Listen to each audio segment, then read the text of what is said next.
Hello there, everybody. Welcome in. Happy Monday, if there is such a thing. It's Monday? Yeah, it's Monday. Welcome in, everybody. How's it going?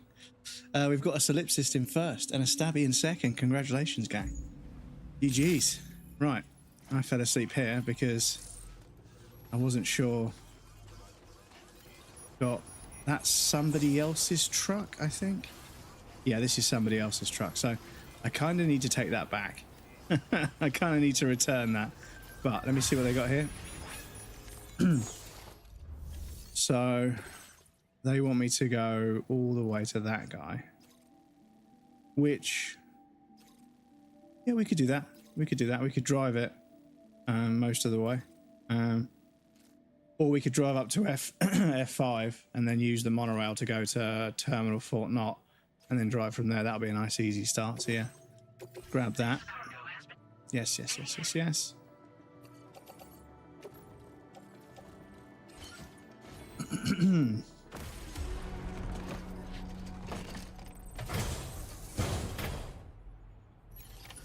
Order accepted.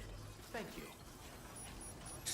But yes, I hope everybody's up for a nice, cozy, chilled out one where we do a few bits and pieces to tie up loose ends.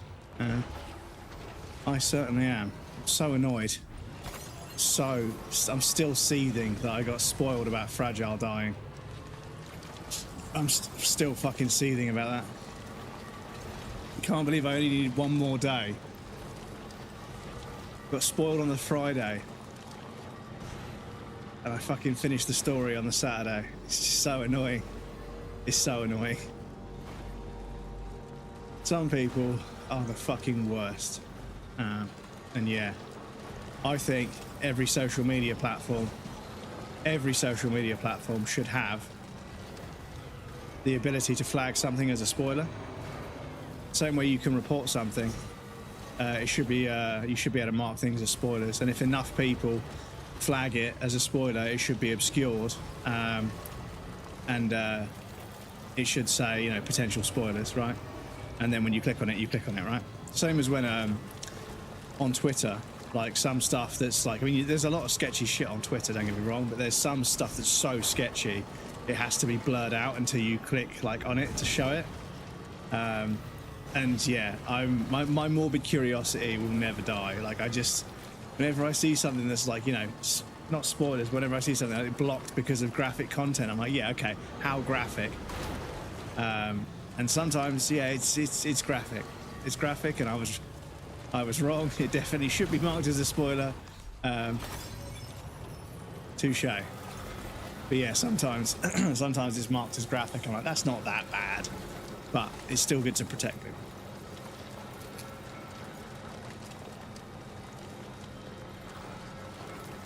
But yeah, speaking of protecting people, the government is already having arguments with Wikipedia about being blocked, because Wikipedia has quite rightly said they're not going to force people to give their information when they're providing, you know, when they're giving their identification and data when they're providing information, because if they're providing information which is true but obviously politically dangerous, them providing their ID, i.e. their address and their, you know, name and everything else and their face with an ID card, is endangering them. So Wikipedia said no, and quite right, I say. I think the point of Wikipedia is that if enough people anonymously all agree, you know, you need a certain amount of people to agree on it. It's not a perfect system, but neither is printing books, you know? People that fucking talk, you know, you get your information from Wikipedia, why don't you get the fucking book on the subject, you know? Get some real information, right? But you don't understand, like, the book was built in the same way Wikipedia was built. But once the book is printed, it's printed. So, yeah, it's actually not as accurate because things change. Our understanding of things changes over time. So if you're reading a book that's out of date, you know, you're reading false information. Whereas Wikipedia, the majority of the articles, you know, they're going to be maintained by, and it's ruthless, man. People have tried to, oh, you can do corpse disposal. Okay. People have tried. People have tried to make edits to Wikipedia pages, and they get changed back within like 7 minutes. You know, like 19 people all change it back, and it just reverts back to what it was.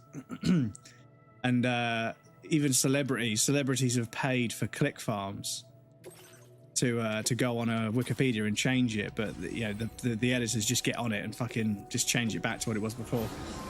When a celebrity doesn't want a certain fact, certain bit of information to be shared. I mean, obviously, if it's private information, then it shouldn't be shared, but Wikipedia wouldn't allow that.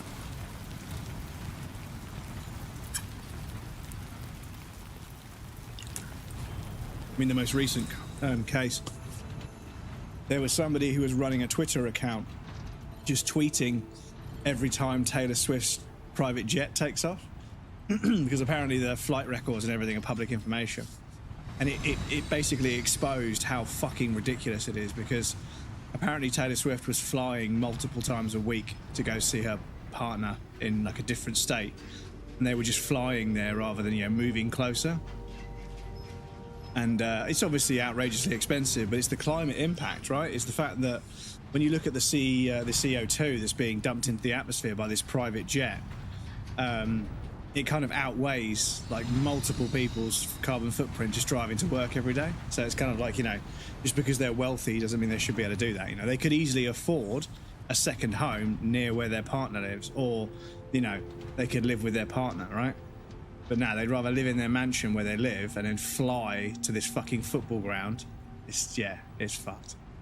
But American Congress or something, I don't know if it's Congress or, you know, state representative or whoever. I don't understand the American, you know, government system too well. I think it's Congress, but they've passed some litigation or some law that makes it a lot more difficult to track private jets. And it's like, oh, it's fucking, yeah, it's great, isn't it? That's real fucking great. Because somebody was getting embarrassed. It's like, oh, for fuck's sake, dudes. It is 1984, you know. I used to say it with a, you know, with an undertone of sarcasm. You know, I used to say it with a slight undertone of sarcasm, but no, it is 1984. This Online Safety Act is going to block Wikipedia, which is fucking ridiculous. And you've got, you know, multi-millionaires, potential billionaires, I don't know how rich she is, being able to fucking hide how often they use their private jet because it's an embarrassment. It's like, ay. Anyway, I don't want to be fucking negative. Sorry, Jesus fucking wet, dudes. It's just bad news all the time at the moment, isn't it? I'm trying so hard to be positive. I'm trying so hard to find that light at the end of the tunnel sometimes, but yeah. Jesus Christ, dudes. It's just fucking one bit of bad news after another, isn't it? But anyway, we have video games. I've got the afternoon to hang out with you guys, which is one of my favourite things to do when I'm not working. So. And now the story's done, we can relax. We don't have to worry about doing a bit of story mission every so often to maintain the pacing, because even though I tried to space it out, the pacing's been kind of crazy. We have genuinely sort of, I mean, we stretched the game. I have stretched it, I'm not going to lie. We're up to 184 hours. I think we might hit 190 before we plat. But 28th of this month, which is in 10 days' time, we've got Metal Gear Solid Delta, which is a Kojima game that's not a Kojima game, right? Because it's going to be a remake by a team at Konami or Bloober or whoever that isn't Konami, or directed by Kojima. So, yeah. But it'd be fun to revisit. Obviously, I do have my reservations about giving money. I do have my reservations about giving money to Konami after what they've done to all sorts of franchises that I love, but Silent Hill 2 was the Silent Hill 2 remake was pretty solid, you know.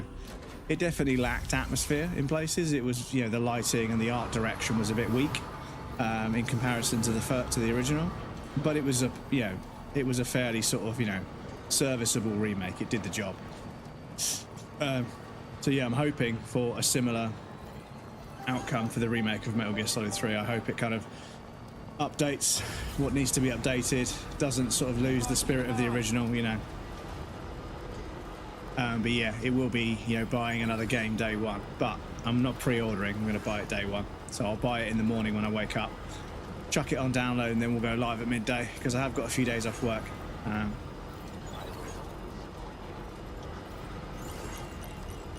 not sure Today's the 28th.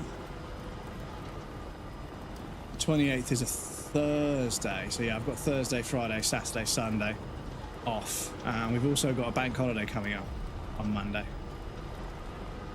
So I have a doctor's appointment Saturday morning this week, which means Saturday's stream might be delayed. I don't think it'll be delayed. I mean, depending on how long the appointment takes.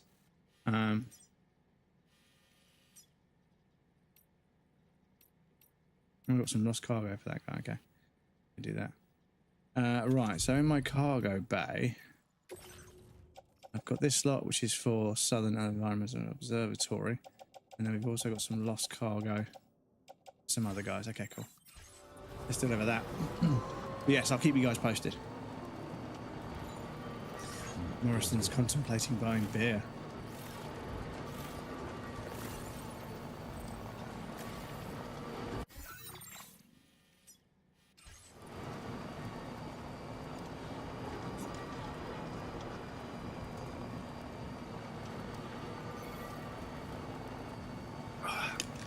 Oh, that's good stuff.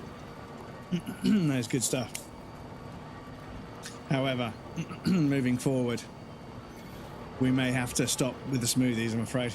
The doctors text me and said my blood sugar is a bit high. Not high, they said in the text, they said it's not high enough to be considered diabetes, but they said it is a bit high.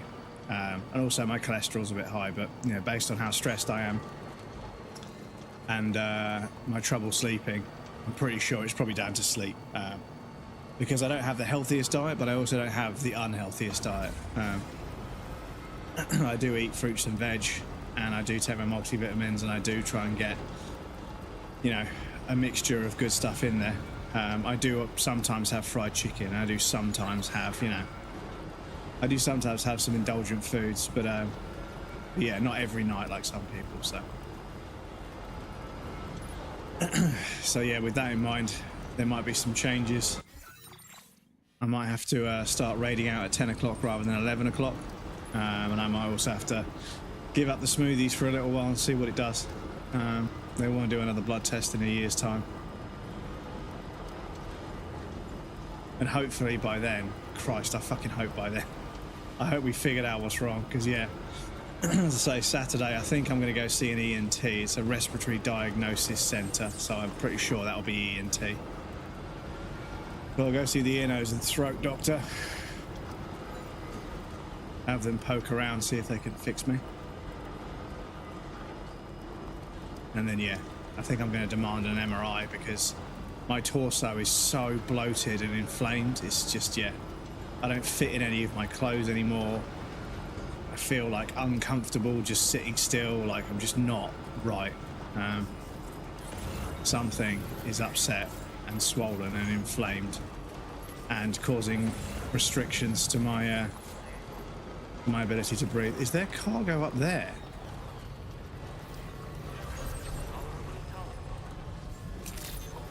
Is there cargo up there for?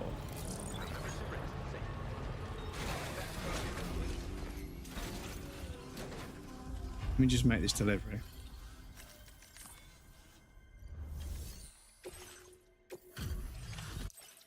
Because this cargo's fragile, volatile.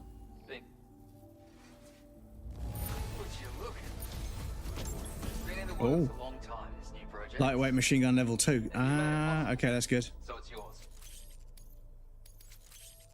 Bet you need some more materials, right? Well, no. Well, actually, that's don't tell a lie. Tell a lie. Tell a lie, chat. I can't lie. We do need to finish building a road up there.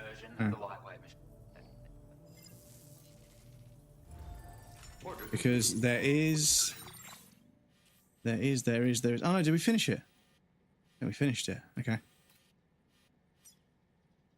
There's a zip line for somebody who apparently has no stars. It has 892,000 likes. Sure thing, buddy. Sure thing. Right. So, I mean, yeah, from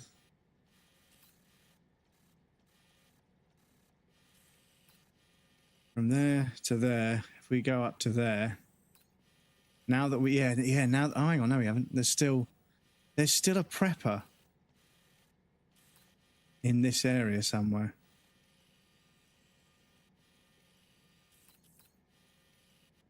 I think maybe. Oh, is it because they've got some fucking chiral network jammer thing? Is that why it's blocked? Okay. Because we need to level up our stealth a little bit, so it might be worth us sneaking in there and tying up a few people, and then when it goes wrong, we can just shoot them all. So yeah, we can stick a pin in that and come back to that a bit later.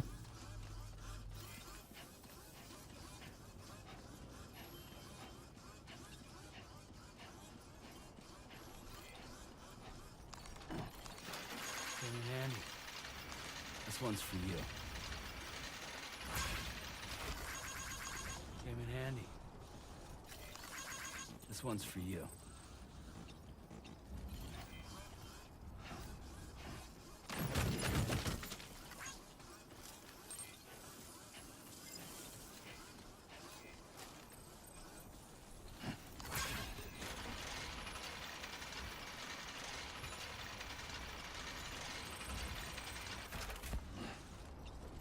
My name's Sam. No way, same here.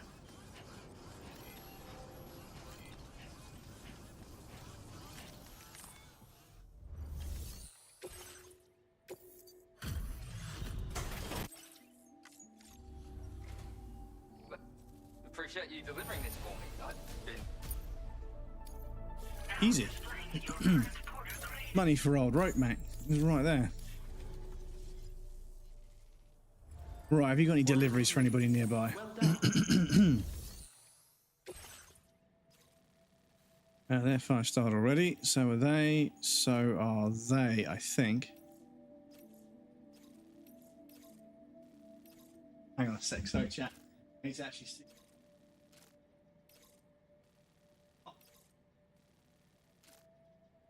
Thing, right?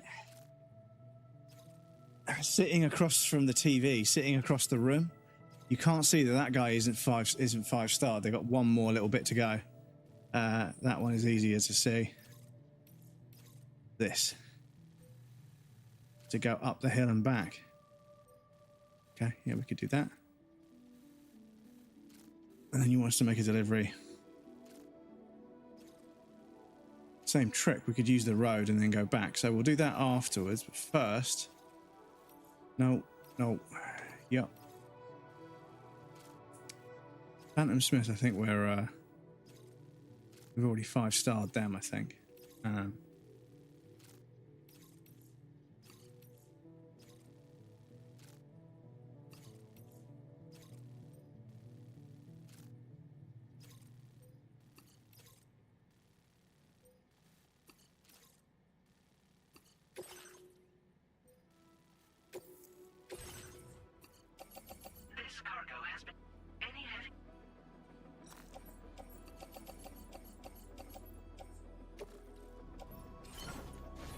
Cool. So yeah, at some point we need to go back to Mexico and get my own truck back.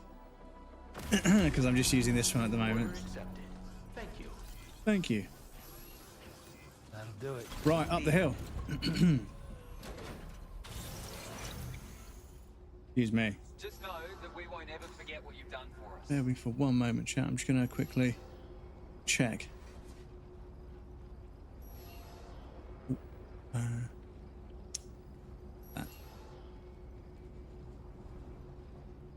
Checking. Actually connected. Right, up the hill. And to do so, we could use this road we built, and then from here, we could drive up here potentially. And then, but the thing is, I don't have the truck. I don't have the truck that has the spiked wheels. This one doesn't have them. So what I kind of need to do, actually what I should have done before I take on any orders, I should go back to Mexico with the Magellan, pick up my truck, and then come back to here, this side, to Australia. Found a mysterious phenomenon. Thanks to Sam, I've managed to figure out that cargo ended up there. It's because of red aura. It causes chiral density to increase and applies a powerful buoyancy to everything in the area, humans as well as cargo. So it's spooky business, and it makes things float.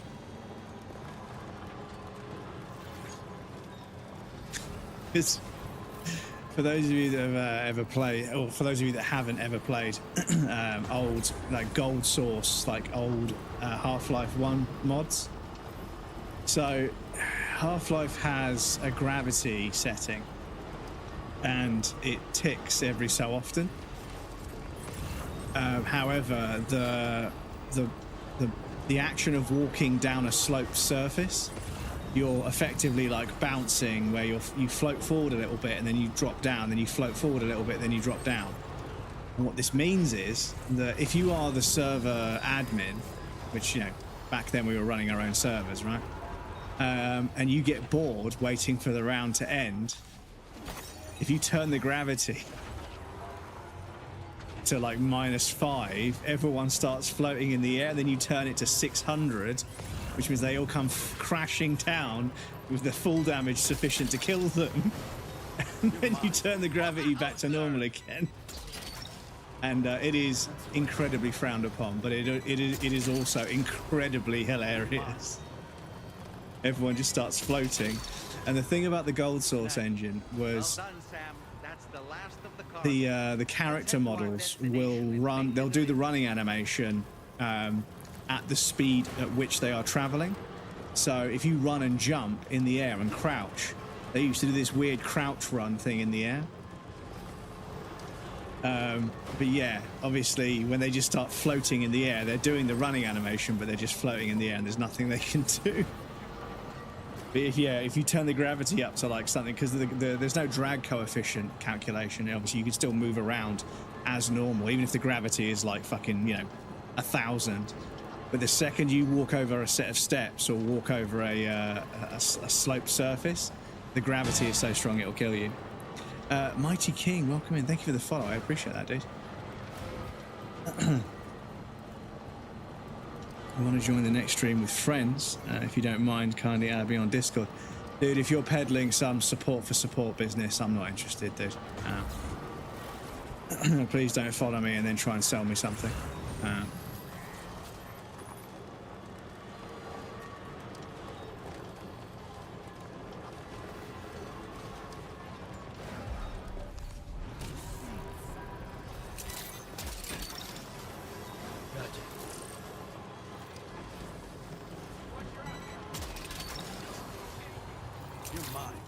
Right, do I have...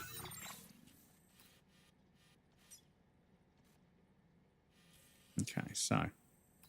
Where's the first delivery? So Terminal Fort Knott. Okay, so Terminal Fort Knott. We've got a delivery for them. Also, we can use the Magellan... Yeah, let's do that. Because otherwise we're going to start trying to drive up the mountain and... without the spiked wheels, it's going to be a bit awkward.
Okay, so you can maintain the auto drive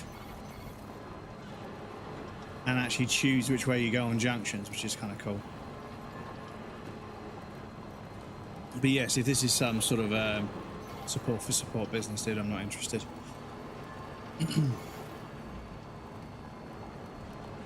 I can barely grow my own Twitch, so I can't help anyone else grow theirs. I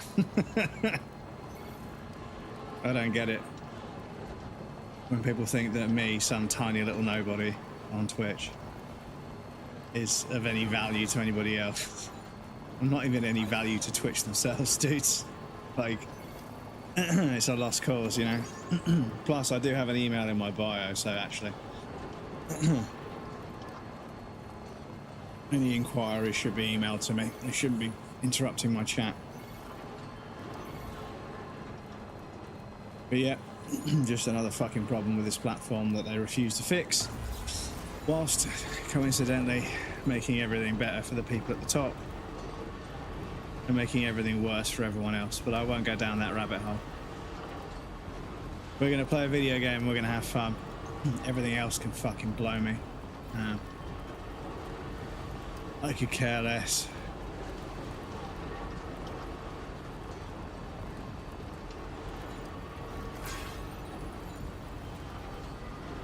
I was watching a YouTube video of some kid. Some kid was calling out kick streamers for viewbuying. And I was like, so now we've got somebody grifting by cannibalizing another creator. There's a kick creator that's viewbuying. What a delightful meta. You've got like one kind of person that clearly doesn't have any sort of charisma or ability to attract a following, cannibalizing a creator that's viewbotting, so obviously doesn't have a charisma or a following. Ay, ay, ay. Even the cannibals are cannibals, dude.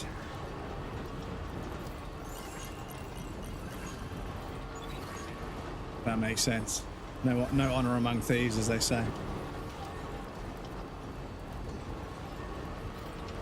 But yeah, it's fucking wild. There's one channel in particular. They have very distinctive thumbnails, and they've done like, I don't know, maybe 8 or 9 videos on pirate software, and it's like, Jesus, dude, like, I didn't realize you could get that much blood from a stone. They are fucking rinsing it. Absolutely fucking rinsing it. So I would like to put all of my stuff into I'll put all my stuff into storage at the Magellan. So I need to put everything in this truck in storage. Then we need to put this truck out for someone else to use.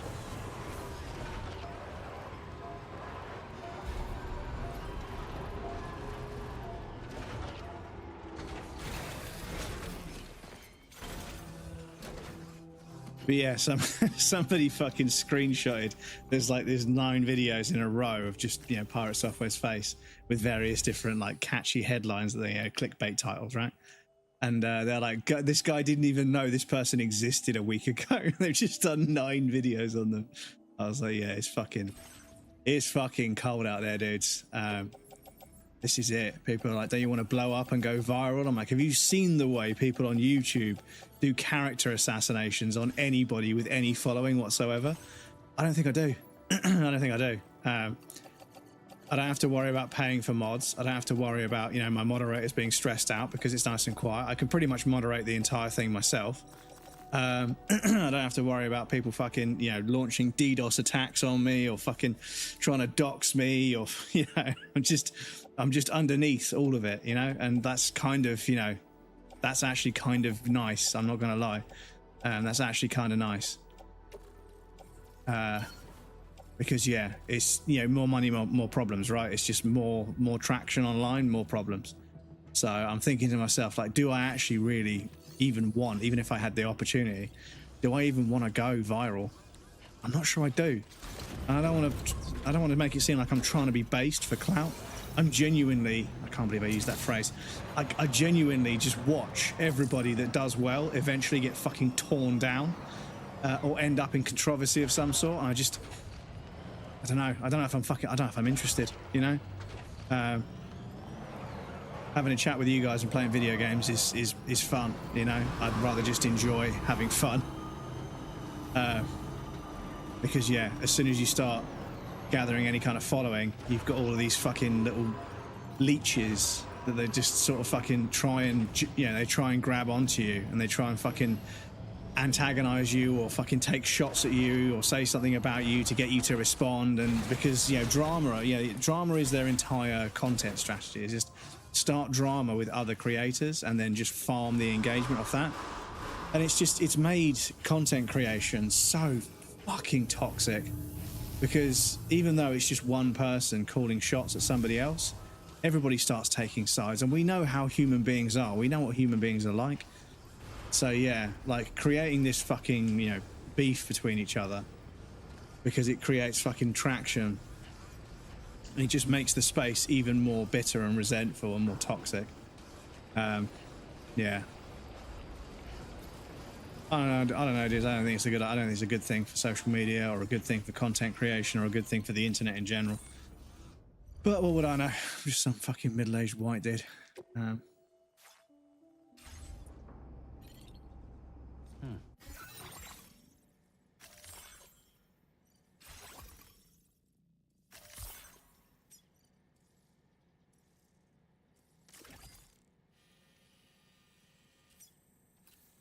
pretty sure I left my truck here.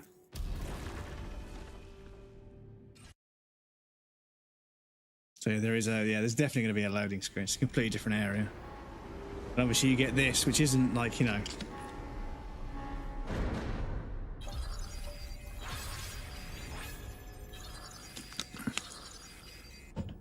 where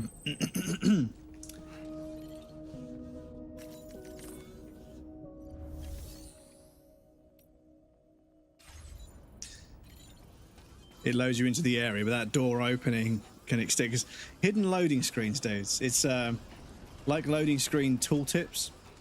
It is something that will go away, which is strange, because loading screens inadvertently, I know we've covered this before, but yeah, just to add a little bit, like loading screens and stuff like that, the tooltips and how you could put certain tidbits of information on the loading screen, that's going to go away for a start. But also, loading screens kind of did inadvertently affect, and therefore could be used to affect, you know, on purpose, the pacing of a game. Because if you have like an absolutely fucking bonkers section of video game followed by a bit of cutscene into a loading screen, the player is ready to start playing again by the end of that loading screen, right? But modern video games, you know, once SSDs started to come along, it was kind of bonkers. Like, you were just playing the game for like 8 hours straight without interruption. And yeah, I've spent entire days playing games, and I'm like, damn, I'm finishing a 50-hour game a lot quicker than I used to. But that's because a 50-hour game used to have about 25 hours worth of loading screens, right? Poondog, welcome in. How's it going? And obviously those loading screens were a chance for you to get up and go to the toilet, to check your phone, or, you know, whatever. Excuse me. And yeah, without that, you are just playing the game solidly for like long periods of time. And yeah, I haven't yet seen, but I presume I will see, a kind of, you know, people will say, you know, the game will, every hour and a half, the game will say to you, it might be time to take a break. Because yeah, without it, yeah, loading screens give birth to a moment of respite for me anyhow. I miss the loading screen era. Yeah, because the pacing that it used to help with, and also the ability to have obscure bits of information that are difficult to write into a cutscene, because now everything kind of has to be croissant stranding. These days, because of the lack of loading screen space and time, everything kind of has to be written into the story. Like, you need to get an explanation from an NPC that always feels a bit kind of camp and awkward about how to use this weird grappling hook, or how to use a key card puzzle, you know, unlock a hacker tool or something. There's always, it has to be built into the story to explain it. Whereas, you know, those little tidbits of information, like you can actually use this to do something else, you can actually use this to do something else, but now everything has to be explained in a cutscene. Obviously, we've got more space for cutscenes these days, and in-game cinematics are becoming more and more amazing by the day. I mean, the ending of this game and the intro sequence of this game and the credit sequence of this game, I genuinely am unsure if it's documentary footage or if it's Decima. Just Decima with the fucking details. And deep down in my heart, I hope that it's Decima with all the details turned up, because if we can get this game on PC, see what Decima is doing in those cutscenes, and then make it do it all the time, you've got like path tracing in Cyberpunk, you know, that ultra realistic benchmark kind of game. But yes, I have got Death Stranding 1 on my PC now, which has a, you know, reasonably good processor and CPU and GPU, processor and GPU. So I want to see what 4K 60 Death Stranding looks like, because I think it'd be quite nice. Tips and tints have saved me so many times in the past. Yes, and you've got your classic kind of Fallout thing where, like, you know, a really detailed version of the model is shown on the screen, and that's kind of cool. I always really like that, you know, when a loading screen has like an asset from the game in super high detail that you can just look at whilst you're waiting for the game to load. But yeah, like loading screens, and then obviously, like I say, I was mentioning to somebody else as well about how loading screens kind of helped pace certain games, and people were like, I don't think that's true. And I was like, well, when you understand that for the last, I would say 10 years, since the PlayStation 3 onwards, hidden loading screens, i.e. the character pushes on a door really fucking slowly and opens it really slowly, or you have to squeeze through a fucking little gap and you're like, the camera zooms in and you're like, ooh, moving along this like crack in a rock face. That's a loading screen. It just limits the amount of geometry that's required to free up memory to load in the first chunk of map on the other side. It's a way of compartmentalizing your level design, so it's more seamless, but there are hidden loading screens. And that's obviously something that designers have been doing for such a long time, that ethos, that kind of mindset is built into game design, where they're going to take a big area and they're going to break it down into smaller areas, right? They're going to take a big chunk of map, and rather than figuring out where to put it in one big space, they're going to think, how are we going to put, there's going to need to be a waterfall here, and then you go behind the waterfall and there's like a crack that you crawl through, and that's our loading screen to get this area loaded into memory.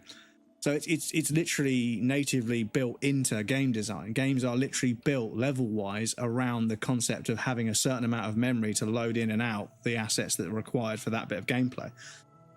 So with SSDs, you know, this game, we're able to just drive around this entire island. And this map is not massive, but it's not small either. I don't think that the PlayStation is keeping the entire thing in memory all the time. That would be fucking absurd.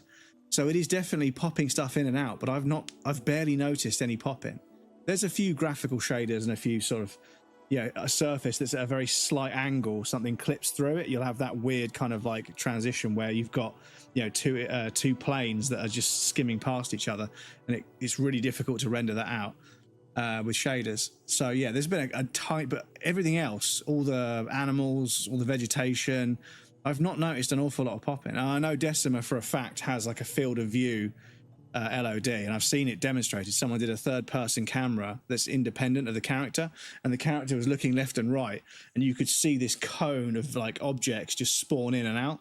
So Decima is quite good at that. But armed with an SSD, yeah, it's it's fucking leagues. Where is my truck? I think someone's taking my truck, dudes. Cheese. Krill, welcome in. Metal Gear Solid 4 used lots of transition scenes, loading screens. Christ. But Metal Gear Solid 4 is fucking... Metal Gear Solid 4 was... welcome in, Krill. Metal Gear Solid 4 should never have run on a PlayStation 3. It's absurd. When you emulate that game on a modern system, you're like, this is fucking ridiculous. This was a PlayStation 3 game. But they used all the core. They knew what they were doing. They had the support of Sony, and they knew what they were doing. So Konami was able to fucking really dive into it and make a fucking ridiculous game. Obviously, I think it ran at 30 FPS, but it was a fucking PlayStation 3, So yeah, getting RPCS 3 and playing Metal Gear Solid 4 again, but at 60 FPS and 1080p, I was like, this is fucking crazy. This feels like, a game I would play on the PlayStation 5. Misty, welcome in. How's it going? Dudes, I think somebody's taken my fucking truck. I think after all that, I think my truck has been pinched.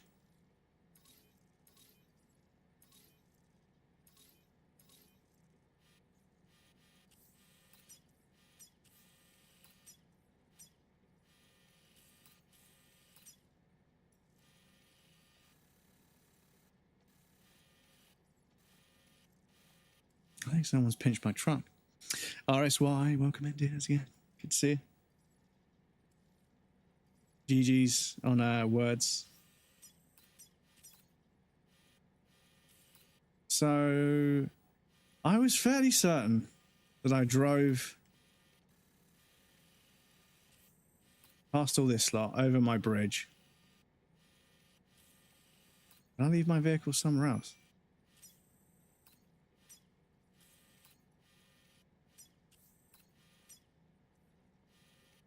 croissant?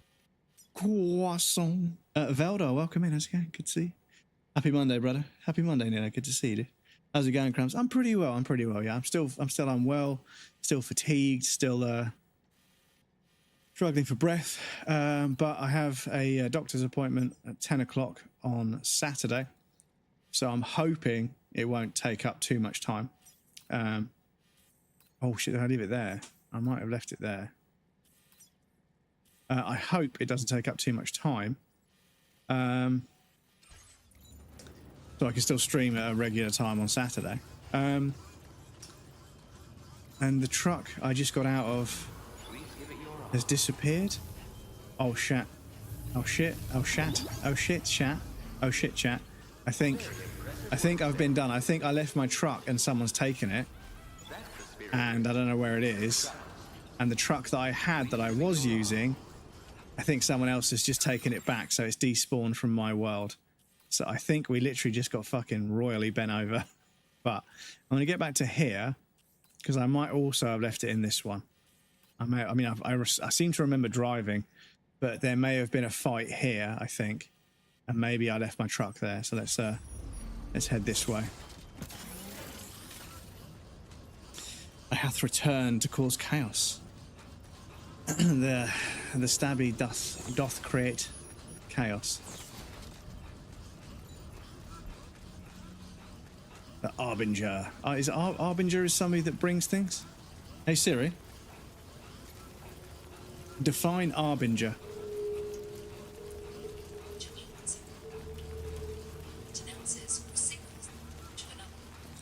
Harbinger. Okay, so it's Harbinger, not Arbinger. Okay. Typical English. I'm a look while I clean my setup. Have a good time cleaning, Misty. Get all the dust out. Make sure you wear a mask. Dust is pretty horrible. Probably what they said they got Hong Kong. Your truck will still exist even if someone takes it, because it won't affect the truck in your world. If you have it saved as a template, you can... Yeah, I could just make a new one. Harbinger of chaos. I like it. Yeah, Harbinger. Well, you announce chaos. You wouldn't be the chaos. You would announce the chaos. Cleaning my room all day. Just acetoned. I've just acetoned the sneezing fit.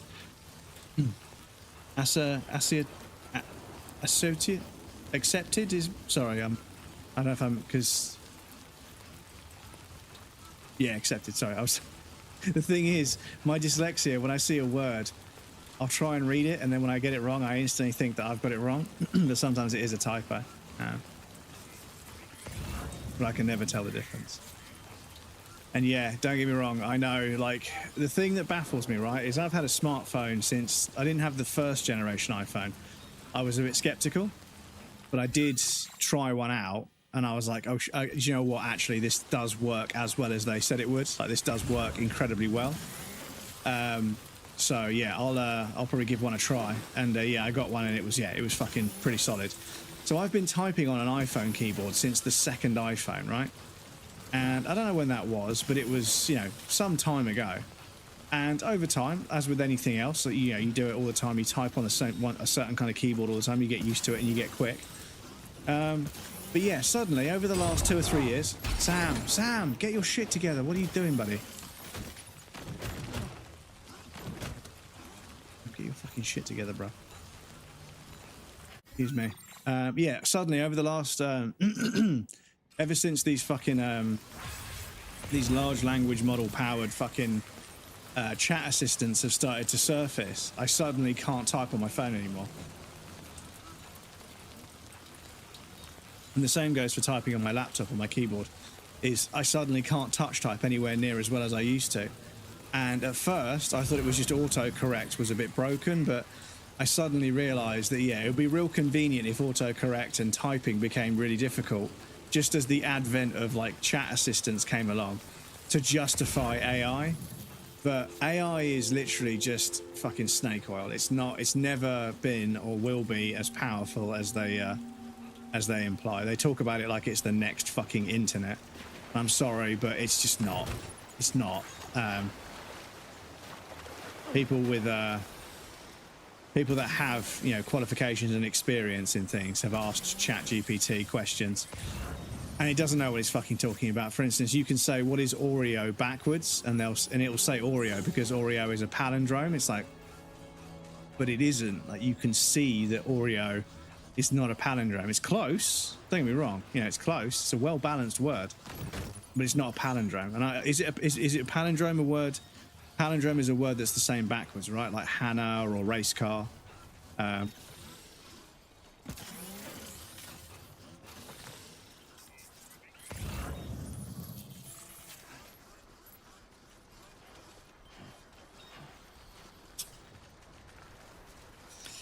Playing Homefront Revolution, my keyboard has managed its colours to the American flag. Oh, God.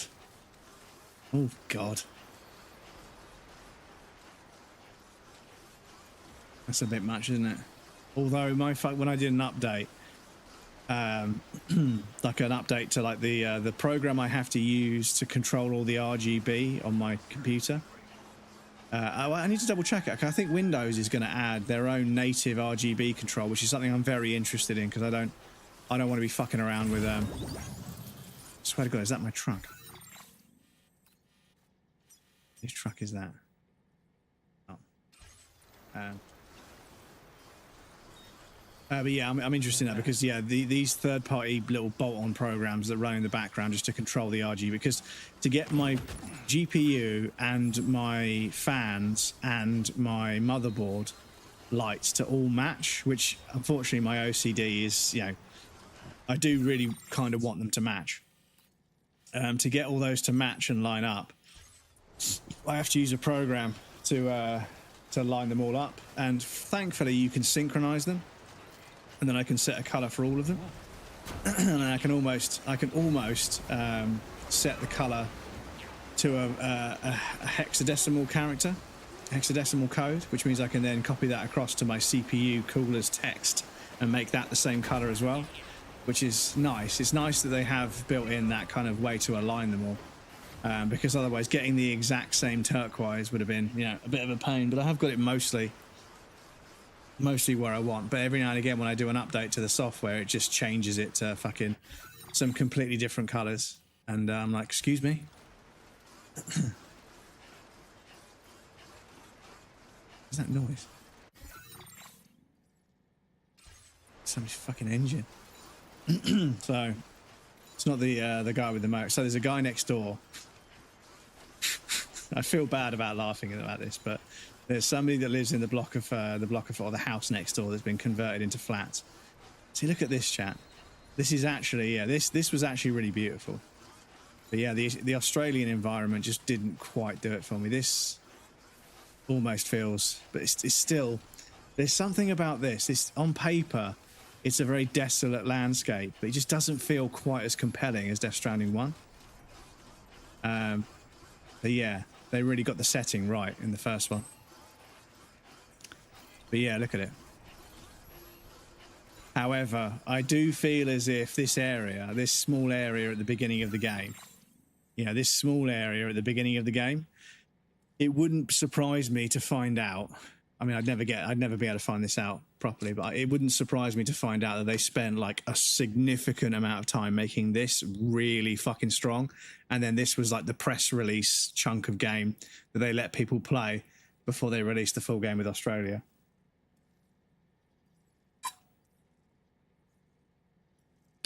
Because yes, that is a trick that Kojima has done a couple of times now. Metal Gear Solid 2 was one of the most like egregious kind of bait and switches we've ever had. Because yeah, I'm not gonna lie, I know that the tanker, the ship section would have, you know, run out of legs at some point, because you know there's only so much you can do on a shipping boat, like a tanker boat. But it was such a fucking cool setting. It was such a cool setting. The marketing piece of the game, yeah, it definitely feels like the highly polished vertical slice chunk of game. I have half a set of nails on, the rest fell off, so typing is a pain. Oh dear. Don't worry, I'm super dyslexic. Oh, I see, okay. But yes, yeah, Metal Gear Solid 2, there was the tanker, which is just, it's just absolutely perfect. It's everything Metal Gear Solid 1 was and wanted to be, like, realized. And it's just, yeah, it's some of the tightest stealth in the entire game. And then obviously Metal Gear Solid 3, you had the Virtuous mission, where you kind of play the beginning of the game and then you go into the Snake Eater mission after that, which felt kind of strange, but also kind of interesting. Yeah, I mean, the thing is, the plant is actually, the plant is a cool idea. Like, it's a cool location, and the fact that it's lots of chunks of rooms, but they did kind of all feel very similar, and it did feel a bit repetitive. But there's still some rooms in Metal Gear Solid 2 in the plant section, the plant section, after the tanker section, in the plant section, that have a genuine kind of atmosphere. And I think it's testament to Kojima's art direction and Yoji Shinkawa's art direction, because I think collaboratively those two, the art direction is always going to be pretty fucking solid. And the thing is, the art direction in this, the art direction is really good. Everything is still really, really well put together. It's just the direction of the overall game, where there's a few things it tries to do that feel like it's pulling the game in multiple different directions. It feels a little bit kind of lost, a little bit kind of stretched between, it's stretched a little bit too thin between too many things. Whereas, you know, anyone that's played Death Stranding 1 that enjoyed it will tell you that it's just the most tightly refined, like, minimalist but just powerful kind of like art direction and direction in general. Yeah, the tanker was, I feel as if, is that my truck? It is, it's my fucking truck, it's here. Look at this, there it is. There she is, ladies and gents, and everyone that chooses to identify somewhere in between. Here it is. Right, cool. So, we need the Magellan. Oh, I can deliver this. Was wondering when we meet again. You picked this up while you were out. We'll meet again. Don't know where, don't know when. Success. We found it. Found the fucking truck. Right. Apologies, chat. First hour's flown by, despite it being a bit quiet. Safe travels. We have a first outbreak coming up, unfortunately, so I need to pop you guys over on the BRB screen. You guys know the drill. There'll be a raffle and some clips. I'm going to do a quick stretch because my back is fucked at the moment.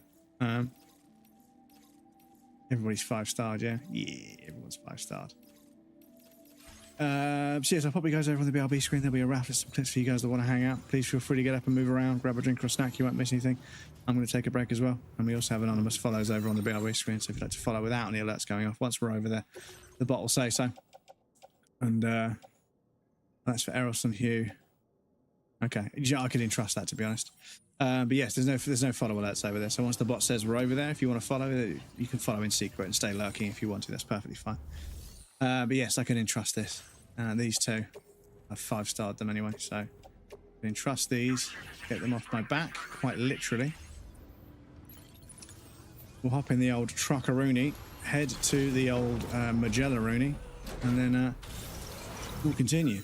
I might change my gun, my truck arm to be a gun. I might take the plunge. But yes, I'll be back shortly, and then we'll carry on.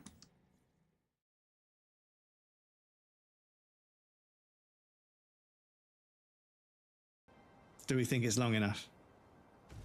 Do we think it's long enough? I don't think Stabby's here, but yeah. What a thrill. When darkness and silence in the night.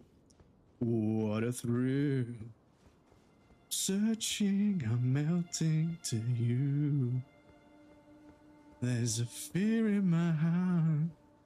For yours. No, I won't. I won't. I won't spoil it. My voice is kind of croaky and I can't sing, so yeah. Supreme. I give my life. No, I won't. I can't. I can't. I'll ruin the song, so I won't. It's tempting. It's tempting.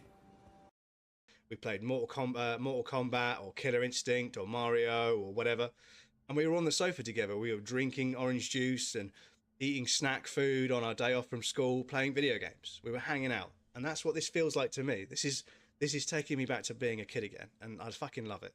So if people want to slap a number on it and compare, then that's fine, they can do that, but it doesn't fucking matter. Like, think about all the times when you've been in a stream and something amazing has happened. Do you know how many viewers there were at that point? Do you know how many follows there were at that point? Do you know any of the numerical metrics that were attached to that moment? The time on the stream, the time, you know, the amount of people that responded, the amount of GGs that happened in chat. You don't remember that shit, but you remember something else. You remember how that moment made you feel. That's the important bit. That's the important bit.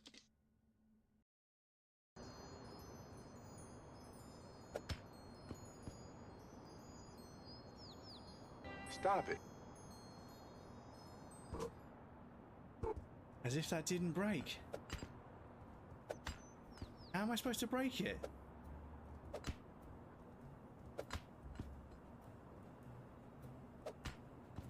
Bro. Bruh.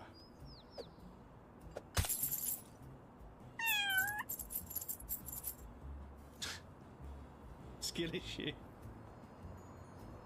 Fucking didn't break. Just didn't break.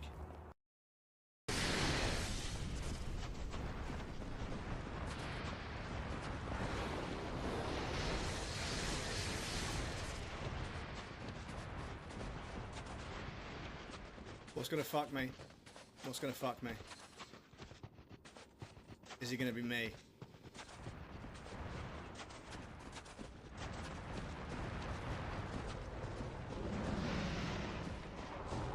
Is that a boss run? That's a boss run. Oh my god.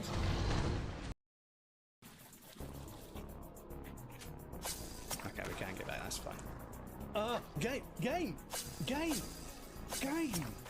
Oh my god, game! Fucking grab the fucking game! What is this?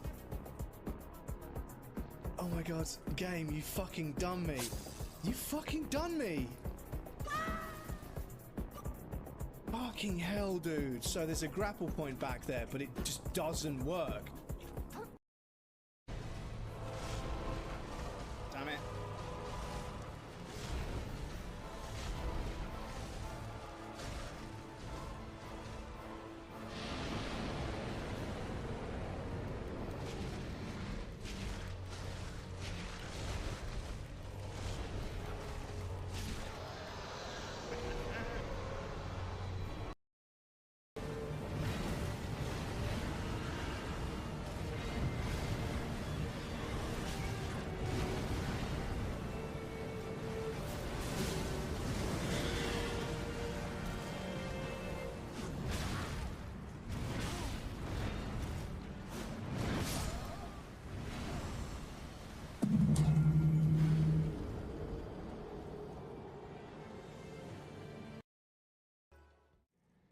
What a delightful little queue of clips.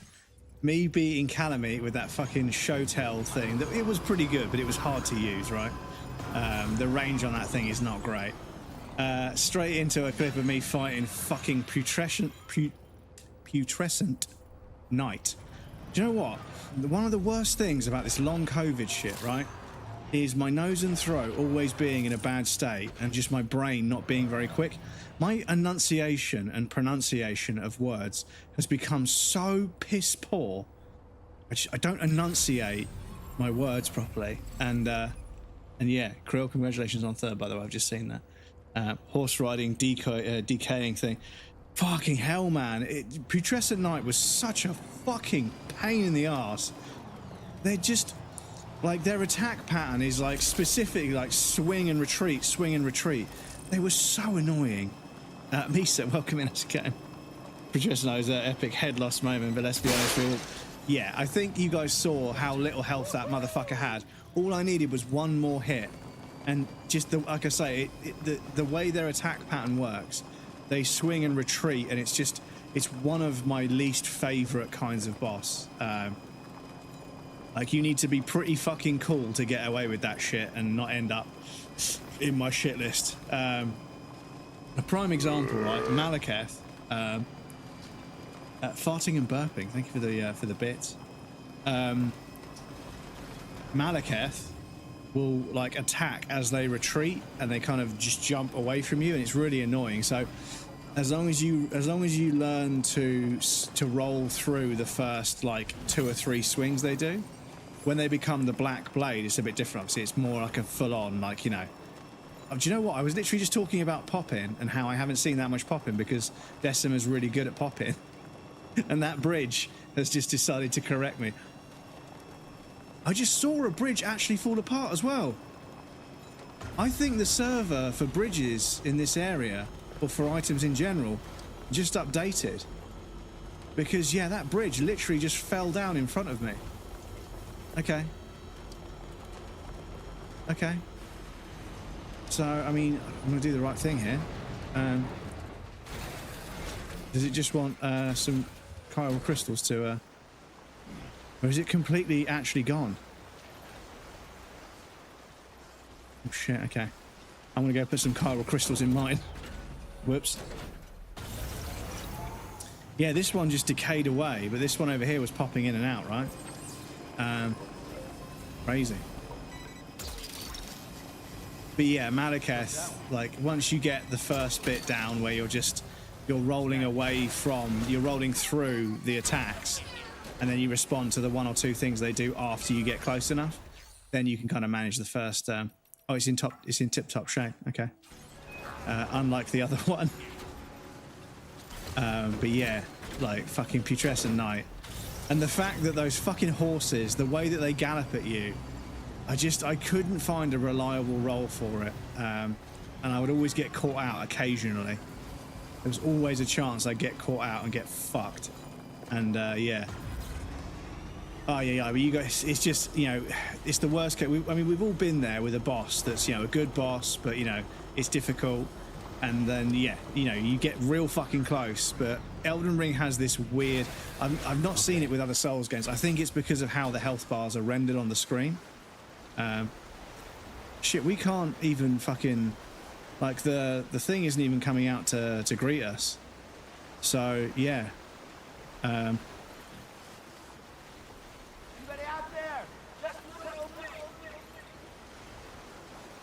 Shit, dudes. Because the thing is, I've got a bridge. I put a bridge in after this section here. I put a bridge here. And that's still there. That isn't overflowing with water, but it can be. So yeah.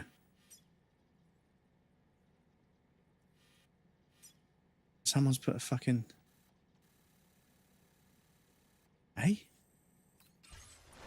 These guys there. Right, excuse me.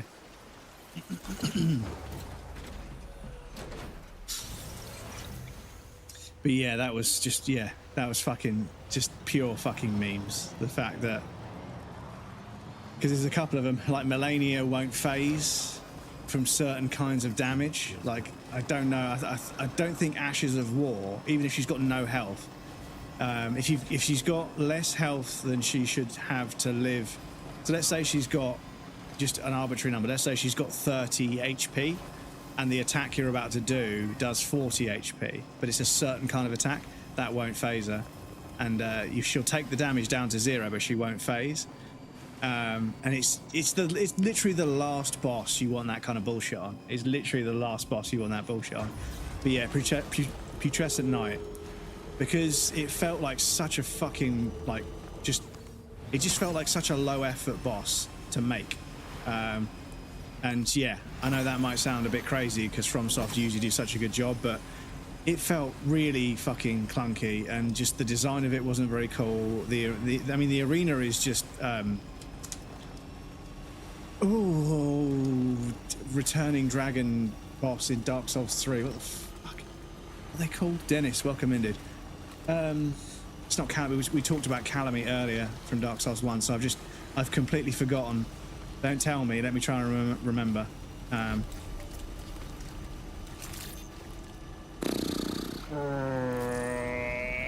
because you've got Demon in Pain and Demon from Below, and you've got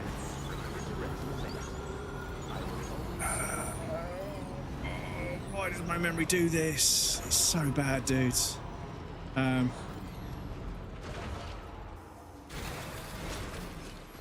Because it's a real spectacle of a fight, and up until Bale, I would have said it was one of the best. Fucking brain, come on. Because they're fucking lurking around until you finally fall down that hole and fight them. But Putrescent Knights, Putrescent. It's a fucking shit word as well. It's a fucking shit word for a shit boss. Shit name for a shit boss. Putrescent.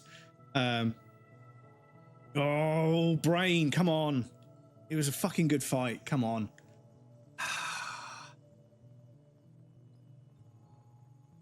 Oh my god, I can't. My brain just will not access. I can't think of a single fucking thing. Because Calamite was the dragon boss from the Dark Souls 1 DLC.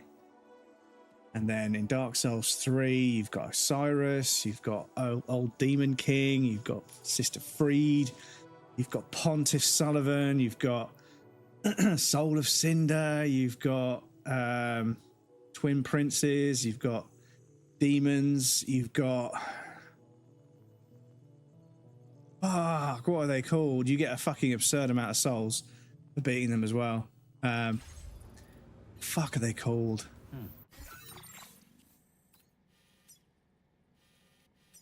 It's crazy, dude. I can remember so many other boss fights in that game.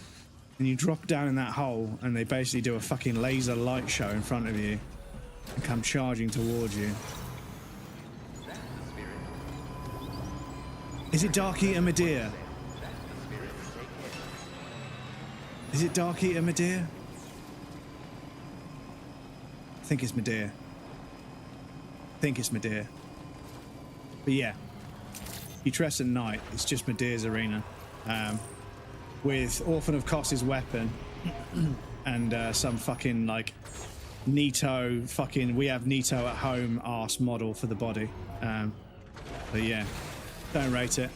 Putrescent Knight was fucking garbage.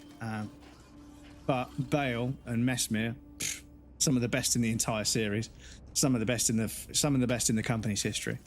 Bale is such a visual spectacle. It's just, it doesn't get any more fucking insane than that. It's the best dragon fight in a video game ever. Don't give a fuck what anyone says. Absolute god tier dragon fight. And like I say, Medea used to be up there. Medea was a pretty fucking good fight.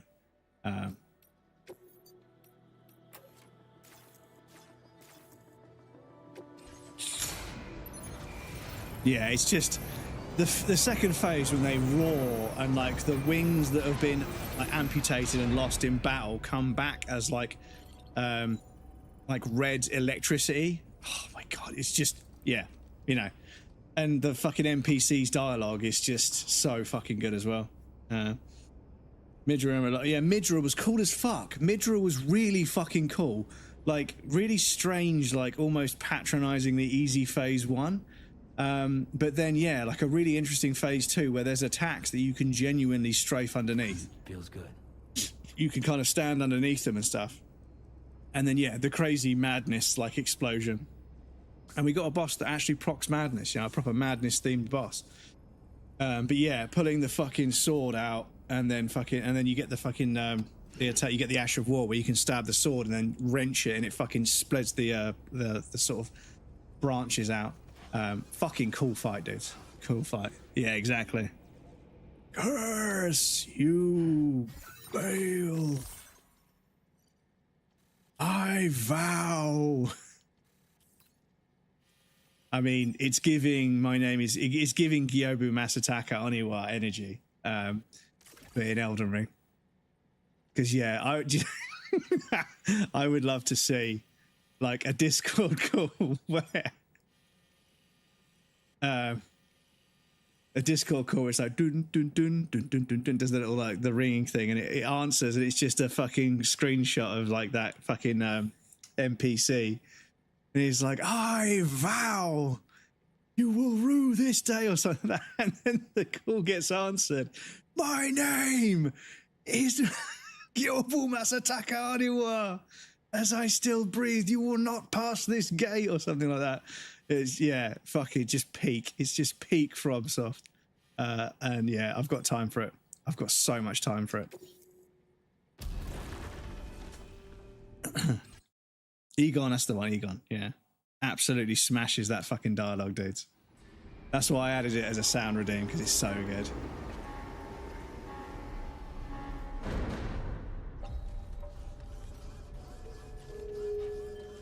I hereby vow.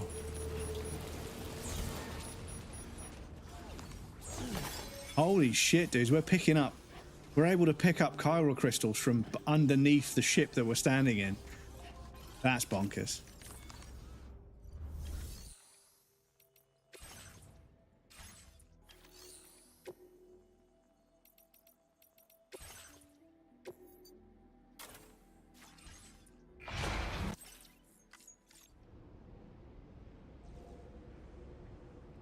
Even before the fight where he's like, summon me, summon my soul.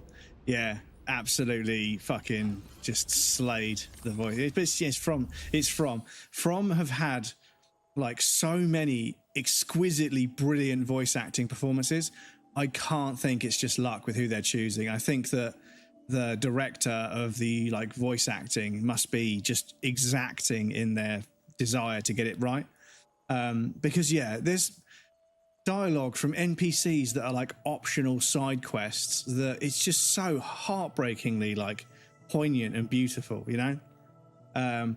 And Dark Souls 3, you know, when they're like, don't you go hollow now, otherwise all this will be for naught, you know. They're like, don't die now, you know, actually, you know, I don't want to be alone. And yeah, like the doll in Bloodborne, some of the dialogue from the doll in Bloodborne that is completely missable, but you find a hair brooch. I think you find it on the sort of old doll in the old hunter's workshop, and you give him this brooch, and the dialogue. I mean, I could recite it almost word for word because I've fucking heard it and read it so many times. But the gist is that they what they say to you, it implies that they've never felt genuine joy, like they've never felt happiness.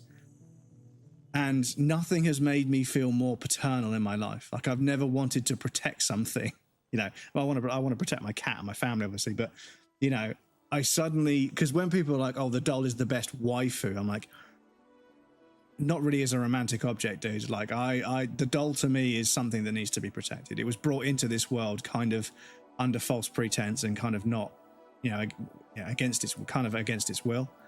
And yeah, it clearly hasn't been treated very well. So when that one line of dialogue hit, I was like, I'm suddenly not clearing out these monsters just to find a cure to this illness that I've got. I'm clearing these monsters out to protect the doll, and I'll do whatever I can to protect the dream and to protect the doll, because the concept of a creature, of a living thing, not knowing what joy feels like is just so heartbreakingly sad to me.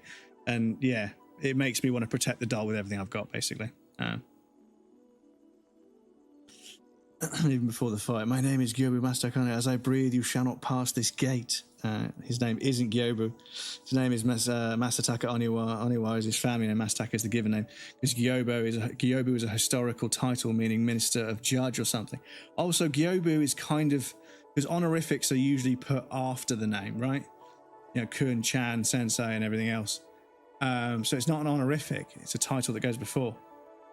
Apparently the Japanese version is called Gyobu the Demon Gyobu. Ah, okay. So he has like a significantly different name in the Japanese version. Okay. Interesting. That is interesting. I need to go grab a drink, chat. Give me 2 secs. But yeah, because he's, you know, Gyobu Masataka is kind of like minister Masataka anyway. So his name is because yeah, he says his name is Gyobu Masataka Oniwa, but what he means is my title is, so maybe it's a translation error. Could be wrong. I don't speak Japanese, don't know a lot about the culture, so take it with a pinch of salt. Well, yeah, but I mean, if Gyobu, well, yeah, I mean, you do get, I mean, obviously, you know, you get names, you know, Smith as in blacksmith, and you know, other trades of the sort of 1700s and 1800s and 1600s and 1300s and stuff, you know, that have survived. You've got surnames that are, you know, trades, right? My name is Dr. Cal last night. Yeah. Yeah, interesting. Okay, give me 2 secs. I'm going to go grab a drink. And then, yes, we're going to drive out the mountain and deliver a few bits that we got floating around. But yes, give me 2 secs. I'll be right back.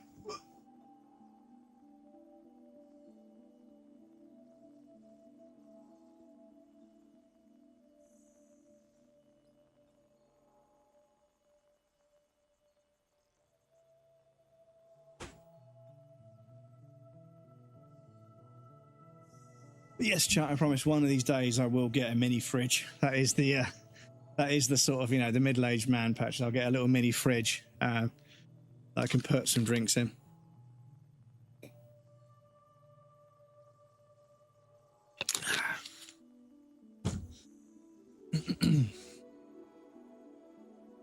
Because titles go into the name. Yes, I suppose.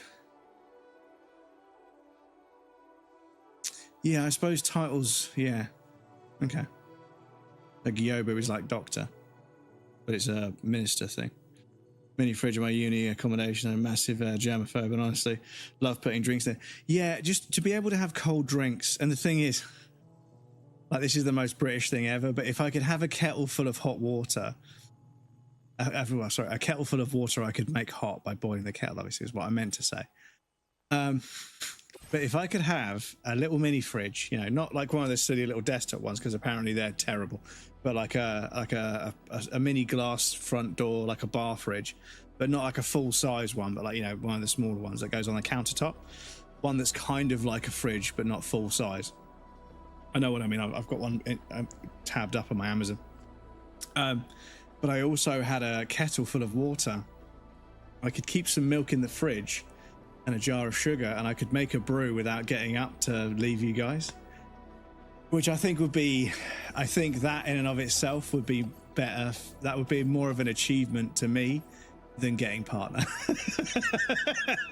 it's to be able to fucking knock out a cup of tea without having to leave stream. That would be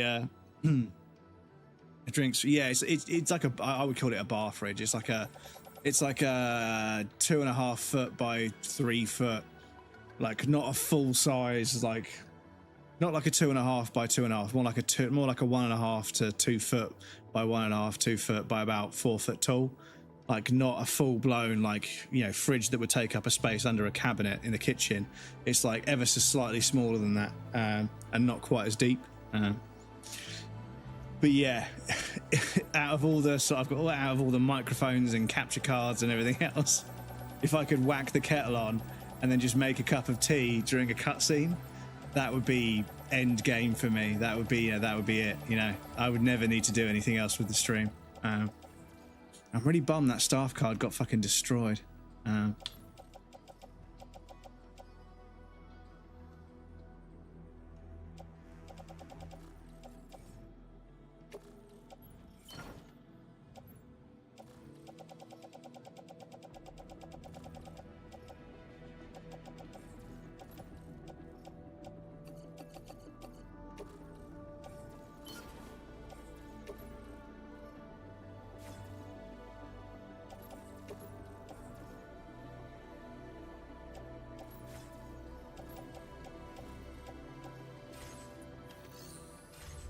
Right, so that puts a bunch of cargo in our truck, and away we go. But yes, a little drinks fridge where I could have a little refillable milk jug, and then I could just have a tea bag in a cup, and yeah, just fucking crack on a brew whenever I feel like it. That would be the peak. That would be as good as it gets. Yeah. Because I did the kettle I have, with lots of kettles that you can get in the UK. They have sort of a design where you have a switch on the side that just sticks out, and you just tap downwards, right? And tapping downwards sets off like the boiling, right? But that's like a switch that it will stay down until the boiling completes when it pops back up. So what I can do is I can put some water in there and put the switch down with a smart plug that's turned off by default. And then I can push a button on my phone and it will boil the kettle for me while I'm playing a game. And then when it clicks, I can then go and pour the tea and everything and come back with the game paused, then just play the game for another 3 or 4 minutes and then go and grab my cup of tea, and it works perfectly. Yeah, I've got a delivery for... that's because I came out of the Magellan, I think. But yeah, I used to be able to boil the kettle from across the room, which, you know, my American friends were like, dude, we don't even have a kettle, you know, let alone a smart kettle. Like, don't understand, man. Getting up to click the kettle on to then go and sit back down, yeah, it is a huge inconvenience to my life. So yeah, and I'll be honest, I'm not gonna lie, when I was walking home, once I was about 5-10 minutes away, I would push the button on my phone and it meant that the kettle was boiled when I walked through the door, and that was also quite nice as well, to basically be able to pour if I left a cup of tea, if I left a cup with a tea bag in it, when I went out, when I came back in, all I had to do was pick it up and just pour and then just wait. It saved an extra couple of minutes, you know, because I'm such a busy, important person. I appreciate Yeah. your visit. Marvelous. This is in absolutely impeccable condition. What's this? What is this icon? Not a Legend of Legends.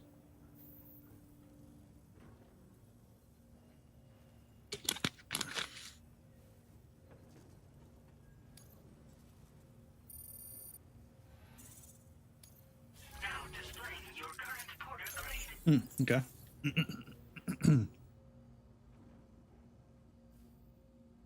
I'm mistaken. That's what my wife is for. Back to work for the both of us, eh? Order completed. Mate, honestly, some of the worst. Like, it was a terrible joke because it's sexist, but this guy had like a 82-inch TV, and obviously the box is like, you know. And he was like, look at the size of this TV compared to my dishwasher, and his girlfriend just looks at him like, what? And I was like, oh, dude, come on, man. No. No. Come on. We can do better than that. Yeah, we're going there anyway, aren't we? And probably going to go there at some point, so we may as well have that lot.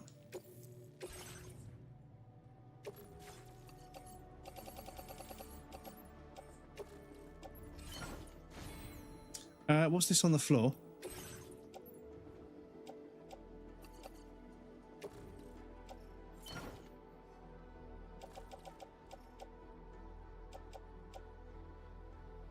Okay, yeah, fuck it. I'll send those.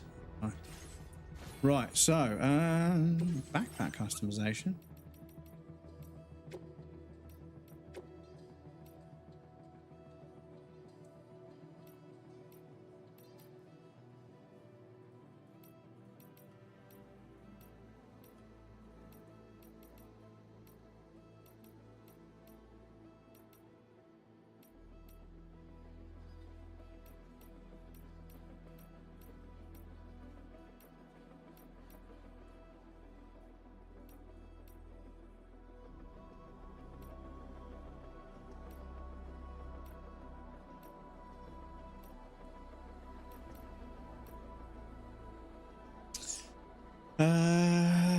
No, I don't really care about any of that.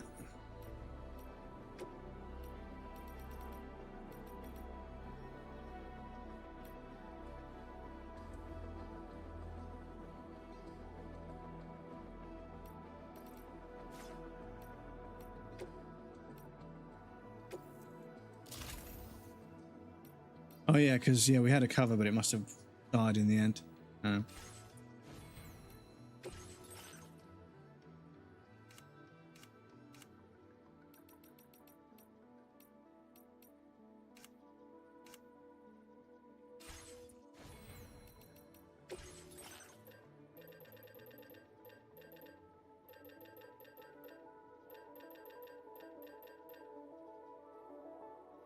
Because, yeah, I swear we're supposed to get level... Do we get level 3 of anything? Or is it all just... Level 2, level 1, then level 2, level 1, then level 2. Level 1, then level 2, level 1. So, yeah, I think it's only level 1 and level 2. I think. Okay.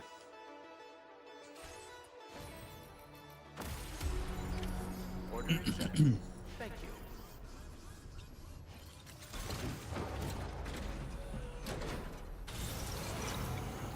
Oh yeah, I need to change one of these cargo arms to a cannon. But the thing is, the way that they fucking just hoover up all the fucking cargo, it's just, yeah, it makes life so much easier. So, first person to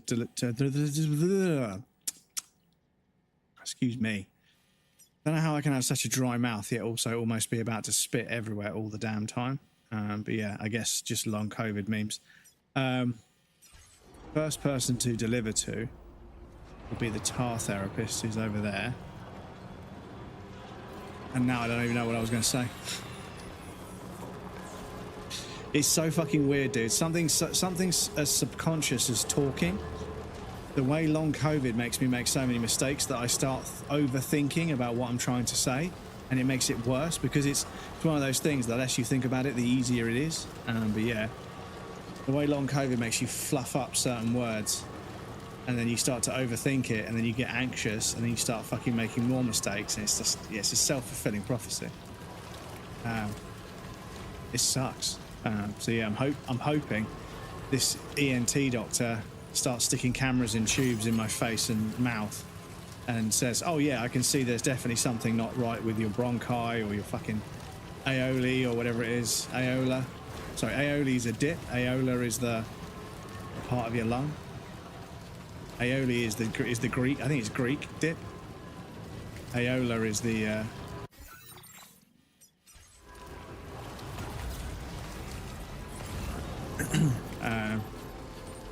because yeah, I'd like to have some energy. I'd like to be able to sleep properly at night, and hopefully I can speak to this this doctor and say, listen, yeah, is there a way we can check if I've got sleep apnea because I live alone, and obviously that's quite dangerous. Krazash, welcome in, dude. How's it going? Good to see you. Hope you're well, dude. Hope June is going well. Yeah, we're going this way. Mini fridge at my uni are coming in and tried giving me food. Was not food safe. Mini fridge were actually a medicine fridge, so I supplied my own.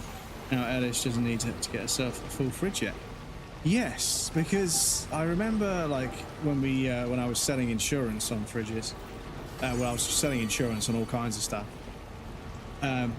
Medical reasons. Krazash, 36. Is that 3 years? That 3 years, dude. Congratulations. Thank you so much for the support, dude. It's been fun. Been a long day that I see. Have you been grinding on the grind game? But dude, thank you so much. 3 years. It's fucking bonkers. I mean, I thought 1 year was bonkers, but yeah. You guys are so fucking helpful and supportive, dudes. I can't thank you guys enough, honestly. 3 years for little old me, for little old breadcrumbs. You guys are far too kind. Thank you all so much for your support.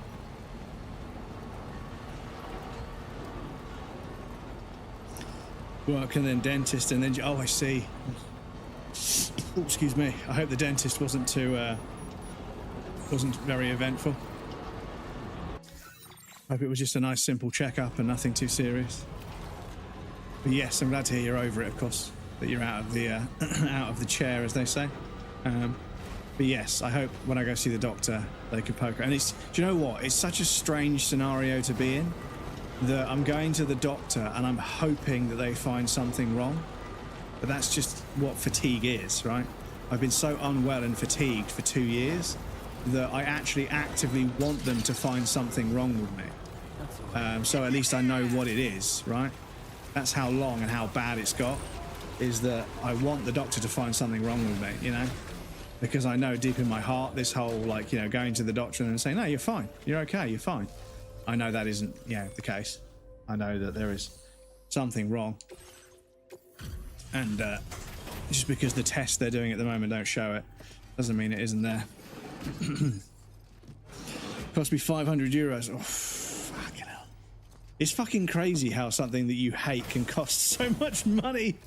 Something that nobody enjoys is so expensive, right? Arriving roundabout now. You know, when you think about how much fun you could have with 500 euros. Now to check those orders of yours.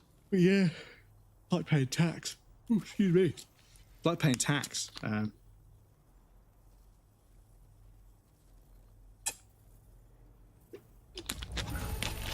As you start to earn more and more, you're like, A fitting surplus for one overflowing with so you want to take that much tax off me a year? And I was like, that's no wonder I can't have any savings. Because people are like, why isn't the so is that because it's the Magellan that we're delivering? Okay. so many orders handled in a single outing. Now displaying your current porter grade.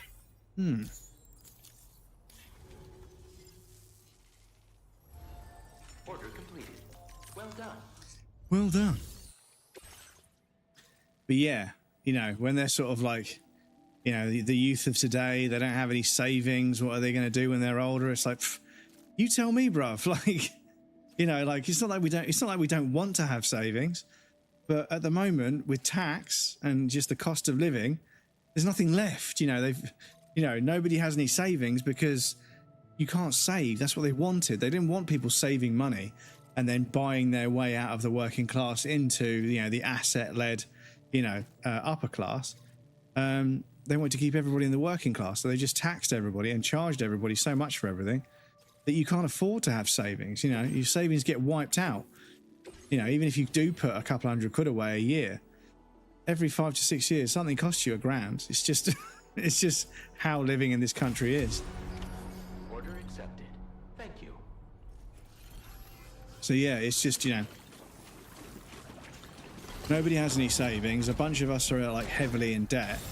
And yeah, you know, it isn't working. You know, this is the thing that this is the thing I can't seem to get through to people that are just, you know, capitalists. They're like, it's the only system that works. I'm like, dude, this isn't working. Like, this isn't working.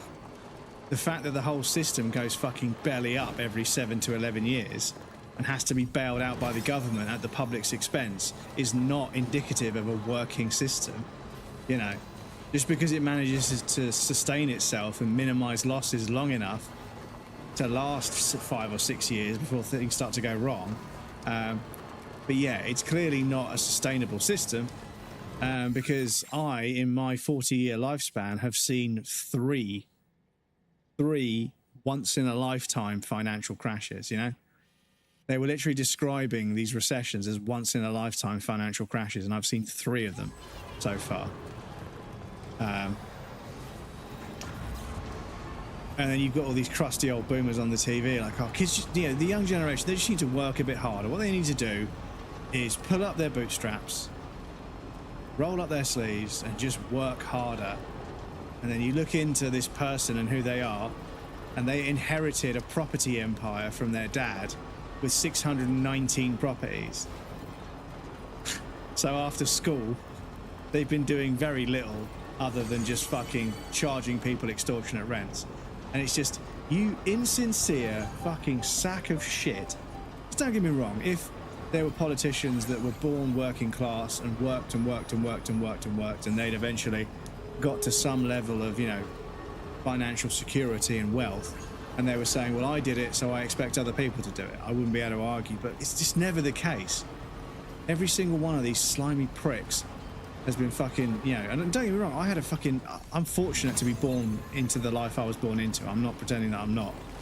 But yeah, it's fucking wild to me how many people are out there being a politician and or a celebrity that pretend to be working class when they came from money. Like, not just well off, they came from money, you know. And people are sort of like, oh, Elon Musk, he's so fucking clever, you know. He's like one of the best entrepreneurs in the world. I'm like, what the fuck are you talking about? His parents had a fucking emerald mine in apartheid South Africa, you know? The guy inherited what is effectively blood money. It's not blood diamonds, but it is, you know, rubies or emeralds or whatever you want to call them, you know. they were definitely using slave labor, and they definitely became billionaires using slave labor. So yeah, I have absolutely no respect for the guy, because when you look at, on paper, when you look at how much money that guy has lost, it's fucking crazy. And this is what I'm getting at, is these people that go on podcasts and interviews and they talk about how, like, you've just got to keep burning, you've got to keep grinding, you got to keep grinding, you got to make, and it's like that only works when you have endless funds to spend. Some people only get one crack at it, right? Some people are only going to get one crack at it, whereas these people that are saying this, they've had like 15 failed attempts at doing something, you know, but, you know, they've still had the money and the backing to try something else. And then they succeed at something and say, yeah, you just got to keep grinding. You got to keep grinding. And it's like, nah, you had a fucking privately educated family. Your generational wealth meant that you failed as a photographer, you failed as a guitarist, you failed as an artist, you failed as this, you failed as this, you failed as this, you failed at multiple different things, all of which were like a 50, 60,000 pound investment.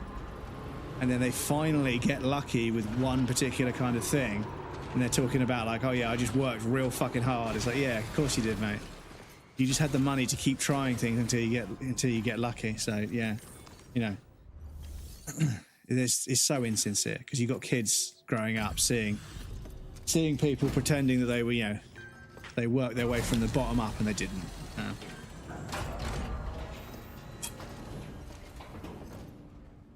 They were bound to end up doing something. Thank you for coming out this way again. Just took a lot of daddy's money to get there. But no, I knew it was going to cost. I had 2 odd fittings for my teeth replaced. Oh, yeah, fittings replaced. Oof, okay. I hope that wasn't painful, dude. And I hope it doesn't continue to give you any pain, because, yeah, I know sometimes there's an ache afterwards. Partially works. Lasts longer than communism, however. We need a system that combines all three.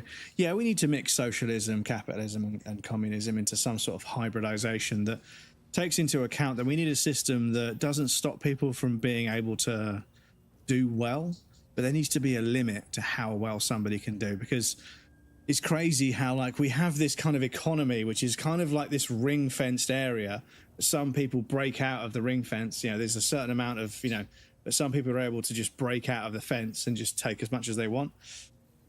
And it's fucked, because like, the bottom line is, like, if a company is avoiding all kinds of tax whilst also paying minimum wage to like the majority of their staff, like if your company is forecasting and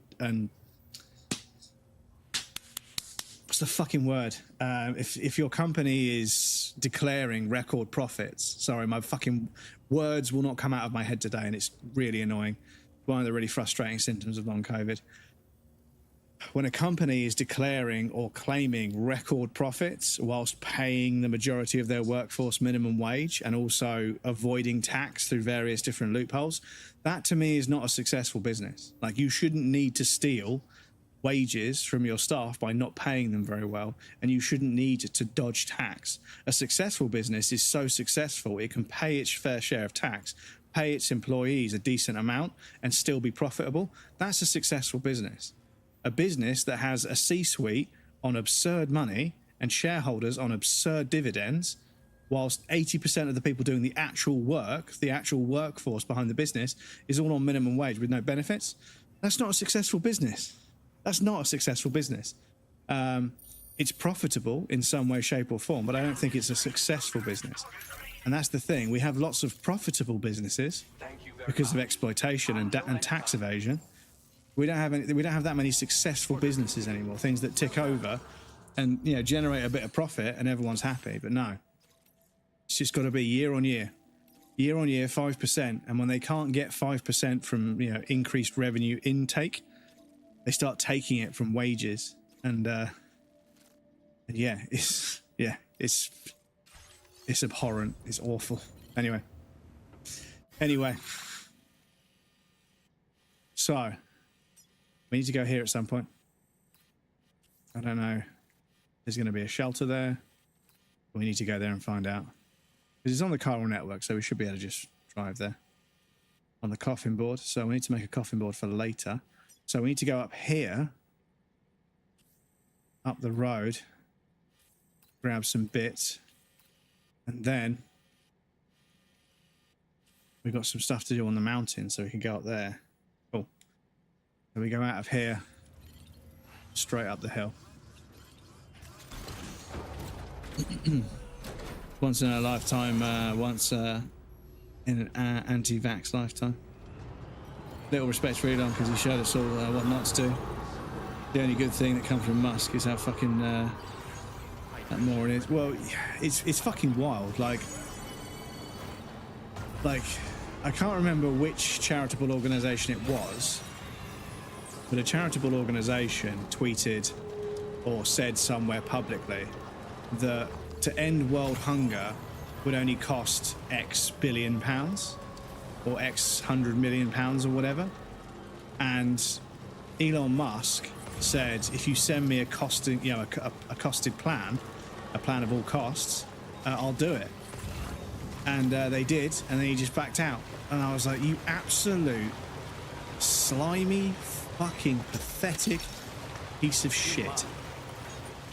Like, the thing is, I could care less how much money you've got.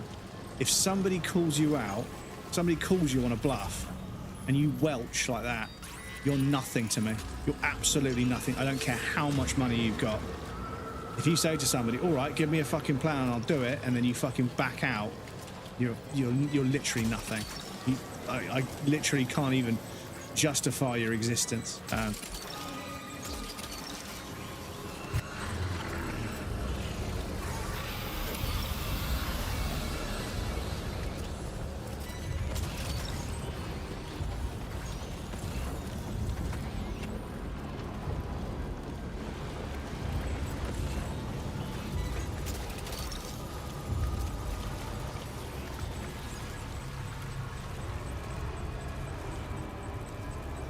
Because, yeah, I have no doubt that, you know, for a certain amount of $1 million, you could set up everything you need to basically create the infrastructure to distribute food in a reasonably cheap way to all sorts of places around the world. And, yeah, somebody called him out and he fucking backed out of it. So, yeah, just an absolutely spineless, pathetic excuse of a human being.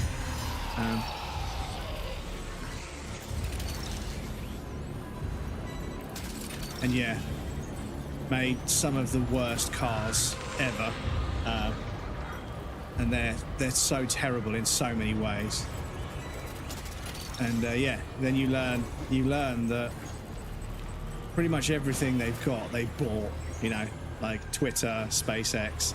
You know, they just had the money to pay for it. There's nothing special or clever about them at all. They just had the money to pay for it. That's just it. Some people have the money to buy their way into any industry. And you know what? I don't even mind people buying their way into an industry. What I mind is people buying their way into an industry and then doing a bunch of interviews and paying press to try and portray them as this like entrepreneurial genius. It's like, no, like, shut the fuck up, dude. Like, it's pathetic. And it just goes on and on. Like, they were paying somebody. Oh, fuck off, man.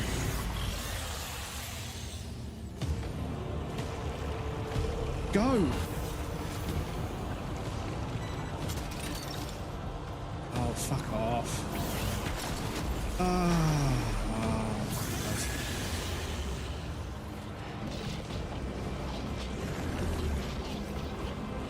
can I get my cargo out?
Oh, you see, yeah, it's just not, whatever. It's whatever, dude. It's, it's just the combat. It's just the new kind of, the new BTs, like the Seekers and the Grabbers or whatever you want to call them. The Watchers and the fucking... and the Grapplers or whatever. I can't remember what they're fucking called. But yeah, it's just...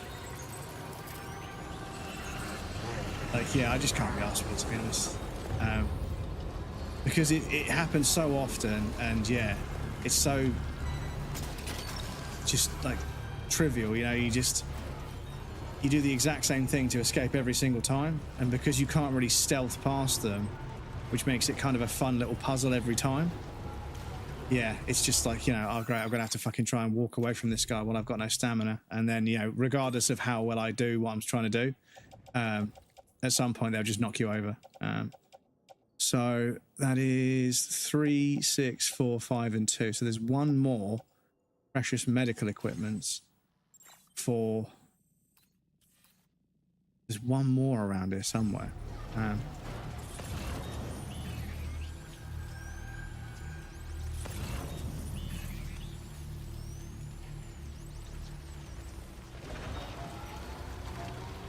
But yes, because it isn't exactly the most enjoyable bit of gameplay, it's just every time it happens, it's like, oh, I can't be arsed. And because it is technically optional, it is like kind of easier just to fucking avoid than to engage with. Because as you can see, all I did was just throw the blood boomerang in its face. I didn't even hit it. It was on the backswing that it got caught. And that was enough to get rid of it. It's just sort of like, yeah, I don't know, dudes. I mean, I don't know if that's supposed to be more interesting to people, but yeah, it just doesn't do anything for me. I'm perfectly happy just to fucking cruise about, picking up my bits and pieces, doing me deliveries, I just want to deliver me parcels, that's all I care about. If I wanted fast-paced third-person combat, I'd be playing a game that is designed for and therefore excels at that. And yeah, because this game is kind of more interested in being... the fuck am I going? Because this game is way more focused on being a delivery simulator. The combat obviously takes a bit of a backseat, mechanics-wise, which is fine, because, in the first game they handled that sort of, by just not making the player have to do combat all the fucking time. It was few and far between, and you could stealth past it, which kind of kept it fresh. But yeah, in this one, it's just... there's just always a fucking... and I've got the Cupid turned on, the end game Cupid, I've got it turned on to lessen BT presence and Ghost Mech presence. So the fact that we're still seeing them and they're still being a pain in the arse is yeah, kind of a shame. As you can see, there's so many of them.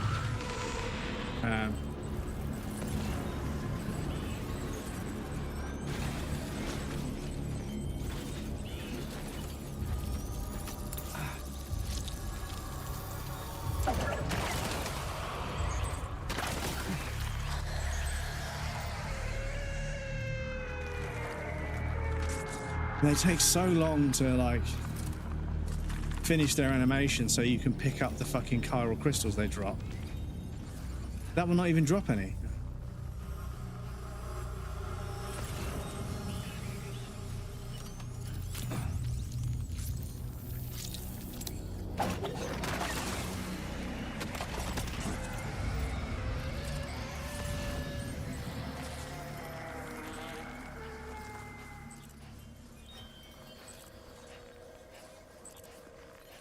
Because yeah, I was really happy with sneaking around behind rocks and, in that abandoned shopping mall, finding the umbilical cords and cutting them to sort of cut them loose, and that sort of, to me, that made more sense because those things are like technically from the beach, and cutting the umbilical cord.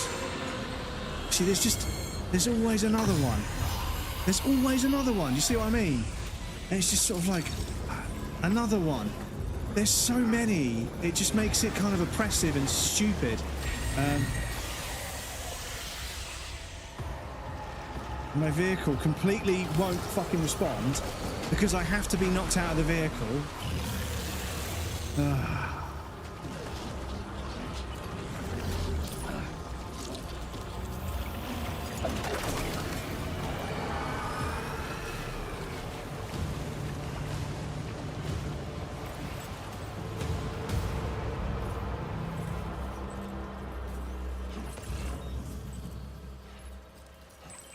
I just can't be asked.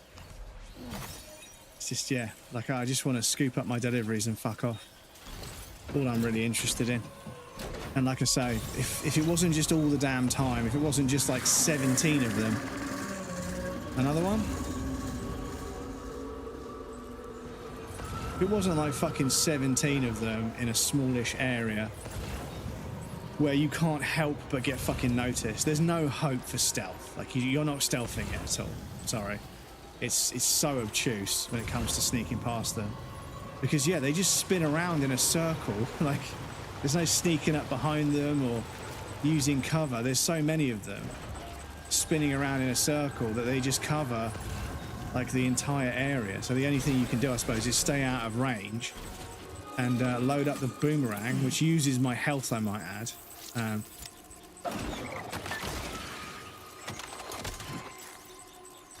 To get rid of the fuckers. And like I say, like, one of the really sort of, you know, compelling things about... There's another one. I mean, I swear I literally just took one out right here. We got another one. One of the really compelling things about stealth gameplay is you don't necessarily need to get rid of all the enemies to win.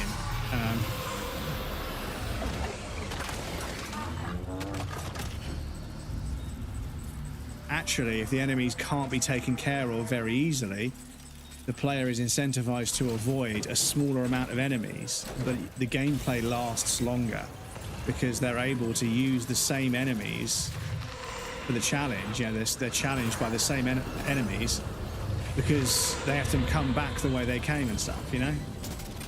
So, yeah, I will always prefer stealth over shooting everything. Because shooting everything, you point a gun at the enemy and you shoot. That's it. You point a crosshair at an enemy and you push a button. That is ultimately what it is. And it can be fun, don't get me wrong. I don't want to shit on shooting games. It can be fun. It can be fun. But you need to build the game around it so that you have enough variety and nuance in doing so. Whereas stealth, you know, enemies that see you and hear you and, you know, sense you in various different ways, getting through an area can require, like, multiple different kinds of deception and multiple different kinds of strategies and timing and positioning and understanding of enemy patrols and stuff. There's just so much more nuance to it that, yeah, I don't know. People are like, oh, stealth games are really boring. Shooting everything until it goes away is boring, dude. Stealth has so many different ways and so many different things the player can orchestrate to get past undetected. And yeah, when it's done right, it's just more fun. I've been all throughout the 80s and 90s, I was playing video games where I was shooting things. And Metal Gear Solid was just a fucking breath of fresh air. Giving me a different way of getting around. Anyway, we've got an ad break coming up any second, so I'll pop you guys over there. And I'll be back shortly. I'm going to do another quick stretch. Don't worry, you won't miss anything, because I'm going to take a break as well. Might be a crap car, but it's very popular. You're going to be doing streams on Gamescom. When is Gamescom? Because is that tonight? Is there a broadcast tonight? Because we could watch it. I mean, I want to try and get as much of this done as possible, but yeah. If we've got some interesting gaming news to talk about, by all means. But yes, I'll pop you guys over on the BRB screen. The ad's going to start in a second. I'll be right back. And then, yes, we'll carry on. But yeah, I apologise, dude. It's just the BTs in this one. There's too many. They're a pain in the arse to deal with, and they don't really offer me sort of gameplay that I enjoy. And as a result, it's just sort of like, I'd rather just avoid them. Because there's so many, it's like you can't really avoid them.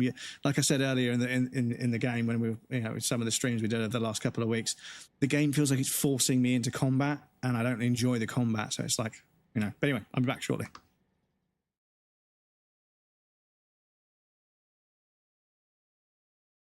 I mean, I know Deadeye might have been a little bit better there, but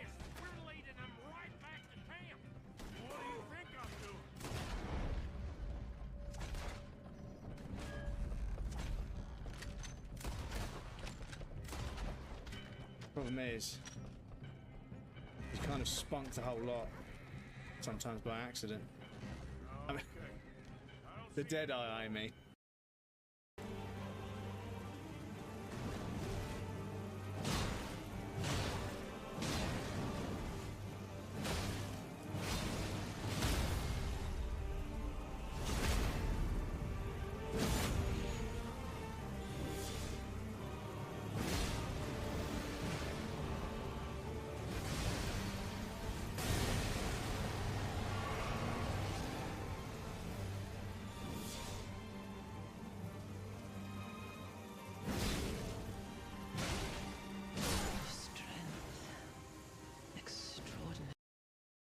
Right.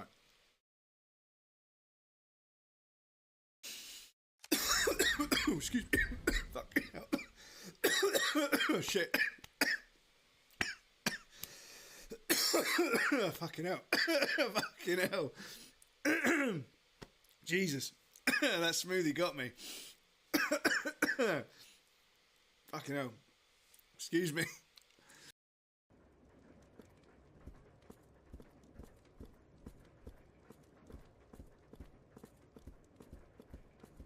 Best game. Right. Yep. Please don't hurt me.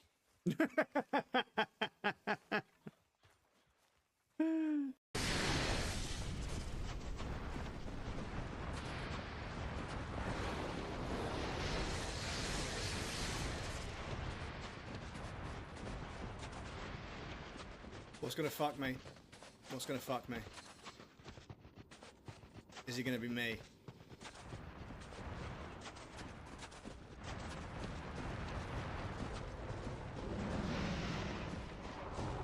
Is that a boss run? That's a boss run. Oh my god. Okay. Oh. Hey, now try looking where you're going. You were looking the other way. You weren't looking where you were going. And you're not even going that... Look where I'm going. My guy, you literally just did a double take twice on which way you were actually going. I mean, why are we not picking up the giant kitchen knife? Look at this giant ass fucking kitchen knife that we could be using. Why the fuck? There's all this irrigation and stuff, all these fucking farmlands everywhere. Why have we not got a fucking scythe? Or a fucking a sickle? Or even a hoe? But I suppose that's realism, because I ain't got any hoes in real life either. Oh, that was a fucking stretch, breadcrumbs. Jesus Christ, excuse me. Right, so excuse me, but yeah, that was a little bit over the top. It's fucking massive.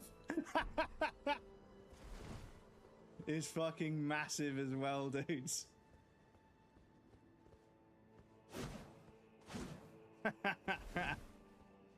It's fucking massive, I love it.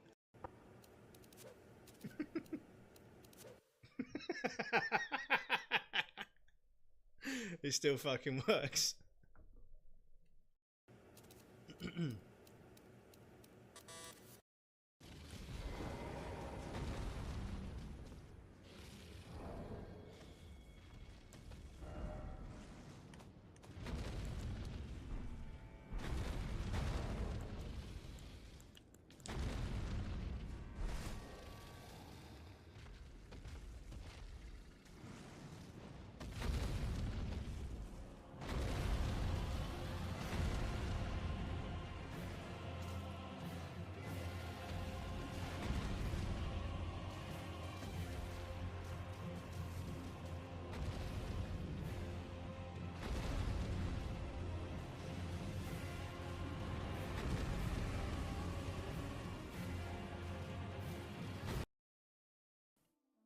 Yes, here's the baby boy. Cat held and shown, look, they recognise you. Hey? Go on, off you go. Go cause havoc over there. Excuse me, what's this? You're on the screen, Bubba. I'm wearing the same t-shirt as well. You can see how it's worn away over time. But Bubba is here. You were just in a clip, little Bubba. Hmm? Oh, you were literally just in a clip. You were on the screen, Bubba, and I was wearing the same t-shirt, and they said Cat was held and shown. Hmm? You little gremlin. To the doctor's appointment, 3-month checkup. I hope the checkup goes well. Meow. Hmm? Excuse me. Opening night tomorrow. I won't be live tomorrow, I'm afraid, but I'll probably try and watch it. And if anybody's interested, I can always share my screen in Discord, right? So it could be shown.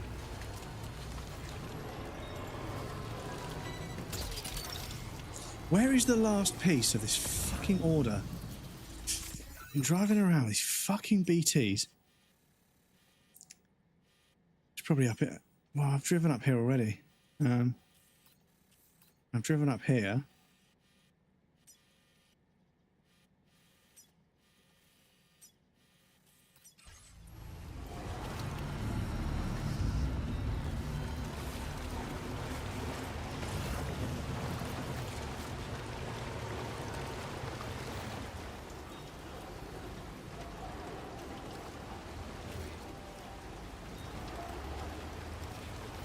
Oh, this is just such a twatish thing to do as well.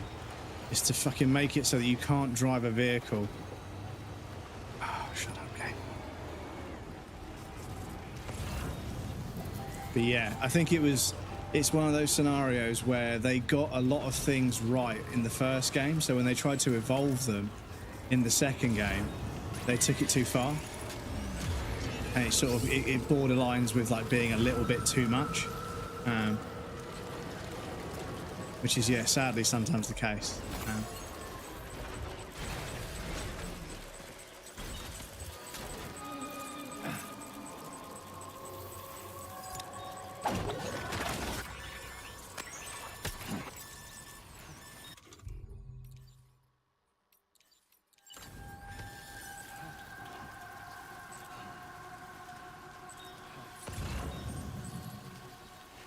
Because, yeah, the thing is, I mean, I almost ran out of health there just from doing that too much, but, you know, I mean, hang on, what I need to do? What I need to do is I need to fucking have a dig around in my truck and see if I've got any weapons floating around in here. Have we got any weapons? Or is it just a shit ton of materials? I've got a grenade launcher, so I could put that on my backpack. Yeah,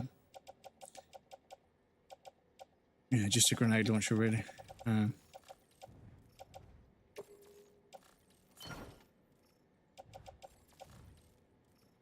Oh, 1, 2, 3. Okay, that's everything.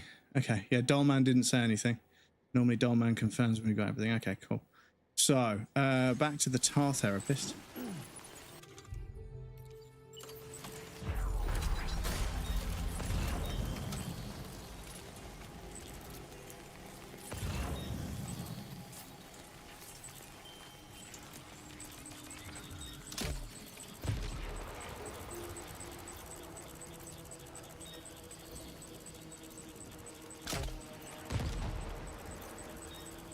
See, like 2 grenades is not enough.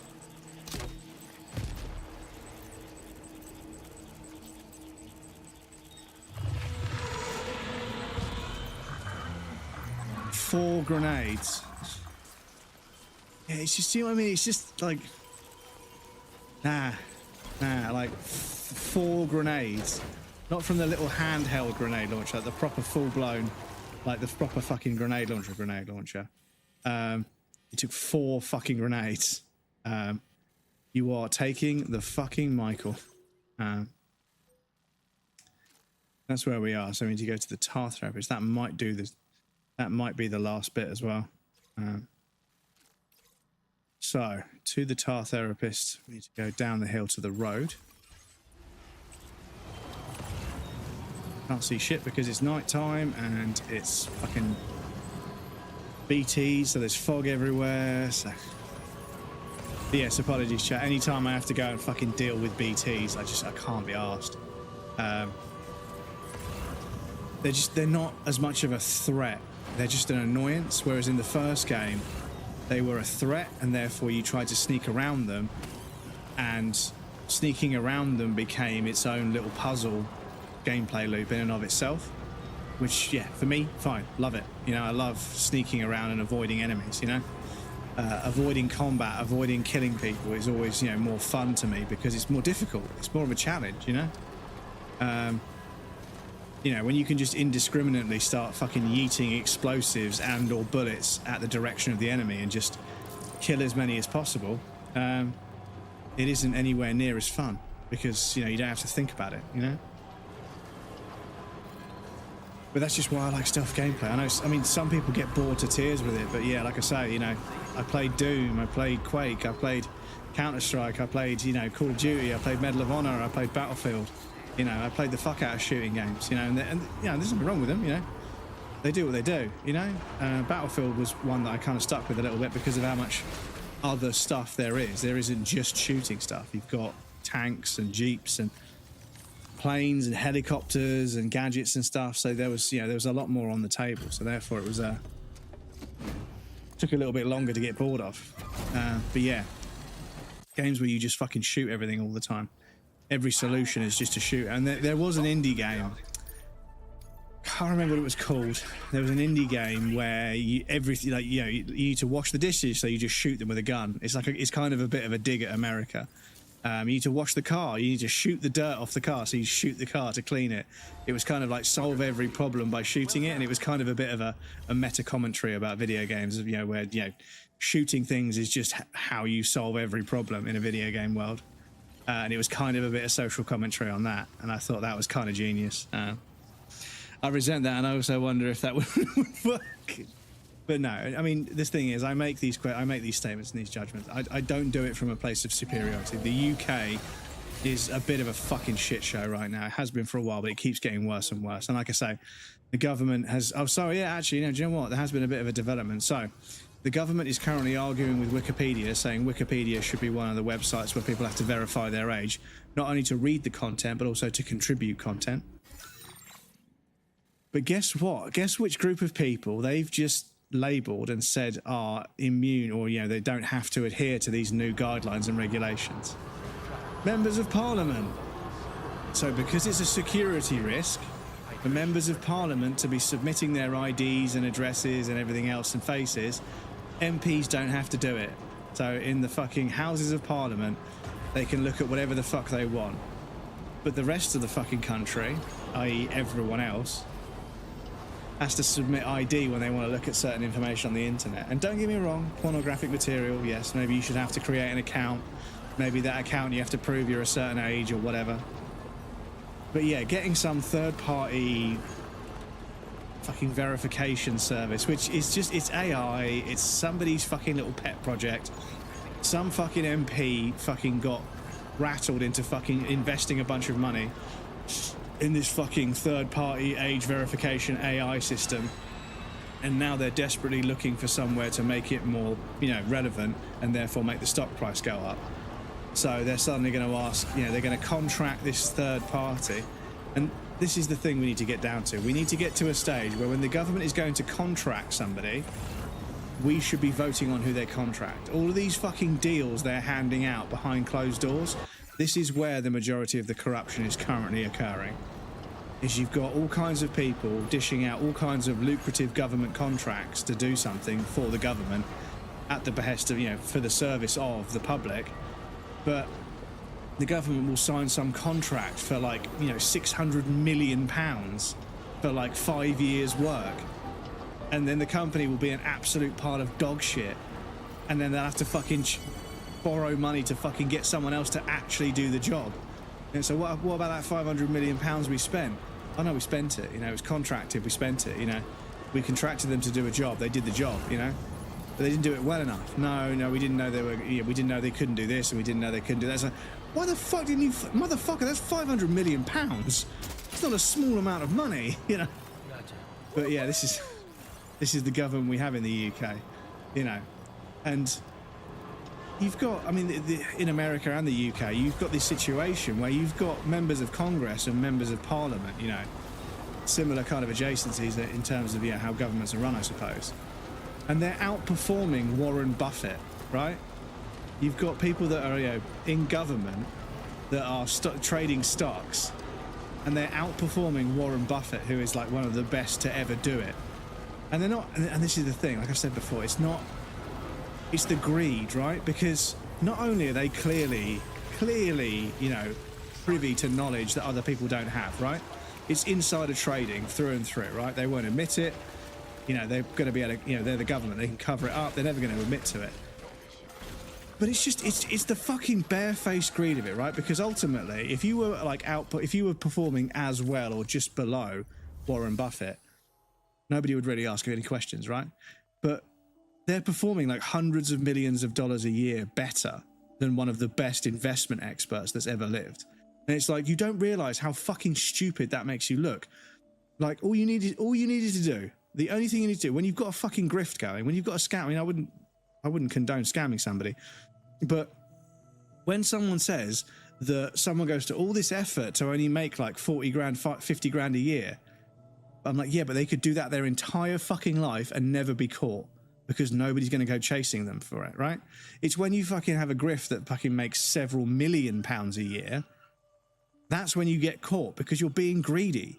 And it just goes to show you these fucking scams at the heart of it. It's just, there's always somebody who takes it too far. Somebody comes up with a way of making money with the stock market and it's fine. One of them was really damaged, unfortunately, because it was on my back, annoyingly. But yeah, that's not enough stars, okay. But yeah, like when you've got like something in the stock market that's working and it's making you a little bit of money, just fucking keep making a little bit of money, but over a long time. But no, there's always one person that comes along and borrows way more than anyone else and then buys way more than anyone else and then tries to fucking scam way more than anyone else. And when it doesn't work because they're pushing it, it all folds, right? And it happened with GameStop.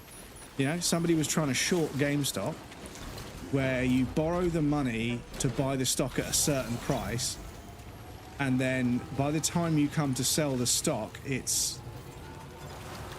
by the time you come to pay back that, I can't quite remember the exact. It's one of those things. I've read what shorting is over and over again because I was watching documentaries on it. Betting you borrow money to buy it at a certain level or something. You take out a loan to get the stock at a certain level, and then when it goes down, you claim the loan back, and it's obviously you get to keep the difference basically. You're short selling it or something. But yeah, basically this enormous, great big fucking hedge fund was basically betting on this company going out of business. So they were going to profit from this business going out of from this organization going out of business, which is obviously shitloads of people's jobs. It's loads of shops in the high street stores and that sort of thing. So yeah, it's bad. You don't want it to go bankrupt and go under. But people were set to make money from it going under. And then when it didn't, it fucking brought down a fucking a hedge fund. And yeah, people were fucking not happy. And they were trying to sue. People were trying to sue Reddit. I think they were trying to sue a subreddit. They couldn't sue Reddit, the platform, because Reddit was just the platform. It's the subreddit itself.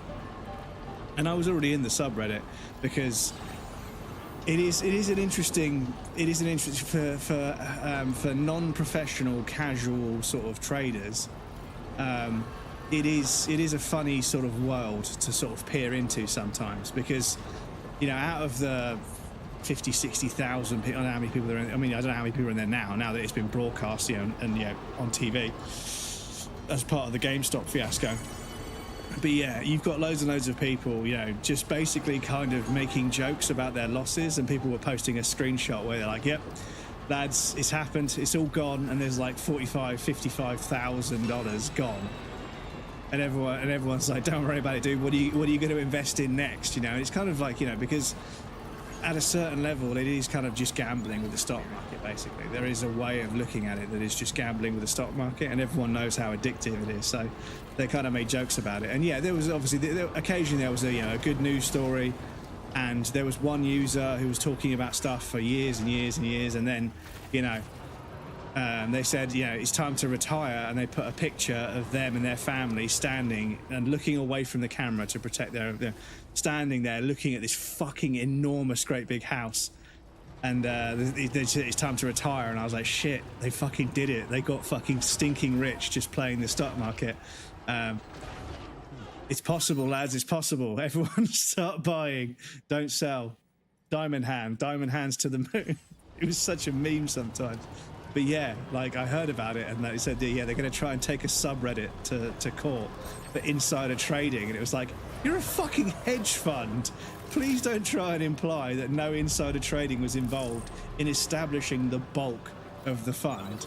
You know, hedge funds are, you know, ill-gotten gains that have been placed, and then they use those ill-gotten gains, they move them around and invest them in various different things to grow them, right? And it's just money making money, right? It's just, you know, because our financial system is that ridiculous, right? Wealth begets wealth. It's just, you know, once you get to a certain degree of wealth, you can just use that wealth to grow itself, and then you're set for life. You have generational wealth as long as you manage that money correctly. You get money for nothing. It's money for old right. You just fucking use it in the system to grow it until you've got enough money to live on doing nothing. Yeah, that's the dream, right? But yeah, I have absolutely no doubt in my mind that the majority of these large financial conglomerates and hedge funds and everything else, investment firms and everything else, the bulk of their actual money is probably insider trading. But yeah, they were going to try and take them to court. I mean, I think there's a film about it. I might watch the film. Say you own amalgamated lint at 100 and you think it's high, bought stock and you sell it at 100, but then you buy it back when it hits 95, give you back the shares. Yes. Oh yeah, you borrow the shares to sell them to people. It's not, yeah, you don't borrow the money, you borrow the shares and sell them to people at 100, and then hope it goes down, and then when it goes down, you buy the shares back and you keep the difference. Thing. Or you borrow money to buy shares at a certain price, and then you sell them, and then you buy them back at the lower price once they've gone down. I think I remember now, yeah. But yeah, it's crazy because, you know, at lower levels, at the kind of income that I'm on, you know, I would never have enough money to make that worthwhile. But when you're talking about a hedge fund of like $19 billion, that 5% is not nothing, right?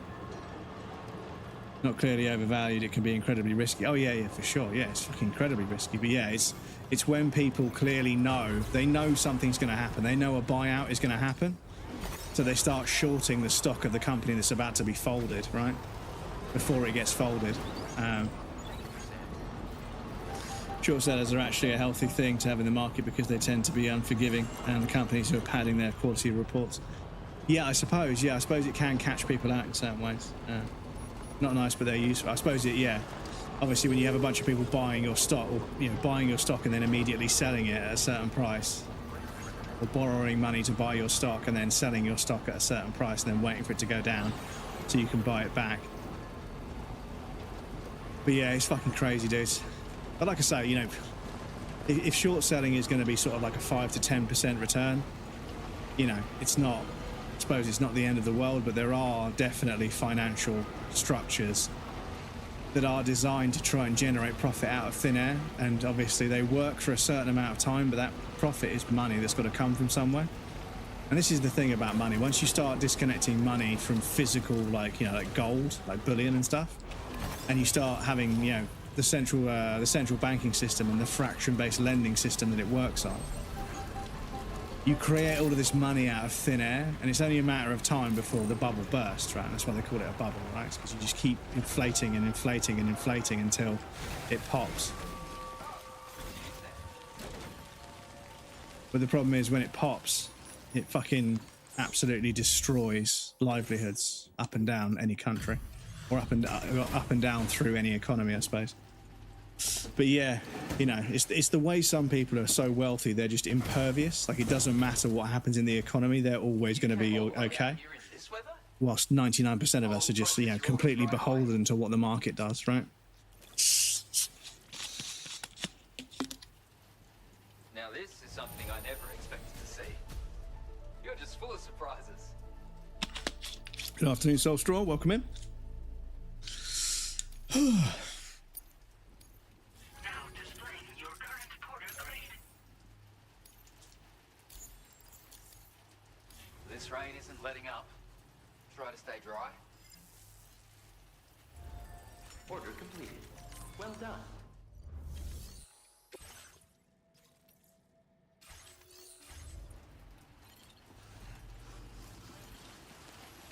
We won't forget what you've done for. Monday, Kojima Express.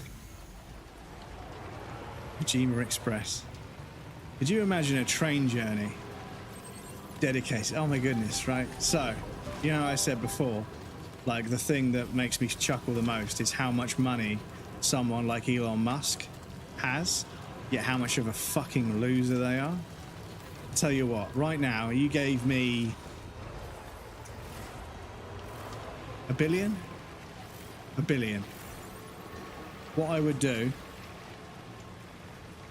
is I would create the Hideo Kojima Express, you know, the Brad Pitt Express, the Angelina Jolie Express, the Daniel Day-Lewis Express, you know, train journey where each carriage on the train is dedicated to a film or a game or, you know, one of the projects they've worked on, right? And you have somebody who is like an expert on that particular film or project or whatever in that carriage, talking you through, like a guided tour, talking you through each and every object in the room. You know, this is actually the table and chair they sat in at that scene. This is the sign from the saloon. This is the gun they used. This is the prop they used in the film. Did you know that, you know, like a film tour, but on a train, right? So you get to go to a destination in the process.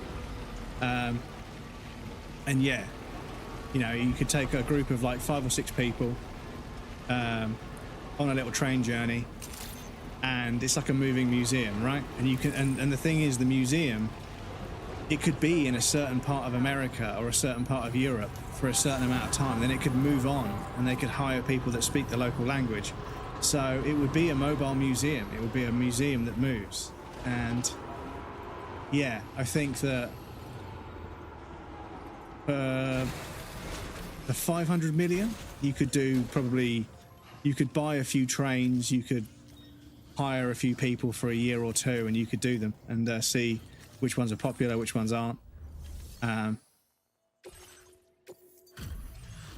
yeah, that's it, idea, you know, and maybe it isn't super profitable, maybe it doesn't make a shit ton of money, but people enjoy it.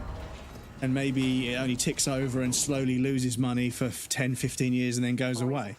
But for 500 million, when you've got several $1 billion, you know, I mean, you could buy Twitter for 44 million or whatever it was, and then, you know, just absolutely tank the stock value by being an absolute fucking idiot.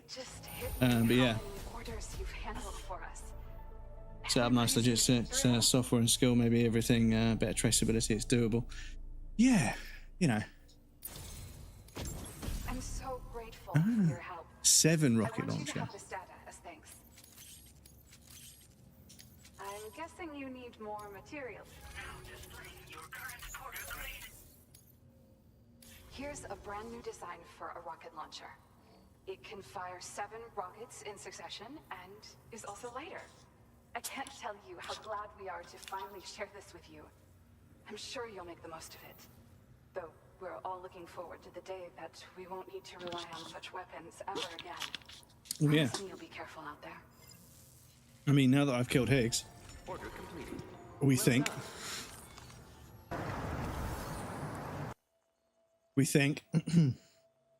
Speaking of thinking, here's a little creature that doesn't do very much of it.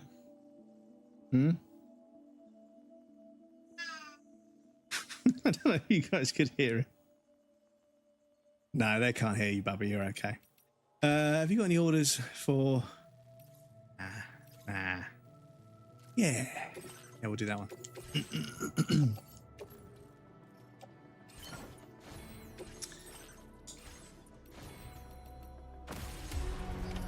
Order accepted. Thank you.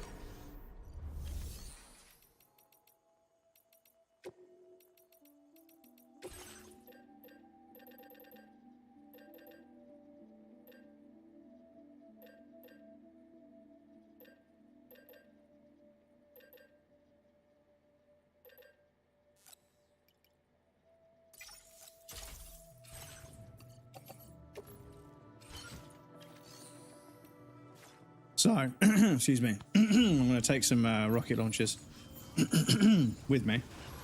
Because yes, if we come across any BTs along the way, I'm just going to fucking shoot them with the rocket. I do not care. I heard him, but I couldn't type. Oh, you could hear him, okay. Because yeah, I feel as if I've got the EQ and everything and the filtering on the mic pretty good. I mean, my voice is kind of fucked at the moment, which is annoying because, you know, I literally just spent a bunch of money on a decent microphone. And then my voice is fucking around like mad, and now you guys can hear every single bit of it. But yes, one lesson I've learned from owning a microphone that's actually good enough to notice is that noise suppression, like the filtering you can get, like the noise, even the NVIDIA one and the one that says high CPU usage, it fucking murders vocal quality. It sucks so much quality out of your voice. And it also means that when you make certain noises like laughing or, you know, other kinds of, you know, expressions of emotion, it can actually kind of like thin them out and make them sound really fucking weird. So yeah, unfortunately, as good as it can sound at first, it is destroying vocal quality. And I hate to say it, but I am one of those guys on TikTok that when I see somebody that's like, "Hey streamer, I've got some tips for you. You want to use this NVIDIA noise suppression if you've got an NVIDIA GPU?" I'm like, "No, you don't, dude. You really fucking don't. That will take a fucking £250 microphone and make it sound like a fucking like a £20 microphone without any filters." Rather than doing that, what you want to do is get some soft furnishings, like big soft curtains and cushions, and even the noise dampening, sound isolation foam things, because they're made of foam. You don't have to stick them up with like too much force, so I don't even think your landlord would notice. You could probably just use double-sided tape and just scrape it off afterwards. Yeah, that's what you want to do. I mean, I'm lucky that the TV, which is the biggest flat surface that would probably bounce my voice, is actually quite far away, so I don't have to worry about echoes too much. And yeah, the room it does have soft furnishings in it, and luckily behind me is like some curtains with a green screen hanging in front of it, so that obviously soaks up a little bit. And there's a big set of curtains over there that soak up a little bit, so there isn't that much of an echo in this room. I'm quite lucky with the noise floor in this place. It's pretty quiet where I live, which is kind of helpful. But yeah. What to say? Never seen better looking cargo. You did a bang up job. Safety switch after 4 hours and heating a lot. Yeah, my TV tells me that it wants to turn itself off after 6 hours. And on the Saturday streams, I'm like, oh shit, there goes 6 hours. Feels like we're always asking for help, but thanks. Oh, you lost the remote. Oh, shit, that's the worst. Yeah, I saw two kids in their garden somewhere. They were like, they were just basically just dicking around, and one of them said, imagine this, right? If you were a burglar and you were going to steal things that are only minor inconveniences, what would you steal? And this guy was like, I'm going to break into your house and I'm going to take the batteries out of all of the remotes. I was like, that's fucking devious. That is absolutely fucking evil to think of. You've got no deliveries for anyone that needs to be 5-star, so yeah, never mind. Right. So, where is the next nearest shelter we need to visit? Power cables, yes. Yeah, somebody said I'm taking the base of your kettle, because most kettles now have like a base that you put them on.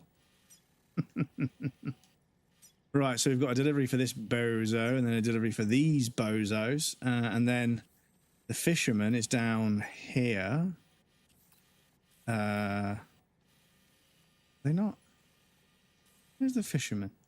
Oh no, they're here, aren't they? Fisherman is not quite 5-starred. Metagenomicist is not quite 5-starred. And the Mr. Impossible is definitely not almost 5-starred. So we need to go this way first, unfortunately. Oh, actually, tell a lie. Tell a lie. If we were to go up, we can go down this way. I've done it a couple of times. So what we'll do... But yeah, we need to go to there, don't we? There. Yeah, okay, actually, let's do that. So, we're going to go down the road, down the left, and then right. Make the deliveries that are down here, and then head up the mountain to deliver the stuff we got for the people up the mountain. Fun fact, there was a petition on the UK government website that read, "Shove a pineapple up Nigel for us." Got 100,000 votes. It was, however, removed from the site. Yeah, and it's fucking crazy how, like, Brexit was such a fucking absolute shit show, and we know without a shadow of a doubt it was a fucking stupid thing to do. But Farage is still trying to form a party. And it's like, my dude, you were behind Brexit. Like, it was... Cameron actually called the vote, but let's not fucking mention that cunt's name. But you were so up your own arse lying to the public about Brexit, and it was a complete fucking failure. So the fact that you're trying to run for power again, miserable fucking prick. Switch password, that all. Okay. But yeah, I genuinely can't believe that Farage has the fucking gall, the audacity, to try and form another political party after just, you know, not getting elected and then being a massive supporter of Brexit, which was a fucking enormous mistake. But this is the problem. This is the really scary thing about England right now, is that the school systems are slowly but surely just fucking leaving young men behind. And these fucking right-wing scumbags, they know that. They know that young men feel massively disenfranchised by the world around them, because ultimately the fact that their strength used to ensure that they would always have labour as a way of earning a living. But the fact that we're moving now to a world where, you know, physical labour is becoming less and less required means that those men have, you know, suddenly got nothing, you know, because the school systems haven't fucking educated them. School systems just, you know, they're underfunded, and, you know, they're unfortunately told to basically just, you know, churn out disenfranchised young people that don't have any confidence, because those are the easiest people to just drive into the working class jobs that pay minimum wage, right? You create an environment where it's so difficult to survive. Kids leaving school will take any job going because, you know, there aren't that many jobs going, right? Which means you can exploit them, which is what, you know, the people at the top want. But yeah, it's fucked, because the school system, the UK school system, is failing young men, and then the internet is stepping in where their parents are too busy to, because it, you know, I get that you can work full time and still look after your kid, but unfortunately sometimes it doesn't quite work that way, and as a result, you've got young men, you know, 14-year-olds, 13-year-olds, who don't see a future because all the physical labour that they would have been required for is slowly going away. They're looking at everybody who is in the 18 to 25-year-old bracket with all of these college degrees and, you know, qualifications, working for minimum wage because, you know, there's no fucking work out there. And then they're looking at criminals cutting around in fucking brand new designer clothes with a fucking brand new Mercedes, brand new iPhone, you know, bags of money all the damn time. And they're going online because their parents aren't around to raise them and look after them and try and teach them about the world. They're learning about the world online, and these fucking right-wing scumbags are grooming these kids into being just the most fucking horrible generation of little far-right fascists. And we've got to fucking stop it, because they're going to be of voting age reasonably soon. And it terrifies me.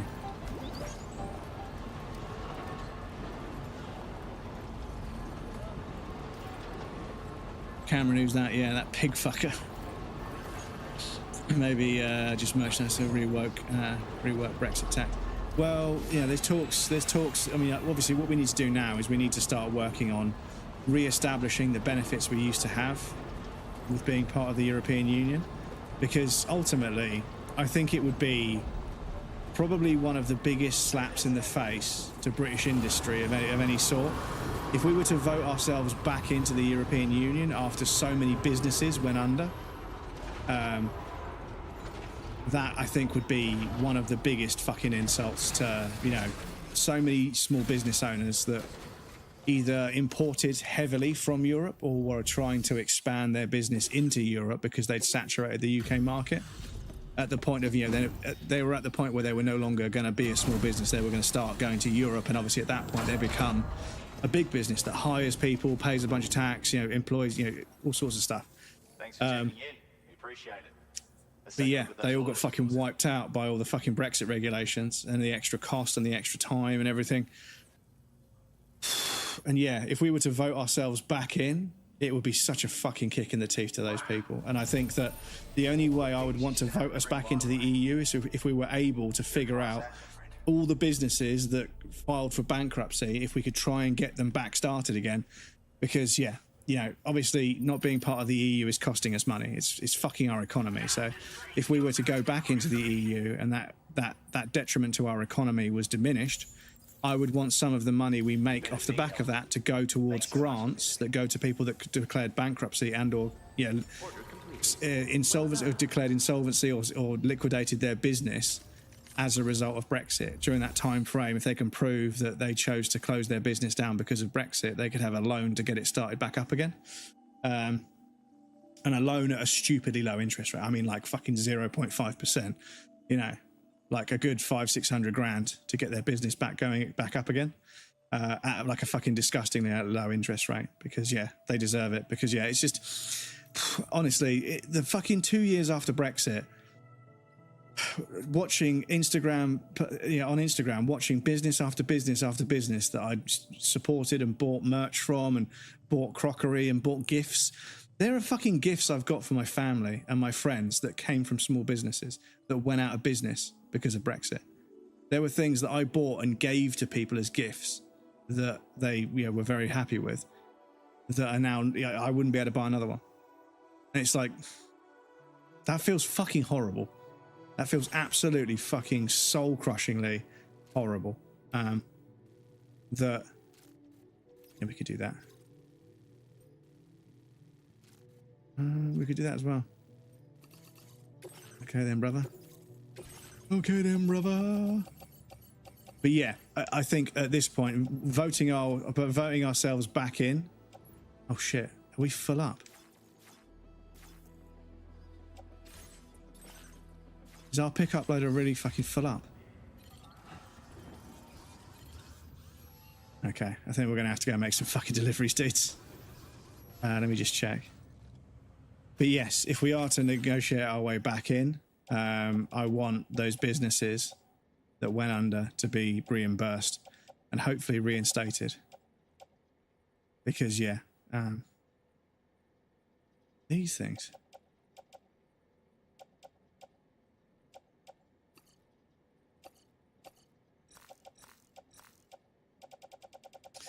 Right, what have I got on my back right now?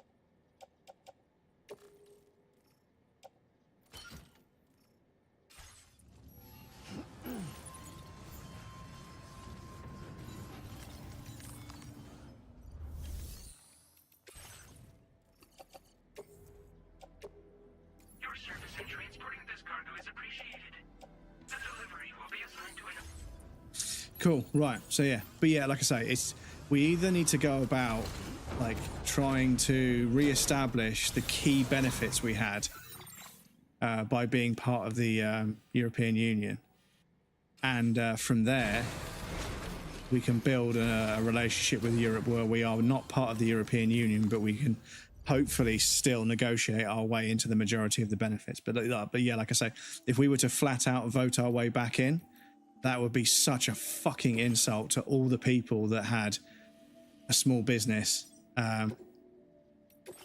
Because, yeah, it just absolutely wiped out so many small businesses. And like I say, even the ones that I didn't read about in the newspapers and in sort of various different forums, it's the ones that I used to follow, the people that I've bought art from, that, you know, I bought art and they sent me this beautiful print on really good paper in like the right sort of like packaging so it didn't get damaged, and they sent me a little note saying obviously when I roll it up it's going to take that shape. If you leave it in the sun and then try and lay it flat on a towel with a piece of wood on top of it and then let it cool down overnight, that should flatten out. And they were like trying to sort of help me with the process of getting it into a frame and everything.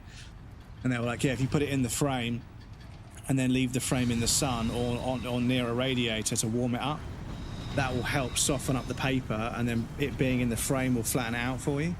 And they were so helpful. And I was like, this is it, dudes. Just buy from small businesses, because you buy something from a big corporation and it's fucking broken or it doesn't work properly, and they argue with you about how it's not their responsibility. Welcome in, non-fungible turtle. But you buy from a small business, like they clearly care about the whole customer journey, from like you choosing the item to it being shipped to you to you enjoying the item. Like they care about the whole journey, whereas big corporations, they only give a fuck about the purchase, you know? They advertise and you purchase. That's all they give a fuck about. I have an online friend as a teen who was part of the EDL. He's an adult, he's admitted to it, and he says that he's ashamed of it. He was a stupid kid, didn't realize that. Yeah, this is it. This is it. They're grooming kids by sort of, you know, telling them what they want to hear and then slowly turning their mindset towards being right wing. And it's fucking insidious and disgusting, and it needs to stop. Left as soon as he realised, yeah. I'm trying to encourage one of my 19-year-old nephews who is in trade school for diesel mechanics to make elective courses the school offers on EV maintenance and repair, because I think he's on a dead-end course right now. Yeah, and if you can't work... The thing is, if you can't work on a modern car, you're not going to get a job as a mechanic. If you can't fault find with the ODB plug thing, and you can't fault find and then use the computer to clear error codes and stuff, you know, being a wrench monkey, it's gone. You need to be able to fix electronic vehicles. You need to be able to reprogram ECUs. You need to be able to reprogram all kinds of sensors. Otherwise, you're not going to make a living. It's modern cars are so fucked.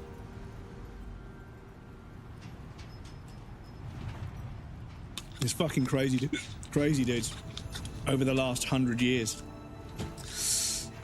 if not more, we've slowly but surely just refined the combustion engine into this fucking... It's just a fucking... It's a formality now. So the engine and all the components, everything about a combustion engine is so well designed and built that they don't have any more problems. But to keep the mechanics and the spare parts industry going, which is another revenue stream for, you know, car companies, is they have licensed mechanics who are the only ones that are allowed to work on the car, and you void the warranty or whatever. And yeah, like the parts break on purpose, but there's several mechanics with lots and lots of years of experience that have learned all these computerized sort of, you know, technologies. And they're like, I've taken this sensor apart. There's nothing wrong with it. I've taken the sensor apart, serviced it and put it back together, and it still says there's an error. I clear the error on the system and the error comes back, even though that sensor and that fuel delivery system or whatever is perfectly fine. I've tested it on the bench. It's perfectly fine. It works. It delivers the right amount of fuel the way it's supposed to. It aerates it correctly. There's nothing wrong with that fuel delivery system. The sensor thinks there's a problem, and therefore the car won't start. And if you trick the car into ignoring that error, if you're able to, that's it. But the car is basically saying this sensor that's part of this part with this part ID is faulty, and it will not greenlight that part again. You have to buy a new part, and it has to be fitted by somebody at the car company, and then they have to do a specific process of removing the error in a very specific way. Otherwise it won't clear the error code and the car won't start. And you know, the end result is, I don't know what I would search for, but there are like literally fields in like India and Africa and other parts of the world. There are fucking hectares of cars parked, just sitting there that nobody will buy because they're fucking useless. And yeah, people are okay with that apparently. People are like, yeah, you know, never mind.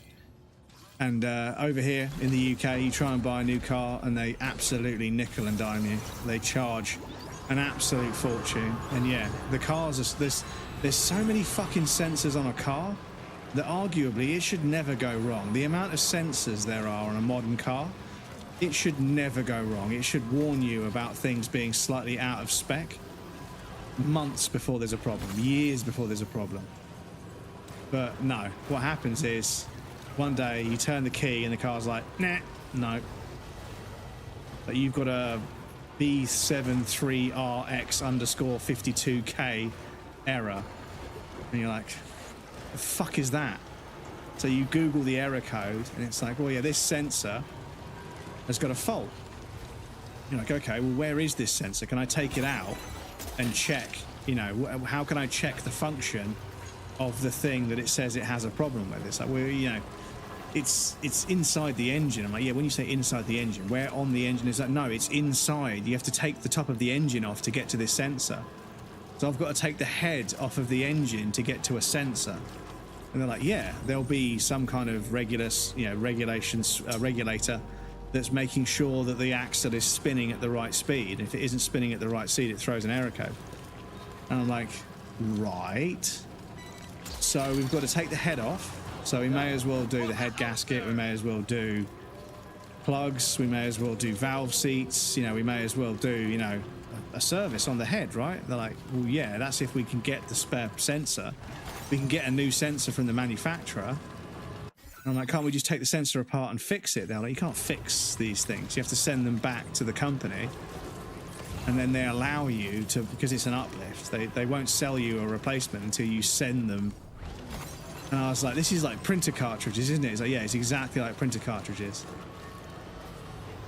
Basically, a lot of the ancillary sort of, you know, consumable and, you know, replaceable parts, modular parts on a modern car, it's the same scam as printer cartridges, where, like, these days, the fucking company that's charging you more than human blood for ink, printer ink is more valuable, or costs more than human blood. Just let that sink in. And the toilet that comes with it. No, I'm just kidding. But yeah, printer ink is more valuable because of how much they charge for it than human blood, right? And it isn't. It's worth fucking pennies. It's literally giant vats of the stuff, right? But printer companies charge you an absolute fucking fortune for ink cartridges, right? And do you know what's fucking crazy is, like, a set of, like, a black and white and then the 3 different colors that you put in your printer. It can cost you like 60 quid for some fucking ink cartridges, right?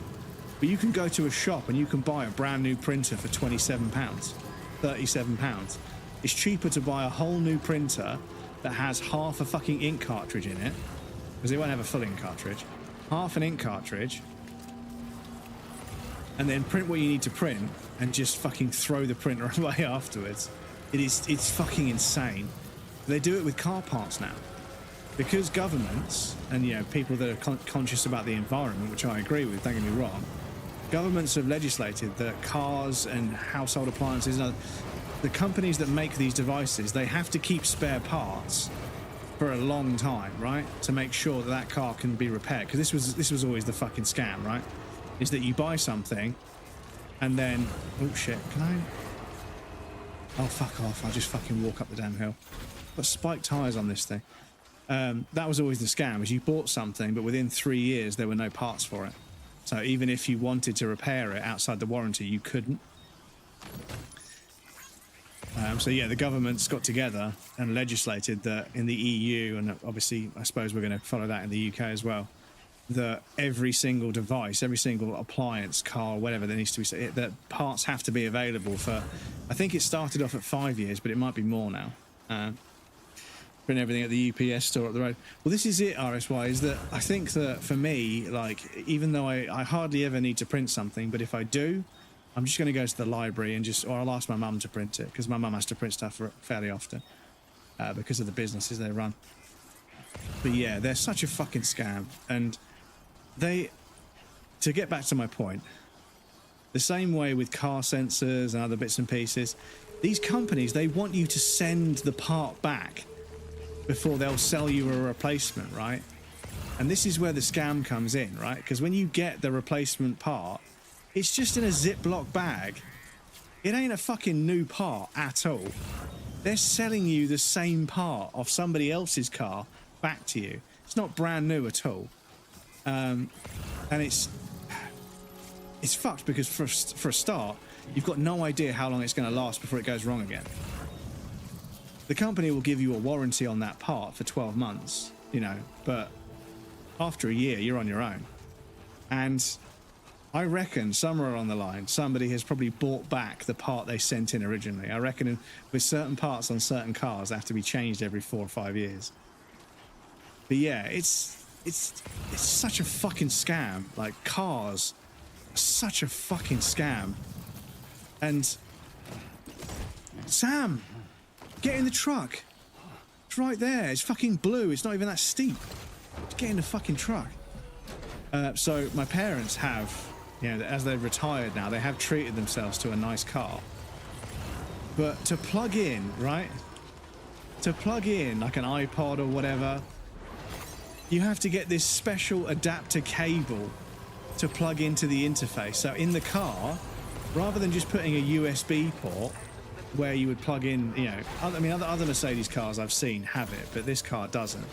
You have to get this weird proprietary Mercedes fucking like plug that you plug in and then you get a USB port on the end. And it's like, you motherfuckers, you absolute motherfuckers. Fuck you. And the thing is, the car has wireless AirPlay, so you don't even really need this plug. So it's not even like everybody has to buy this plug. So they're nickel and diming people.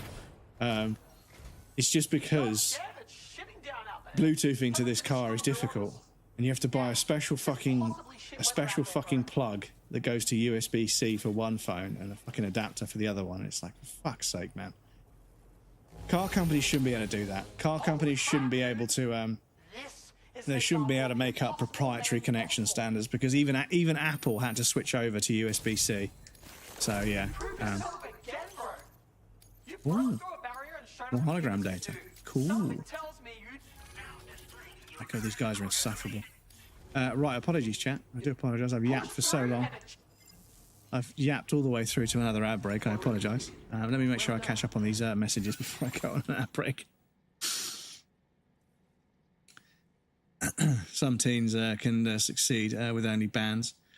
Tell them not to. The UK is shit. EDL will start. Yeah, ain't worth it. It's a shit. Yeah, it's fucked. It's fallen from grace. In my lifetime, the UK has fallen from grace so hard. It's such a fucking terrible generation to be British. Support small businesses and small artists, they will care more. Yeah, exactly. This is it. Used to follow Britain first, not realising what they were. Well, yeah, and it's like Help for Heroes apparently is secretly incredibly fucking racist. It seems very sort of, you know, above board and sort of, you know, like who's going to argue with Help for veterans and, you know, war criminals, victims of war and stuff. But actually underneath they're fucking really racist. Biggest problem with a lot of these far right groups is you don't know what they actually are. It's easy. Yeah, well, yeah, they're very sneaky with how they fuck. I mean, there's lots and lots of stuff that shows up on my Instagram feed because of somebody I know. I don't know who it is, but yeah, it's kind of like memes and stuff. But the page itself is actually fucking far right. They share memes and stuff, but it's actually a far right page. And also, there's like people that are like, you know, non-white that live in other parts of the world, but they cosplay, they pretend to be an English person that's a far right activist, and they groom people into these groups, but they're not even in the UK. They're doing it to try and create unrest in British society. And it's like, fuck, dude, we are so cooked. The UK is so cooked. Anyway, ad break's coming up in a second, so I'll pop you guys over there. I'll be back shortly. I want to quickly stretch my legs because they're stiff as fuck. But yes, I'll be back shortly.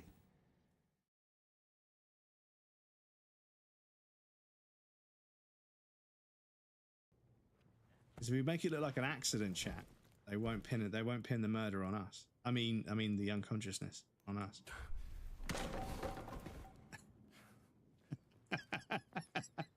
I have been in this exact situation numerous times in my life. This looks perfectly natural. This looks like they had a few beers, They were sitting in front of the fire and they passed out. This looks 100% believable. So I got to run past Marguerite.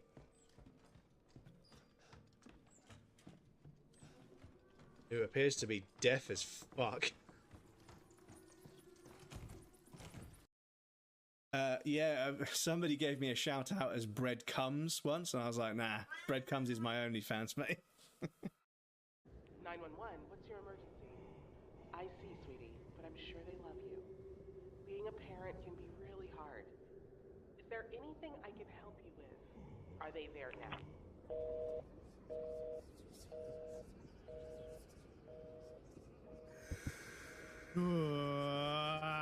Fucking hell, dudes. Ooh. Yep. Oh, it's good. It's fucking good, dude. Come on. Think about the hiccups. Fuck off. Think about them. Think about it. It's subconscious. If you think about it and bring it into your conscious, it'll stop.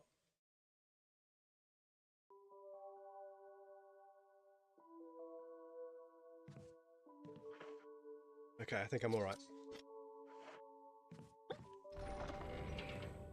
Fuck's sake.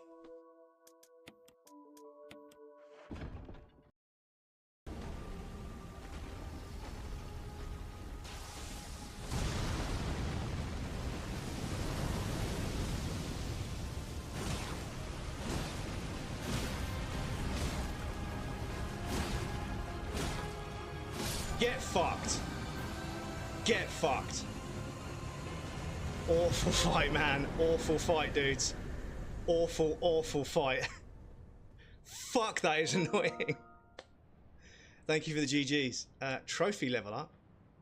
You're 0% to 310. Okay. Thank you for the Doomslayer. Fucking what a shit fight. What a shit fight. From memory, a rocket usually, I think a rocket is sometimes a one shot.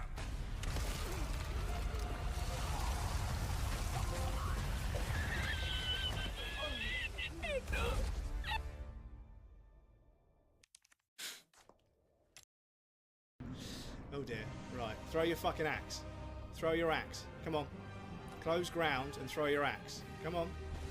Come on. Look, I'm giving you openings to throw your axe. I'm even going to pick up my runes. Throw your axe. Oh, I'm so cringe. From the dungeon. And they're human.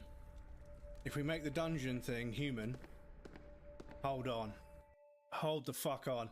If this is it, they're human. If we describe a human using the computer in the dungeon, hold the fuck on. Hold the phone, chat. Hold the phone. Hold the fucking phone.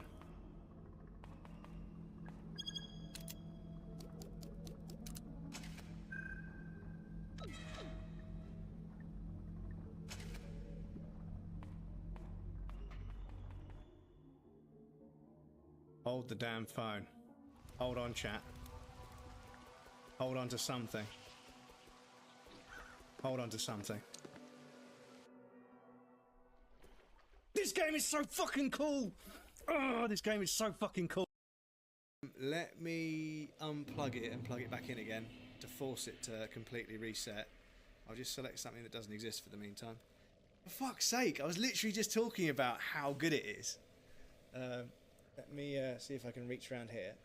That's right, you heard me. Reach around. Do that. And then, what is this emote? Did you make it into an emote? That's fucking brilliant. Oh, look at that. Welcome back, everybody. Thank you for your patience. I appreciate that. Nimbus, hello, welcome in. It was Nimbus. I heard the bell, but I was stretching, so I couldn't see. Nimbus, welcome in, dude. It's good to see you. I hope you're well.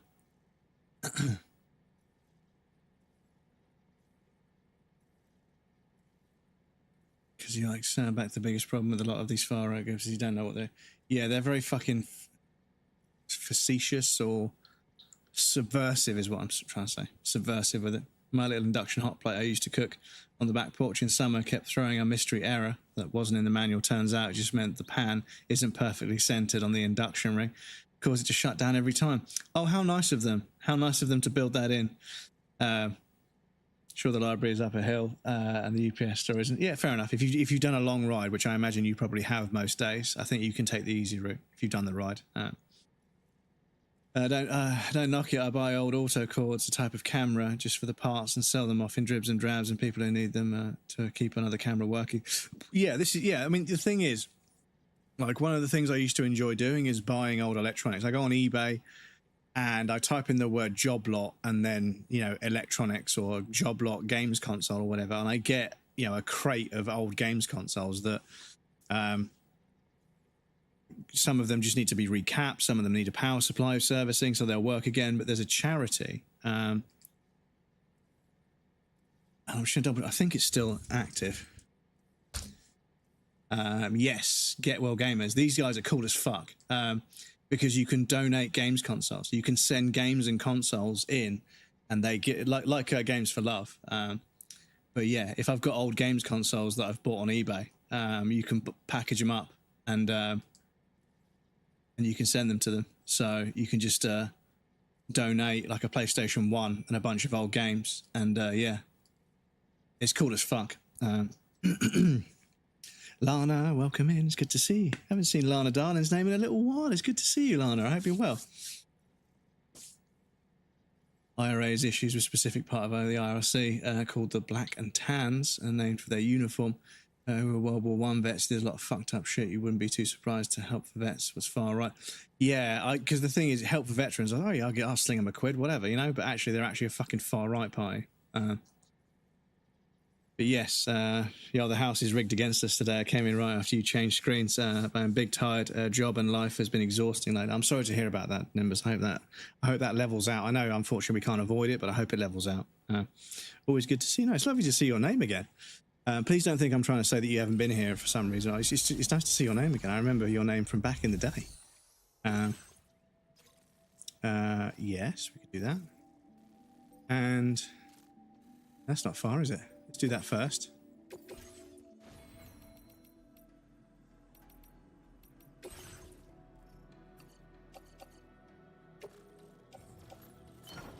Put that in there.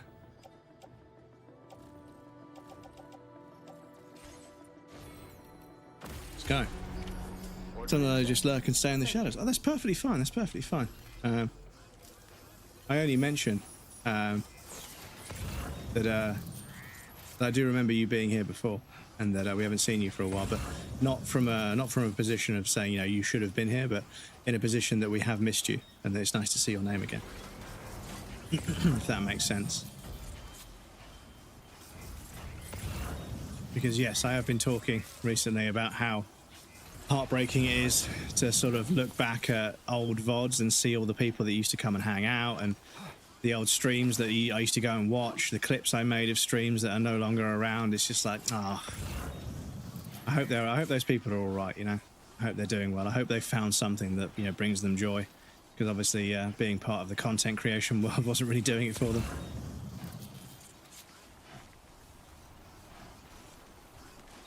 Whenever I remember you from back in the day, I just think of back in my day, there was a person named Lana Darling. No, Lana Darling. I'm trying to remember which game did we meet Lana on? But Lana, did I meet you through Dave Plays? Or Dave Against, was it? I can't remember.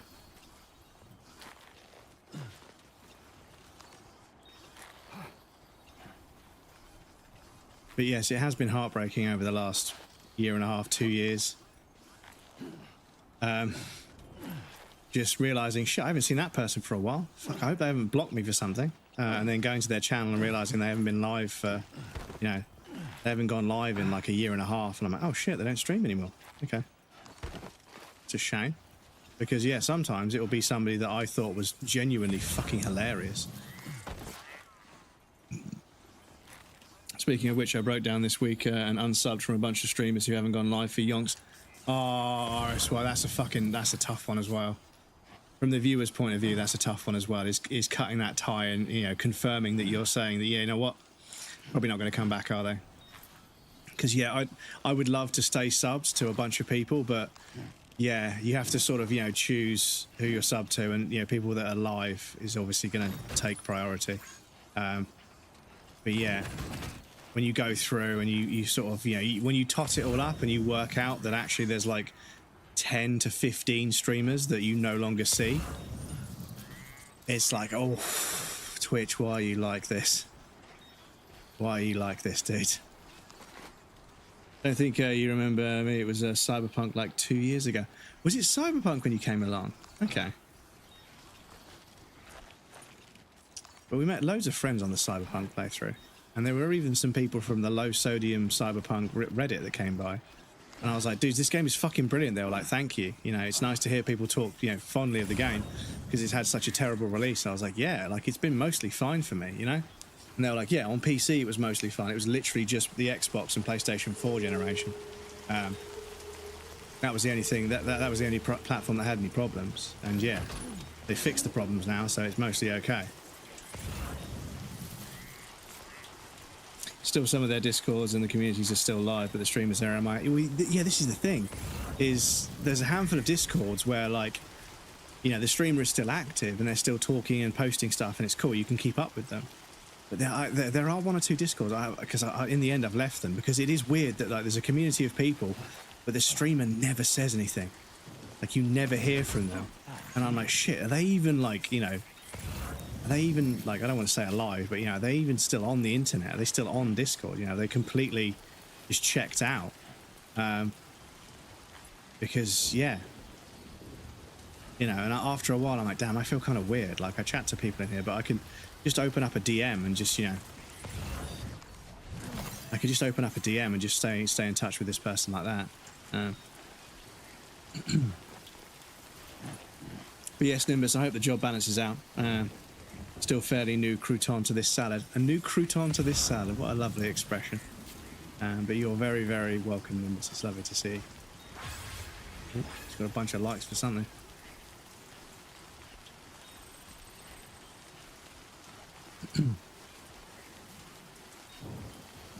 Had that. Technically, I'm one of those MIA streamers, although I was never affiliated, so I was just busy. I forgot.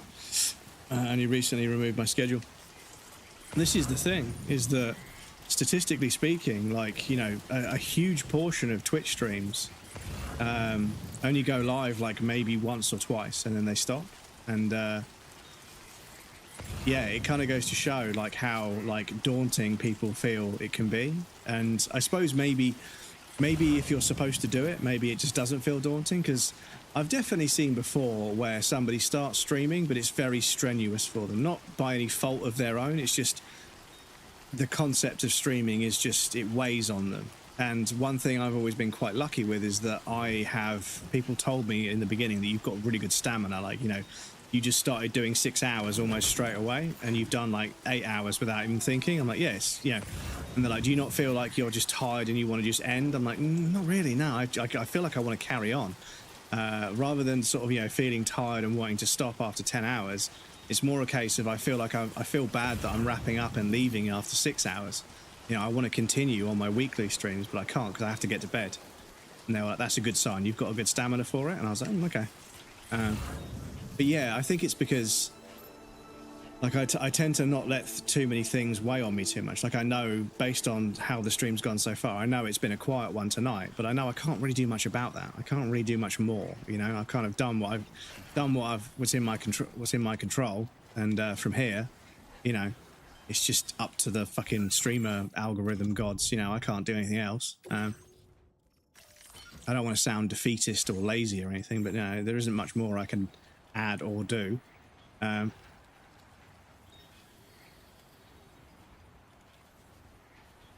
going to sneeze, I think. Yeah, there just isn't much more I could do other than just go live and try and just meet as many people as possible. Sam, fucking stand up for fuck's sake. So yeah, at this point, I'm kind of just, you know, relinquishing accountability and responsibility on my side. Sam, when you're carrying stuff and he starts to lose his balance, it's just, you're kind of just screwed. Like, there's nothing you can do. You have to just let go of everything. It's a post box. It's a coffin ball. Okay, well, let me put this stuff down here. Inamarente, welcome in. You've recovered from the end of the story. I saw you online and I decided to jump in and say, oh, well, welcome in. It's lovely to see you, dude. Thank you for stopping in again. I appreciate it. I've had some time to think about the story, yeah. And yeah, I'm still processing parts of it, and I'm not sure. I don't know. I feel as if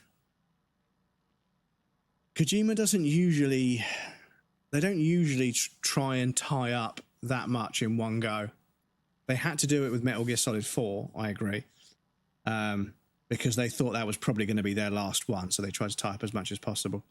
So they had that cutscene at the end, which was, you know, a massive expedition done. But yeah, at the end, the pacing of it, I mean, the pacing of the story is difficult because it's kind of an open world game. But yeah, at the end, you learn like so many things about Nirvana and Lucy and Sam, and Lou is actually Tomorrow. You know, Tomorrow is actually Lou from the future somehow. And then you learn that Tomorrow becomes a porter, kind of implying that the third game will be Tomorrow instead of Sam. So yeah, I'm still kind of chewing through and processing everything we learned in the last 2 to 3 hours of story that kind of all happened in one go.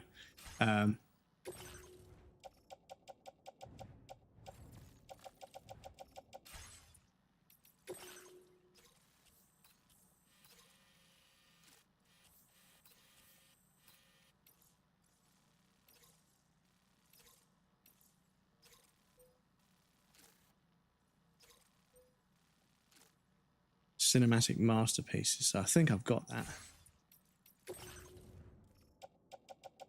No, I don't. Yeah, okay.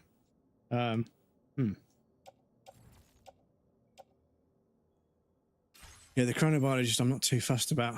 Oh, it's there. Okay. All this stuff I've just picked up. Oh shit. All this stuff I've just picked up is actually for someone else.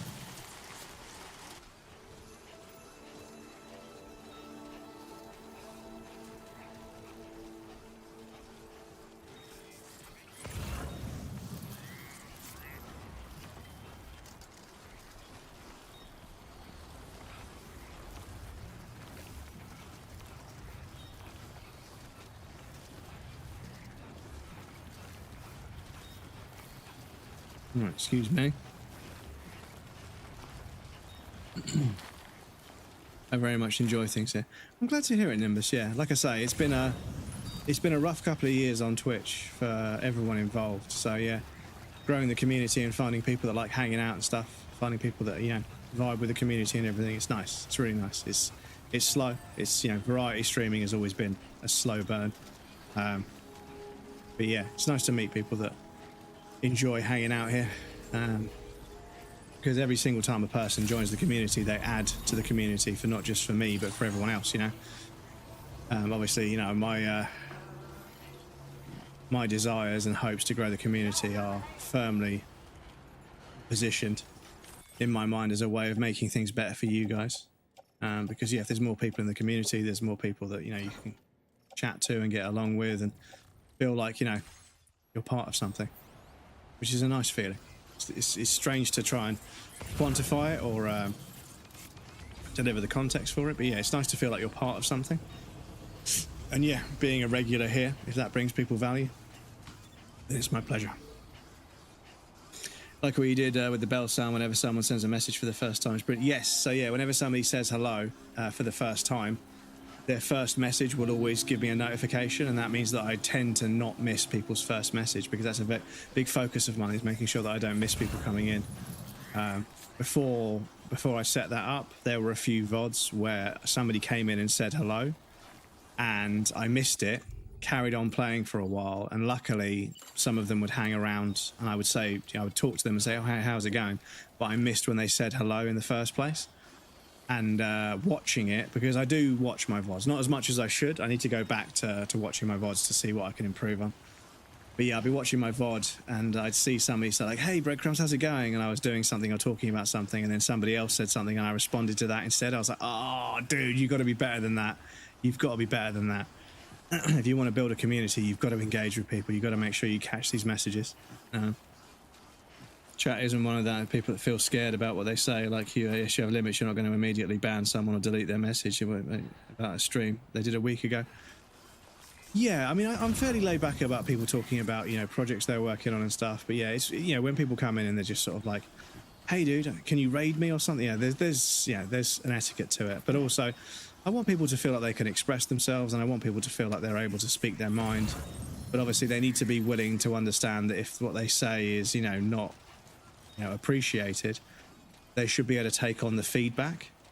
So it's kind of like I don't mind when people have kind of like based or kind of, you know, obscure opinions on things, but they need to understand that if somebody provides good evidence to sort of disprove what they're claiming, they need to be able to take that on board and not react negatively. So it's not so much what you say, it's how you respond to being moderated. And I think that's kind of the trick. Is, you know, as soon as you start arguing about what someone said, and then they start arguing about how it's justified and how it's not, you're making it about a moral ambiguity and a sort of an ethical ambiguity. Whereas if you say to somebody, you know, I don't appreciate that, please don't do that, and they say, well, why the fuck should I, you know, you can't tell me what to do, or blah, blah, blah. I'm like, well, yeah, I wasn't really asking you to stop, I was telling you to stop, but I framed it as a question because I wanted to see how you would respond. Because I'm not trying to figure out what kind of hate speech or toxicity you're going to bring to my community. I'm trying to work out how you respond to being moderated. Because if you respond favorably to being moderated, if you say, I apologize, I didn't realize that was offensive, but having had it explained to me, I can see why that was, you know, problematic, and I apologize. Cool. You know, if you can take on feedback and you can listen and you can sort of, you know, adjust to fit the vibe, then you'll be fine, you know? Because again, I don't want to come across the wrong way, but I have been to streams where, you know, nobody is allowed to disagree with the streamer. And it's kind of pathetic. It is kind of pathetic because for me, having a live stream where a bunch of people can come and talk to me is like loads and loads of opinions and experiences I've not had that I can compare my own to in like real time live whilst we're doing something, whilst I'm playing a video game. I can chat to you guys and you guys can bring me information and experience that I haven't had, so I can learn more about something, you know, vicariously through your experiences, right? Because you're kind enough to share them with me. But other chats, I've been there and I'm lurking, and I always lurk a stream for a month or two before I say anything. And somebody will disagree, and the streamer will just like, you know, just refuse to acknowledge the fact that they've got a point. And again, like I say, I'm watching this, and I'm not trying to figure out whether I like this streamer or not. I'm trying to figure out what kind of person they are. And yeah, if I see them just, you know, refuse to accept somebody else's point of view, even though it's actually pretty valid, I'm not going to waste my time being part of that community, because if you can't comfortably disagree with somebody and then have a conversation about something, what are you going to talk about, you know? And surprise, surprise, these are the chats where nothing ever gets said. It's just emote spam, you know? Maybe that's what they want. Maybe that's why they do it, you know? But yeah, it's kind of like, I don't want to sound like I'm trying to be based for clout or something, but yeah, I've seen it before where like, and one example, the streamer had something to say, and I was like, that's an interesting take. I've always seen it as this way because of this, this, and this, and this. And the streamer was responding to me, and the mod deleted the comment. And then the streamer was like, what are you doing? I was literally responding to that. And the mod was like, sorry, I thought they were a troll. And I was like, damn, dude, like, you know, we got a white knight over here, like, rushing in to protect their precious streamer. Even though, you know, I promise you, I wasn't being rude or facetious. I was just offering a different point of view. And yeah, and obviously everyone runs their stream differently. So, you know, I'm not going to try and tell people how to fucking run their stream, of course. Based on the fucking metrics, I don't know how to fucking run a stream. But yeah, like, it's just sort of like, if you're not allowing conversation to happen, like, what's the point? Like, what's the fucking point? Oh, Sam. For goodness sake, Sam, get your shit together. How much damage did that do?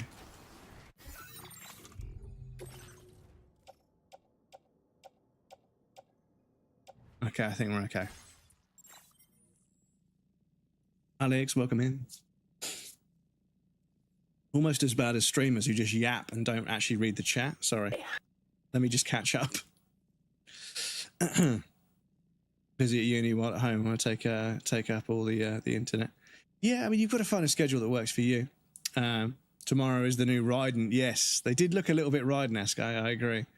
Sam, we've been sending you to Pilates classes for weeks now. You really should have this under control by now. Well, yeah, I've got all this equipment to make me easier to carry stuff, but I still just lose my balance for no fucking reason. Are you working the Crazy Twins? Yeah, I'm working on the fucking Mr. Impossible Crazy Twins. Appreciate your chat as one where people feel scared, which is totally understandable. OTOH. Been to streams where everyone disagrees with the streamer and abuses him constantly. Miss you, Bobby.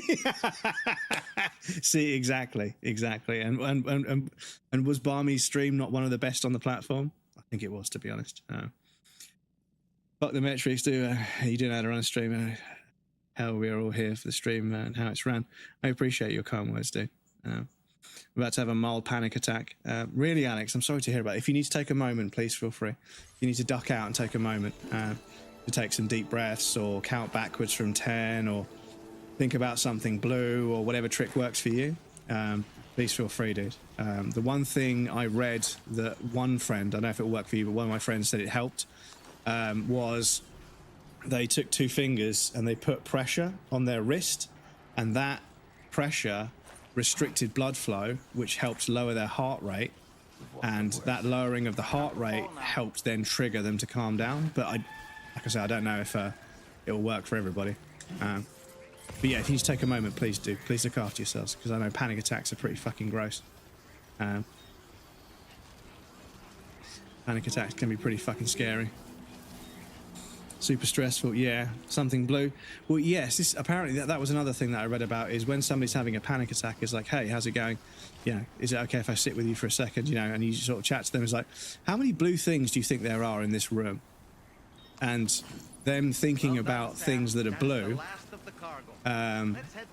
helps take their mind off the sort of spiraling kind of, I'm having a panic attack, which makes them panic, which makes them have a panic attack, which makes them panic, which makes them have a panic attack, which, yeah, it helps break them out of that cycle. And it's the same as when somebody's being verbally aggressive to you.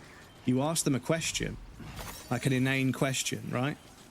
And suddenly, because they're having to think about answering a question, it takes them out of the mindset of being aggressive, and it throws a spanner in the works for them. It makes them suddenly consider what they're doing, and it can sometimes bring them back to a much less aggressive mindset. However, I must admit, I say this, and I don't want to sound like a hypocrite, but yeah, when people are verbally aggressive to me, I try real hard to talk them down and then walk away. But I'm not, you know, I am ashamed. I was about to say I'm not ashamed, but I am. I'm ashamed to admit that I have succumbed to the desire of just, you know, solving it physically and then, you know, dealing with the fucking backlash of that. So yeah, don't do that. Don't do that. Nobody wins. There is no winning. Sam, fucking lean to the right, Sam, for fuck's sake, dude. Still got battery. I've got all these fucking... I think I need to have a stabilizer on. I think I need to build a stabilizer.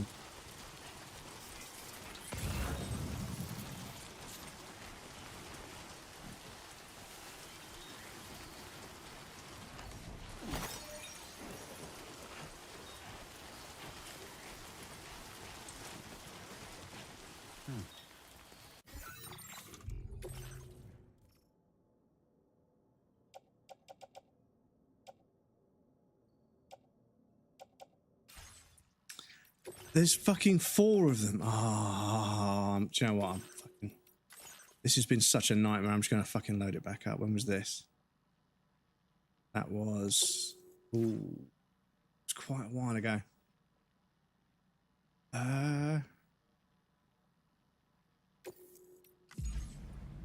Is this where we get the order from? because I'm just going to drive a truck up there, to be honest.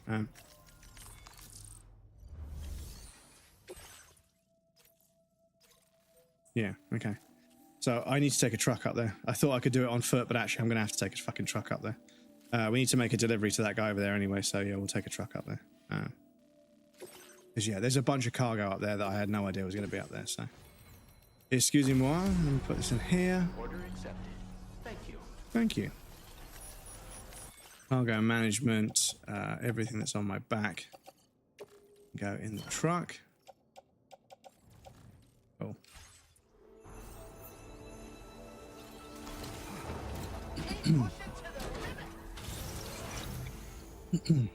Watching the God run all bosses. Ah, yes. What a run. What a run. Important question, the one I was talking about actually. Have you had a chance to trigger more rainy quizzes in the DHV? No. No, I haven't. We could try, but I'm not sure if it gives me the prompt. Because normally, I think you normally have to go to your private room and then leave and they call you in. So yeah. There's more to do with the idea of grounding by looking around the room. And yeah, exactly. It puts them in the analytical mindset rather than the panic mindset. If you watch Hitler's History in the making, Marshall is running the God Run all bosses and is on game 5. Really? Out of 7 or out of 6? Because I know different God Runs can sometimes contain different amounts of gain. 5 out of 5? Oh shit. I don't think I know Marshall. Are they on the last boss? Are we talking on pace, or you know, are they just on the last game? Final game is DS2. Really, what boss are they on? Because you know, they're on Thronies, then you know, of course, but.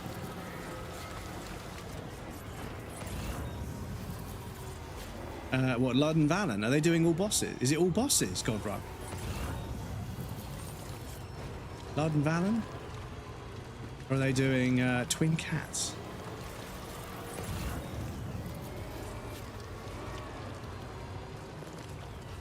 All bosses DS2. Well, yeah, the thing is, Lud and Valen are after the fucking Horsefuck Valley.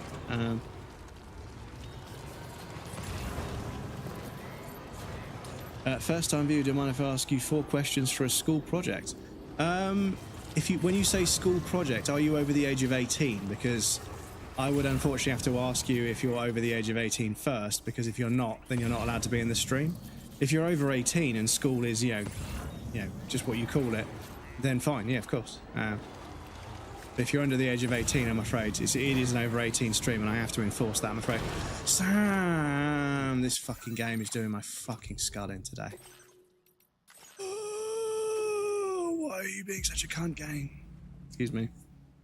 Final boss is Ivory King. Oh, so they're doing the DLCs. Oh shit. So when they're on Ivory King, let me know. So you're making the question first. Well, I have to. When people say I'm in school, I have to ask that question. I'm afraid it's just I have to ask. Because yes, it is an over 18 stream. So if you're going to stay, you need to confirm. Yes, I'm in college. I'm in gaming class currently about streamers, and I thought I should ask you first. Really? Okay. Well, I hope I can give you some good feedback, because I mean, I'm not a particularly big or good streamer. I just do it because I love it. But yes, go far away. Question for people here who do art stuff. I need 3D animation programs. I need help on good ones. I'm trying to look for myself, ATM, but just found a site entirely based around AI models, so clearly not what I'm going to find. You can whisper me. If you're looking to do 3D animation, I'm fairly certain Blender is free, and as a result, Blender has like an enormous library of tutorial videos on the internet. So it might not be the best 3D program to get, but in terms of getting started, you're going to find a lot more resources around animation and 3D work in Blender, because you've got 3D Studio Max, you've got Maya, you've got what else do people use these days? Because I mean, I learned a bit of 3D Studio Max back in the day, but you've also got AutoCAD, which is much more for technical sort of designing things in 3D and doing stress tests and stuff. But yeah, Blender 17, he's quite good at it. So second, yeah, Brett, what games do you play the most when streaming? So I'm known as what's called a variety streamer. So I tend to change games quite a lot, and I don't stay in the same genre or category for a long period of time, and that obviously has an effect on how the stream works. So I move around a lot. I mean, if you wanted some evidence to learn from, what I can do for you is I can get you a link. And there's a section on this website. Isaiah Baraktin. Sorry if I said your name wrong. There's a section on that website that will show you all the games I've played. Do already have Blender, so big pressure. Okay, cool. Yeah, so yeah, Blender, Unreal Engine, Autodesk, and Maya. Yeah, Autodesk. Is Maya Autodesk? Because I thought 3D Studio Max was Autodesk. I thought 3D Studio Max and Maya were the two sort of competing with, but that was back in the 90s, so it's like, fucking 20-something years ago. But yes, Asaya, is it Asaya? There's a link there there's a website that aggregates all of the stats, and that will show you a list of every game I've ever played on stream, which obviously might be a bit more helpful for you because it will tell you how long I streamed it, how many times I streamed it, how many hours I streamed it. It gives you all the data you might want. And I don't mind you looking it up, it's fine. I'm not really shy about my numbers because I don't really give a fuck about them. I'm not really too focused on them, to be honest. But there is a website for it that you can track things with, which does come in handy. Like I say, I float around and I look at lots of new streamers that I might become part of their community, but I like to see what kind of games they play. I like to see how long they've been doing it, and obviously, if I see nothing and then suddenly it all shoots up, I know they're view botting, so I don't bother. So we need to get up that hill. I think that might be the way to do it. Bought by Autodesk back in 2005. So it was okay. Fair enough. Every other suggestion when I'm looking at it is just using AI. People are lazy. Yeah, it's fucking terrible, dudes. How not only do people suggest it, but they really don't see how obvious and bad it actually is. It is embarrassing seeing a big company and they're using an AI generated photo and somebody's ear is just not the right shape, or their hand is not pointed the right way or something. It's dudes, it's such a fucking embarrassing red flag for you as a business. It's such a red flag. What about games when you're not streaming, and what games do you watch other streamers play? So that's a pretty good question. So because I stream 3 times a week and I'm a variety streamer, I tend to only play the game that I'm playing on stream. So I don't really play other stuff when I'm not streaming. However, that's not always true. I may sometimes play, it's quite rare. However, other people that are full-time streamers, they might be doing stuff in the background for YouTube and other platforms off stream. So depending on whether somebody's full-time or not, they might also be playing games off stream. But you may also find streamers that they're full-time, but they don't touch their gaming console or PC outside of stream. They do something else outside of stream. So it's difficult to say. But me personally, because I have other hobbies and an entire life to organize because I live alone, I tend to play video games when I stream, and I tend to stream when I play video games, basically. This is, for me, how I play video games. So initially when I first started, I was playing a game and I would play a different game on a different day of the week. So I would stream 3 times a week and I'd play different games each day. But I was playing a game off stream as well as that. And I remember something happened in the game and I looked over at my chat monitor, but there was nobody there because I wasn't live, and I felt like, oh damn, that sucks. So now I just play games on stream because I love chatting to people about it, as I'm sure you can tell. And yeah, it's just how I like to enjoy games, because as much as I love single player games, being able to chat with people and be social while still playing a single player game is the perfect mixture for me, because online multiplayer games are quite toxic. And there's usually kind of, undesirable behavior of some sort in online multiplayer, be it cheating or, you know, the language and the way people speak on those kind of games. It's not nice. So I like my little single player games where I'm sort of shielded from all that. But if I stream them, I still get the social aspect of being online playing games, right? Without any of the toxicity. Apart from the toxicity I get from my chat, which is not, I'm kidding. You know, they're not bad at all. At all. Some chats are pretty spicy, but yeah, not mine. See, the only time I'd understand using generative AI is if someone was making a game for a school project and can't get others to do voices. Yeah, I think we need to bread you stink, JK. Like the idea of giving a video game NPCs AI. I think you son of a shakes fist at Cloud. I think, like we were talking about, there was AI mentioned in the credits of this game. I was like, ooh, AI in this game. But if it's to do with NPC behavior, then yeah, that's not so bad. But yeah, like beyond NPC behavior, like dialogue and stuff, like writing stories and side quests, and when you're doing a side quest in a game and there's like a blatant, like, you know, a blatant AI spelling mistake or grammar mistake, you're like, ugh. It's kind of like, oh man, you know, like you couldn't even be bothered to write this fucking quest properly. That's kind of pathetic. But yeah, I think there are cases where having some AI to do something automatically, like making a character respond to you or whatever, there are some use cases that are less immoral than others. But I think for the most part, I think until we get it under control and we get it regulated, we need to kind of be against it in every form. I think until we can get it regulated and made sure that it doesn't cost people their jobs, it doesn't fucking undermine people's creative integrity. You know, once we regulate it and we understand it better, maybe we can find places where it can exist and not be immoral. But yeah, using a mod from Minecraft that lets you talk to the mobs via AI. Yeah, and I think that, you know, when it's a harmless kind of, you know, there's no profit, or it's not a way of replacing human beings. It's a way of it's a way of amplifying the enjoyment of something without really hurting anybody. I mean, like I say, there are morally just places for it.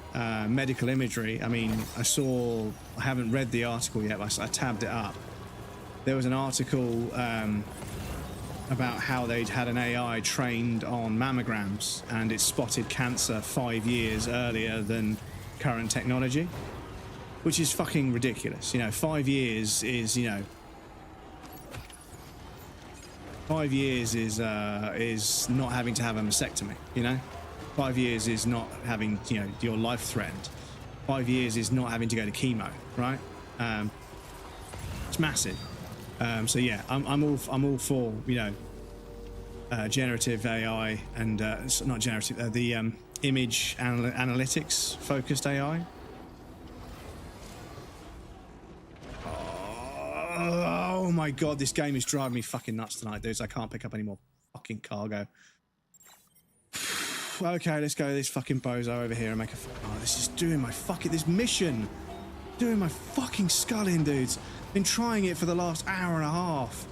Just will not let me fucking do it. Right, let me go deliver and fucking... Any aid requests, I'm just gonna fucking leave on the floor. Yeah, I fucking had it, dudes. Fucking had it with these fucking deliveries that are just... How the fuck have I got a truck full of stuff and I haven't got any deliveries to make? Excuse me. Papa Toast, welcome and thank you for the lurk, dude. I appreciate that. It's bread versus the cargo limit. It's fucking crazy, dude.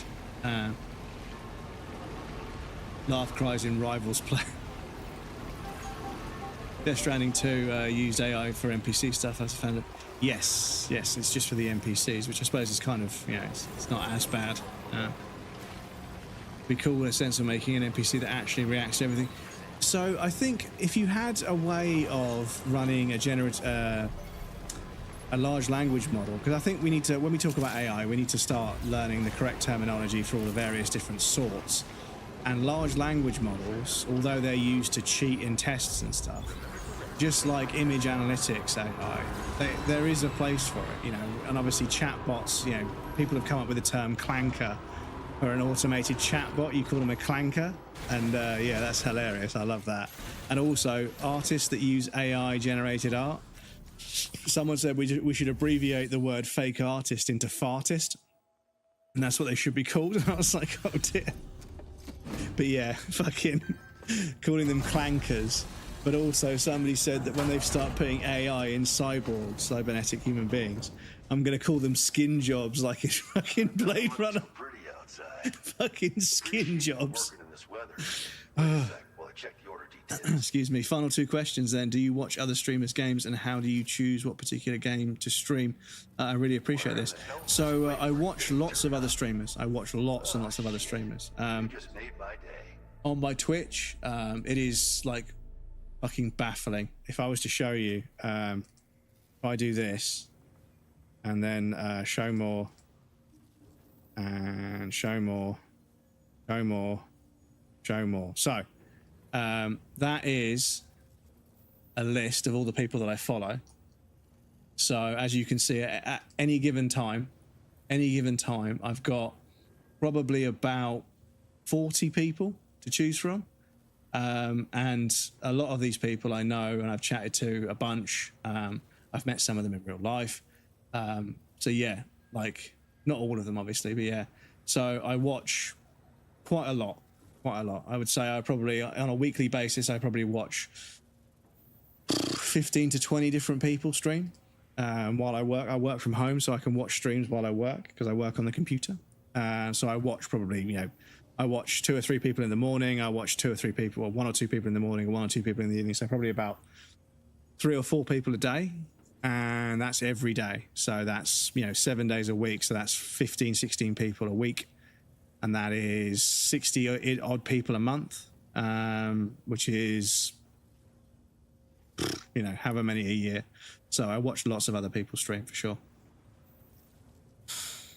Cancer researcher uses an AI that actually scans medical imagery and points out, yeah, this is it. The radiologist missed. They point out what people can't see, which is crazy. Improve the ability to analyze images, yeah, because breakthroughs based mostly around the analytics of images. I think it should be shut down soon after we scrape that data. That's why I fucking love you, Brett. I've seen so many people. There is no good AI. I think there are places for it that don't. There are places that. This is the thing. One of the most annoying things about AI is talking about it and how you have to be so careful about how you word things, because there will be instances in the medical science field where human beings could sit there and research something, petabytes of data for 15 years to have a breakthrough. An AI can do it in 4 days and deliver results to a degree of accuracy which is beyond what, beyond what any sort of human being could deliver. And therefore, for the good of humanity, to get the research done, it makes sense to try and use the technology that's the quickest and the fastest. So although the scientists won't get paid because they're not doing the research, the AI is, it is replacing human work, but it's doing so in a way that speeds up the betterment of humankind, which is not a profit-driven enterprise. It is a species of creature trying to survive in a better way. So it's morally okay for medical imagery analytics to use AI because it's quicker and faster and it gets results that save lives. It's not about profit. The second you bring optimization of current markets, supply and demand markets like art and customer service, and you start taking jobs away, that's just the next wave of because we had factory automation back in the 1930s, 40s, 50s, 60s, whatever. And now we have digital automation, which is kind of like the automation of the factories of the internet, where lots of work that was done by humans because of the complexity is now being done by a machine, and it's taking jobs away. So it's difficult to justify that personally.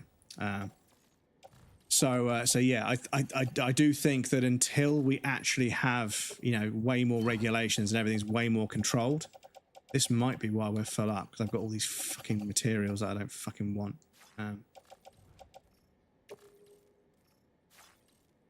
I'll not put that in the truck. Ooh, fucking hell, man.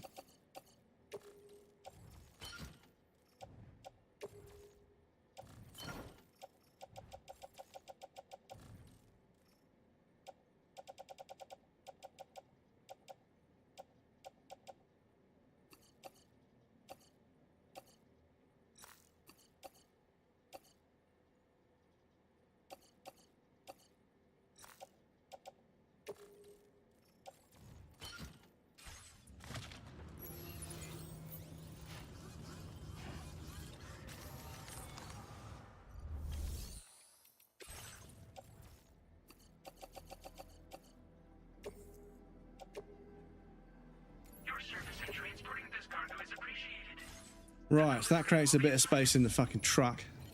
Hopefully now. What is all this lot? Oh, this is all the fucking materials. Hang on.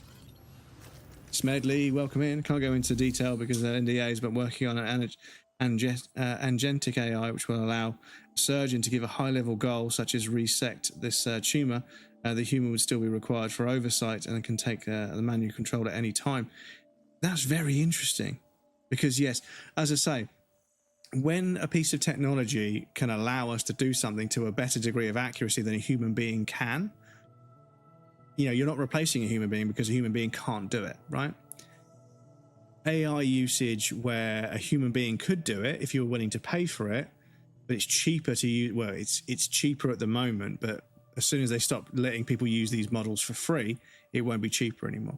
And they are starting to charge for them. And I think that the impact AI has on the environment should govern how much cost is involved. So I think that data centers that are using, you know, that are utilizing and selling AI servers should have to pay hefty fucking fees in tax to lessen the impact on the infrastructure, because there are people that live near a data center and they've got no water in their taps. The data center is pulling so much water, it's droughting the people's pipes. It's draining people's pipes and causing droughts in the surrounding suburban areas, which is fucking obnoxiously terrible. Like, it's fucking obnoxious to think that some fucking lump of servers can piss that much water away and leave human beings who pay a water bill, may I add, without water in a first world country. No water, no running water in a first world country. In the UK, it's a human right. They can't turn it off. It's a human right. You have to be able to get running water. Even if the company that fucking delivers it, Thames Water, is an absolute fucking shit show. But yeah, Master Watcher over here. But yes, Nilo's been a watcher for a long, long time. But yes, I apologize. I'm going to make sure that person that was asking me questions. So yes, we've answered that one. Okay, cool. Clanker came from Star Wars, actually. It's what the clone troopers you called B1 and B2 battle droids. Okay. Yeah, I like it. I like it as a slang for AI. Normally I wouldn't agree with the slur, but I think in this case I can make an exception. Can't even count how many other streams I know crumbs from, but at least 2 handfuls. Yeah, you'll see me everywhere because I watch so many people, because I think I need to learn as much as possible, right? But yeah, anything that physically replaces a job, I'm a little bit skeptical of. Anything that helps a human being do a job to a degree that they couldn't do before, i.e. it's not doing work that human beings could do, it's doing work that we can't do because we don't have the skill or the technology. If AI is the technology, then that's not so bad. But still, yeah, we need to be careful about how many jobs we replace. Been in half a dozen AI projects at work and business, education, publishing context, and the number one thing our users ask is for AI. Does better summaries of books and articles in cases, which tells me they're really asking for isn't AI, it's an editor. Yeah, exactly. Yeah, this is the thing, RSY, right? One thing I can't fucking stand. Let me just have a quick sip before I go into a rant. Excuse me, one sec. Hang on a sec. Let me just lubricate before I start ranting.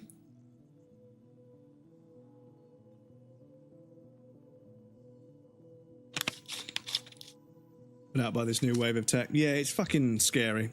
Buckle up, everybody. Right, yeah. So, and I have touched on this before, but that's pretty easy.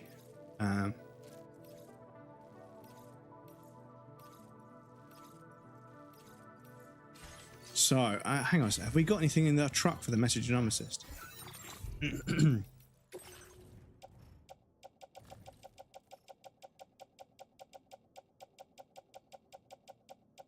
I think we really need to go up the mountain, dudes. We've got some deliveries for the mountain people that we need to... The tar therapist is the other side of the mountain. But yeah, I think we need to... yeah, I think we're going to have to bite the bullet for now and head up the mountain to deliver some shit, because, yeah, we need to get it out of the way so we can empty the truck out. No, we can just drive up the mountain this way. So that's what we'll do for now. We won't take on any more orders just yet. We'll recycle these materials.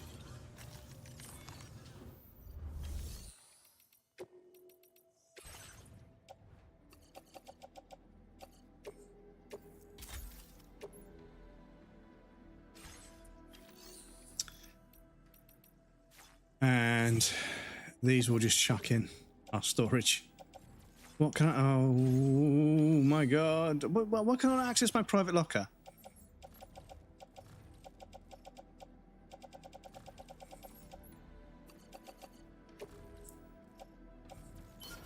Right, so that means we've got nothing on the floor. Everything's stored away. Right, let's drive up this fucking mountain. Get rid of some of this fucking shit. So we can actually do some fucking deliveries again, excuse me. Ultimate goal is not to replace surgeons, but to create an intelligent collaborator, like a safety net, for example, by preventing surgical instrument from moving to a no-go zone if the surgeon... Yes, see, this is the thing, is you do have situations where the surgeon, you know, just unfortunately because they're a human being, you know, they are a human being, they are, you know, able, you know, they are potentially able to make mistakes. And when they're doing certain surgeries and they're right next to a nerve, which is super important, and it's the same thing, right? It's like when someone tells you not to touch a hot plate. What's the first thing your brain wants to do? What's the first thing your body wants to do? Is fucking touch that plate, right? And it's like when you're running through the forest. If someone said to you, don't hit the trees, you would immediately bump into a tree. It's just how the human brain is. So yeah, a safety net where like they're operating and it sort of says it warns them that they're getting awfully close to something they didn't realize, because that obviously adds more, you know, value and more safety to the patient, right? So that's a good thing, right? Because it's not taking the job away, it's minimizing the chances of a mistake occurring. But yeah, that I can get behind. Like I say, there are use cases. I think that it's currently being oversold, and I think they're trying to drum up investment.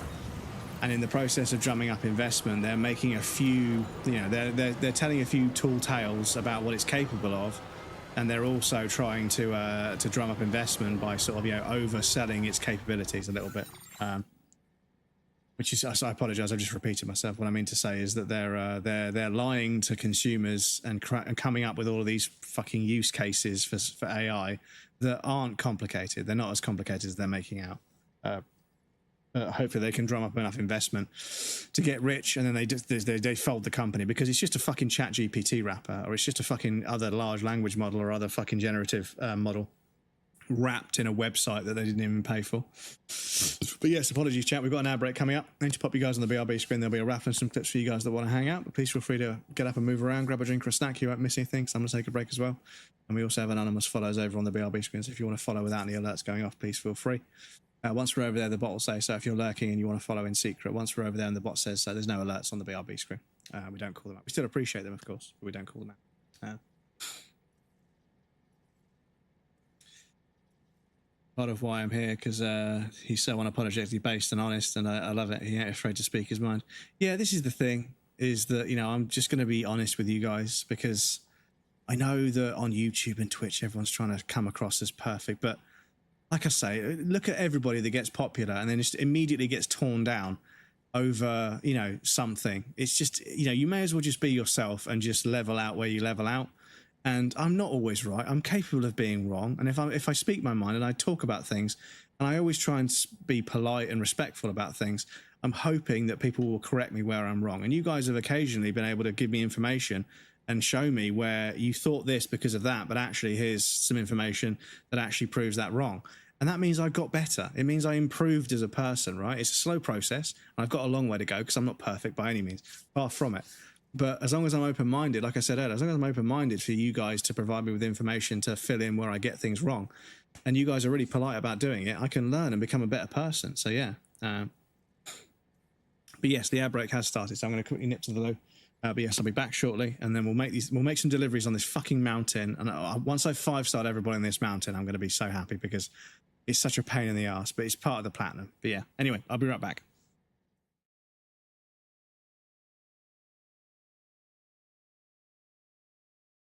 But yeah, it levels itself out here. But yeah, I need to find out when you're. Your nobleman is proposing to you. Why are you blowing me a kiss? Mate, these hoes ain't loyal, honestly. Because if we make it look like an accident, chat, they won't pin it. They won't pin the murder on us. I mean the unconsciousness on us.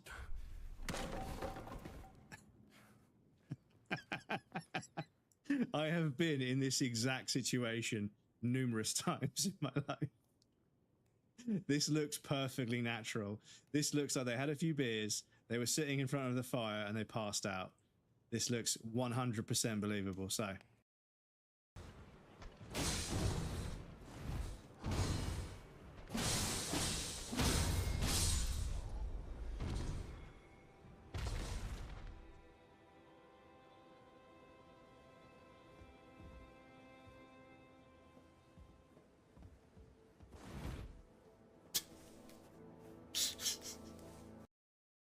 Need more replay, but yeah, exactly.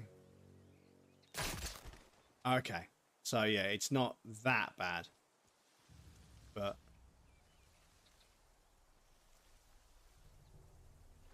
wasn't there just a guy? I swear there was a guy there looking like suddenly his mate got shot. Am I going blind? Let me just...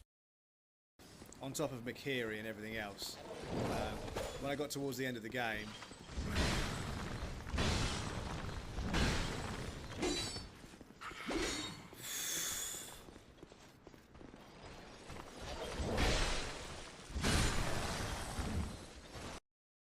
let me give you a sneaky shout out whilst you're here. Hope the rest of the stream was good, dude. I think you were getting towards the end of Martha is Dead at South. I wonder what clip it will give us. Oi, fuck off, dickhead!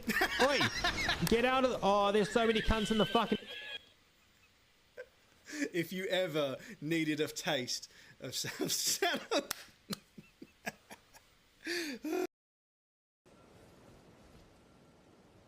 Get off there. And then do this business in here. Oh, shit! Fucking hell. Fucking hell. Excuse me. In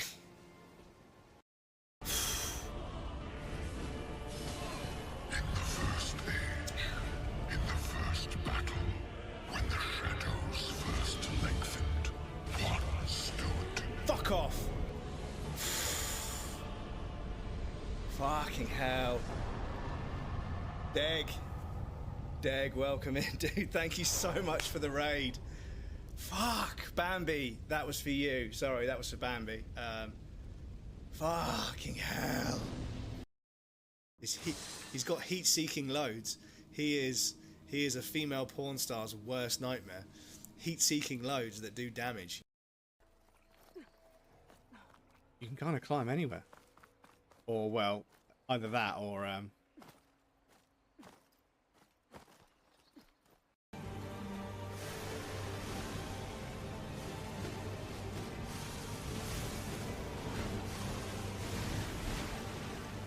Holy shit, chat.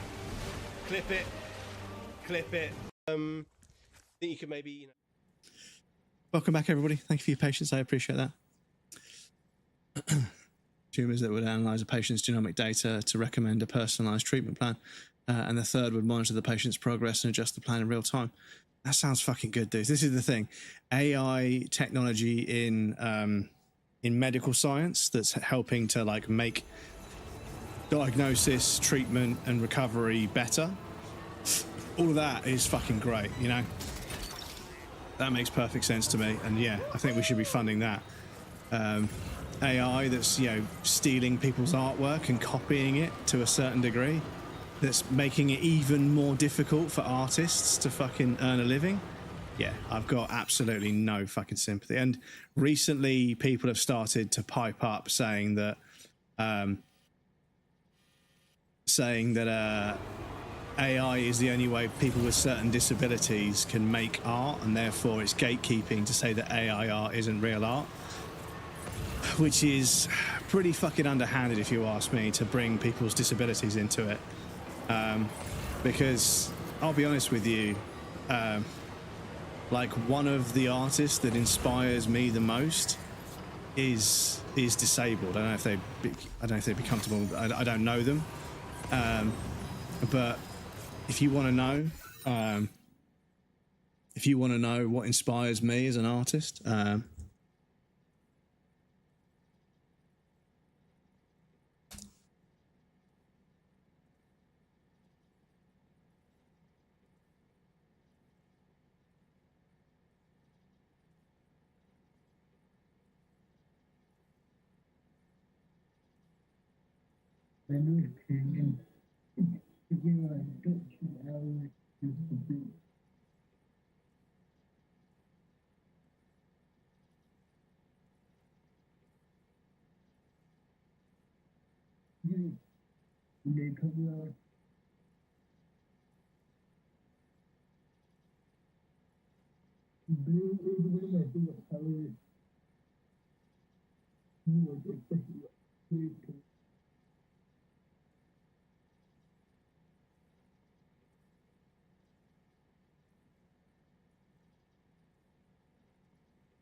He's a fucking good kid.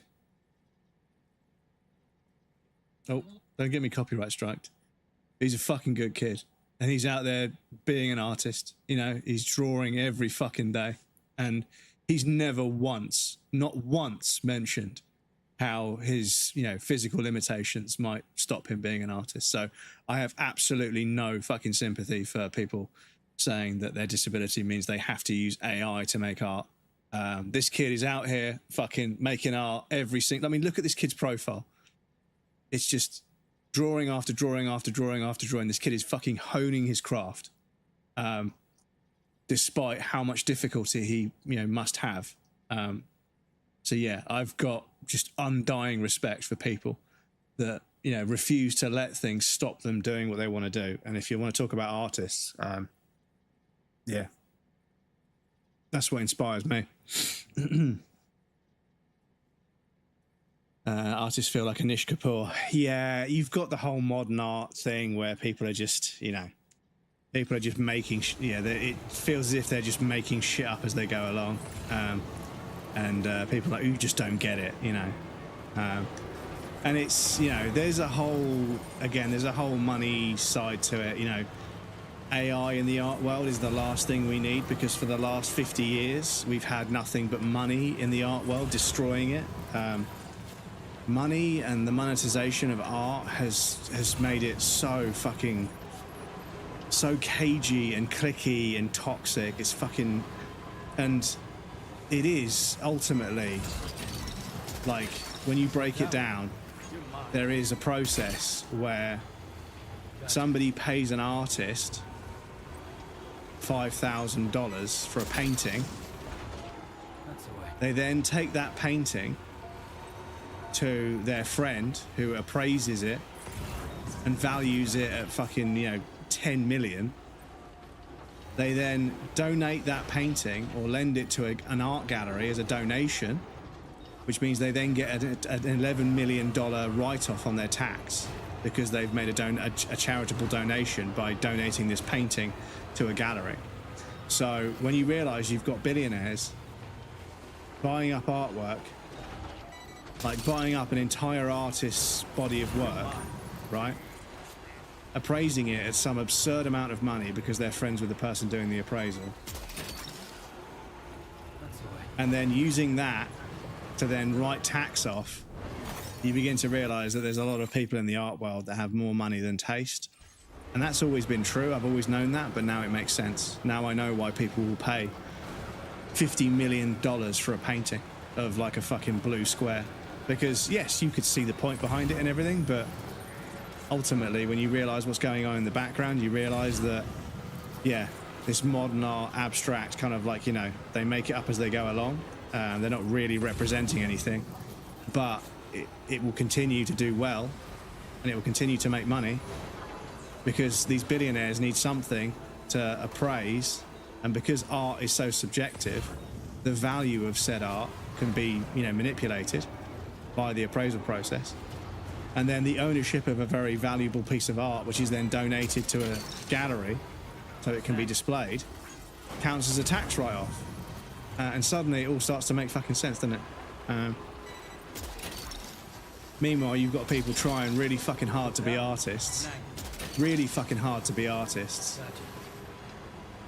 And because they don't have any money to put on an extra... Because you hear about artists doing exhibitions and you find out that, you know, their family paid for the exhibition space. Their family paid for all the fucking alcohol and drugs and all the fucking invitations and everything and all the fucking gift bags. Of course it was going to be well attended, you know. It was a fucking free bar, you know, in the middle of Barcelona, you know.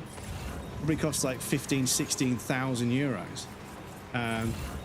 But because they can afford it, and there's a bunch of fucking schmucks in the art world that love a free fucking, you know, a free bar, they'll come along and play along, you know? It's a fucking facade, you know? But yeah, go on the social networks, find real artists and support them. Buy their merch, buy their prints, you know? And like I say, you know, there's a handful of small artists out there that I've bought prints of theirs, you know? And I've chatted to them and said, you know, after years of knowing them and chatting to them about art and everything, I'm like, you know what, the time has come. I want to buy one of these prints. How can I order one and everything? They're like, yep, I can send you one, I can send you one. And they don't just send me the print. They send me a box with a print and a postcard with a signed message, you know, and a few other small bits and pieces and, you know, all kinds of extras that I didn't even ask for. It's because as a small artist, they really appreciate people that actually give a fuck about their art. And yeah, I don't care. You could appraise a piece of art of, you know, 50 billion pounds. I don't give a fuck. All of the art on my walls came from small artists, and I wouldn't have it any other way. Feeling a little better about the situation now that you're here, though. You'll save him. Prize Pick says stupid funny ads, damn it. That is great, and I've learned a lot from them. I'm glad. That's very kind of you to say, Smith. I mean, I've learned a lot from you guys as well.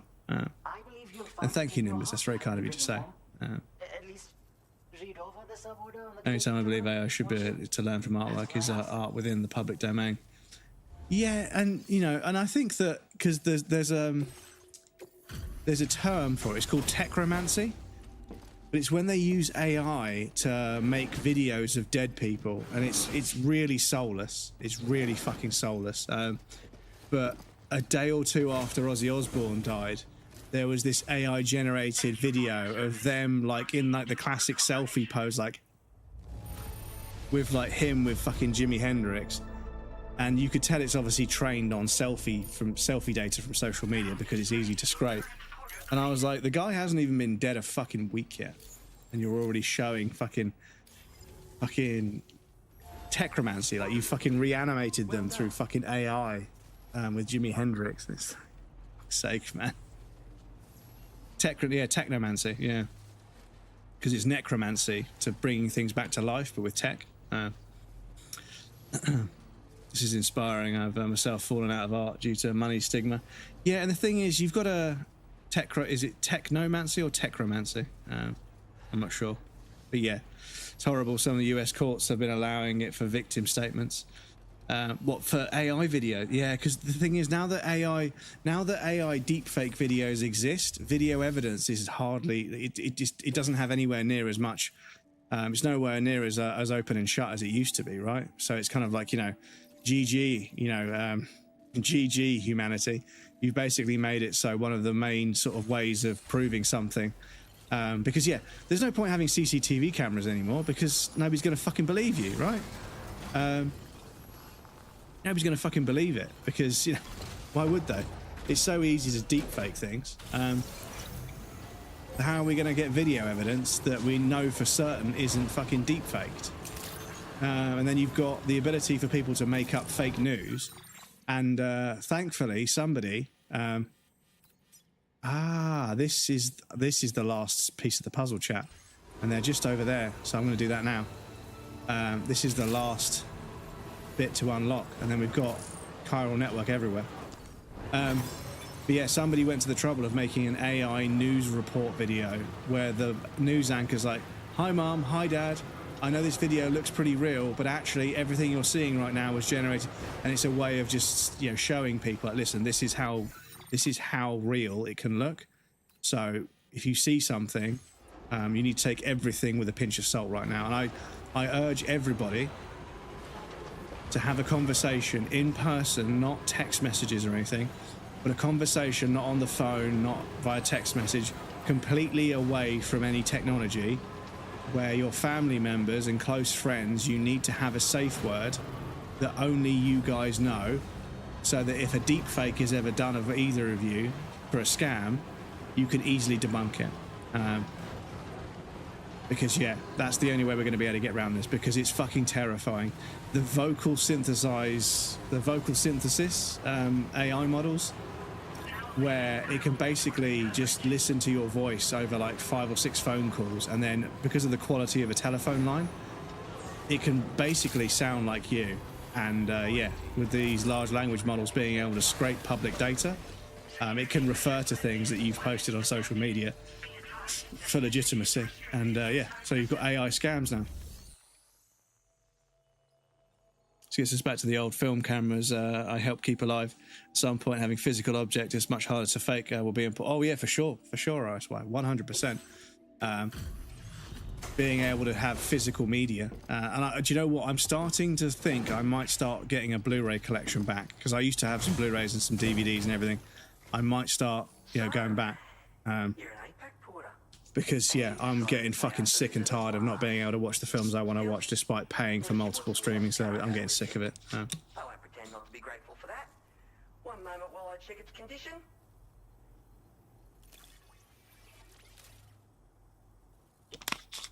You discovered a missing article in the field.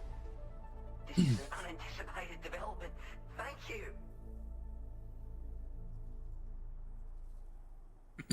Filling out my collection of classic Doctor Who and Star Trek on Blu-ray. Glad to hear it, RSY. It's a good start.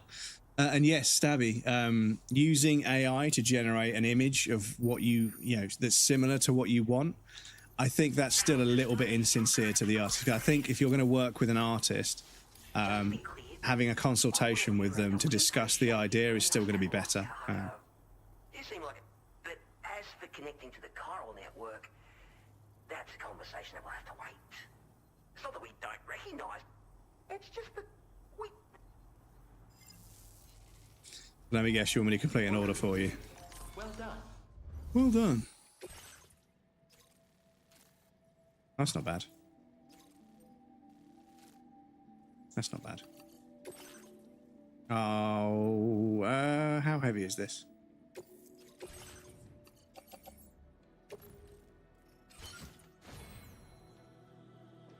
Oh, I have got a truck. Did I drive over here? I think I did, didn't I? Order accepted. Thank you. Thank you.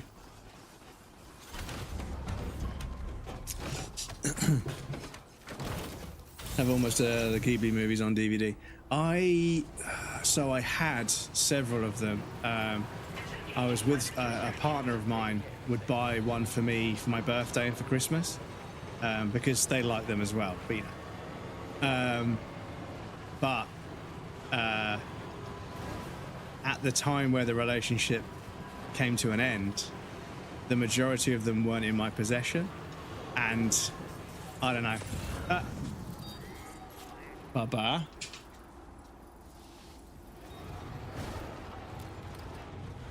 The zoomies have begun.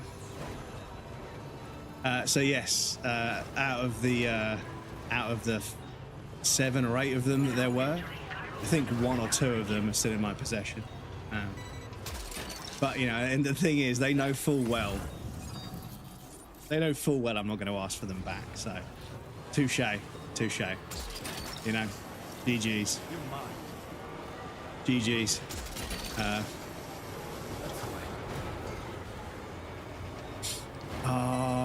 Please don't tell me we're almost full up. Took that one.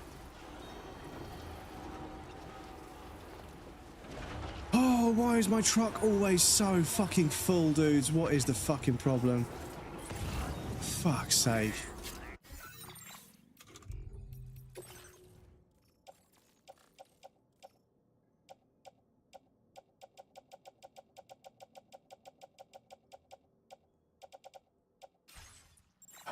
I've got stuff for the fucking chronobiologist.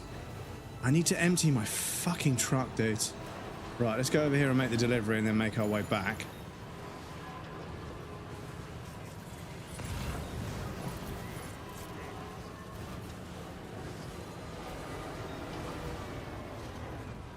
Ay, ay, ay. This game is being fucking awkward today. Shatner could be AIA or be much more lifelike. Very wooden, weren't they?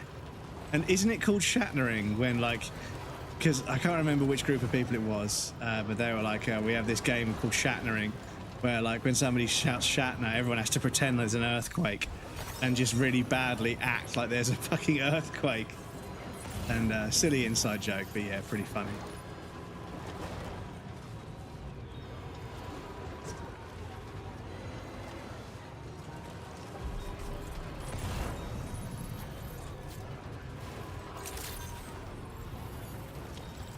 Right, let's fucking deliver whatever that lot is.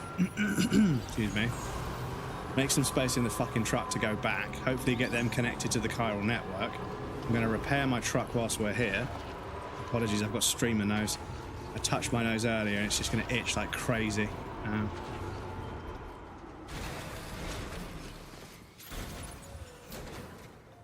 Excuse me.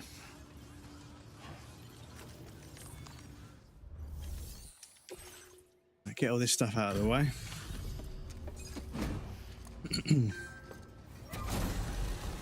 Maybe it depends on the artist, I guess. My biggest issue why I won't do it is because of the fact that AI is trained on actual art that's stolen. Yeah, it's all stolen and scraped.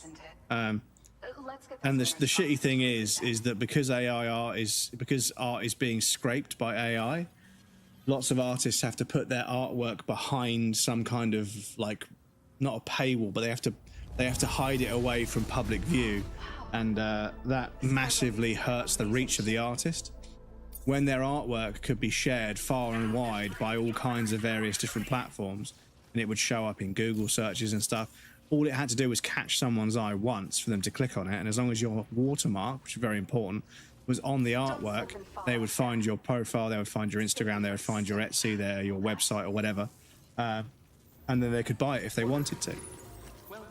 But because AI is built on the premise that there's so much art just sitting there waiting to be scraped, yeah, we can do that. Got more space and time. Yeah, you got a delivery for them. That's fine. And a delivery for them. Yeah, we'll do that.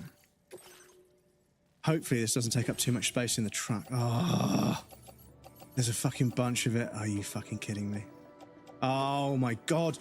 I swear to God, my truck has been full for the entire stream. What is the fucking deal? I hate leaving somewhere without picking up orders that I know I'm going to do on the way. So, right, unfortunately, what we're going to have to do, because this stream has been incredibly unproductive, I apologise, chat. What we're going to need to do is just go and deliver everything in our possession, not pick up any orders whatsoever, because I don't know how, we've ended up with so many fucking orders. And I don't think I'm going to be able to pick anything up on the way back either. Even though we just emptied out some space in our truck. I don't know if it's going to be enough. 97%. So we might get away with those two that are still there. But yeah. Maze Key, welcome in. So thank you so much for the raid on. How was stream? Were you playing on the piano today? Was it Piano Souls today? Or was it something else? Welcome in. Satukisu. Welcome in. Hello. It's a Maze Key raid. Welcome in, raiders. How's it going? How are you guys doing? I hope you're well. Thank you for the raid Maze Key. It's a raid ski. But I saw your post the other day that you were getting back to it, which I'm glad to hear. It's nice to hear people are coming back to streaming. No piano today, playing The Last of Us Part 2. Ah, how did you get? How far along are you? How far along? I shouldn't ask a lady that. Excuse me. How far in the game are you? What part have you got up to, so I know what I can and can't talk about? Raid ski. I'm very well, thanks. Very well. I've not been. I'm unwell. I've been physically fatigued and unwell with long COVID for a little while.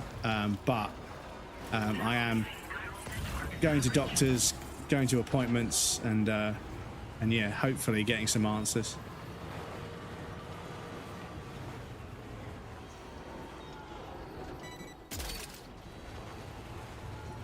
Oh, that's extra large. Fuck's sake. Okay, I'll just put it on my back, fine. Unwell is the new doing. Well, yeah, in today's world, yeah, pretty much. Running away from dogs and soldiers today, probably 13 hours in or something like that. Okay, so you're 13 hours in running away from dogs and soldiers. Okay, so you're pretty early on. So everybody in chat, please, even though Last of Us came out a while ago, there is some pretty monumental stuff in the story ahead of them. So please keep the spoilers to an absolute minimum. But I hope you enjoy it. It is one of the most cinematically interesting games I've played. I think it's fucking crazy, and obviously everything is a fucking Netflix series these days. But the fact that The Last of Us got greenlit as it doesn't surprise me, because it is so much like a TV show. But you get some answers. I appreciate that. Thank you. I've been physically fatigued with long COVID symptoms for 2 years now, and it's just I'm sick and tired of being sick and tired. You know what I mean? I just want to be well. I want to be able to go jogging. I want to be able to go and do stuff without being out of breath. And I want to be back to being active, being physically capable of doing stuff. It's just being sort of under the weather for a prolonged period of time, like prolonged fatigue. It's just it's not great. So I could unload. What I could do is everything that's for this place. Put it on my backpack.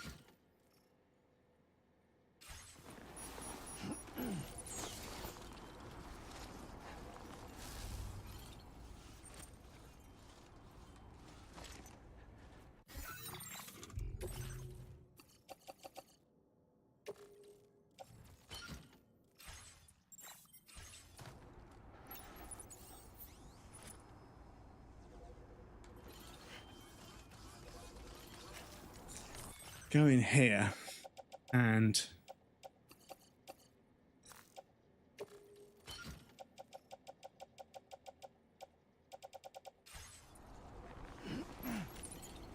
just unload all this stuff. So I've got space in the truck to go and get the fucking rest of it. But yes, apologies, mate. Is it okay if we do a shout out for you with a clip, or would you prefer a non-clip shout out? Sorry, my brain just fucking went there. You have to think about so many things in this game. Sorry. How was Death Stranding so far? So this is the sequel to the first one. Obviously, that's how sequels work, breadcrumbs. I don't know why I specified that. Apologies. This is the sequel, and I preferred the first one. They've made some changes with this one. They've made some changes to how it works and the kind of gameplay you get sort of corridored into. And I don't think that's where the game shines. And as a result, I'm kind of being forced into gameplay that isn't great, and it hurt the overall experience. It's still great. I've had loads of fun. I'm 170-ish hours in. I've completed the story, and I want to platinum the game. But it's been a bit more of a slog in the wrong way, because the first game was, it was a slog, a very slow burn.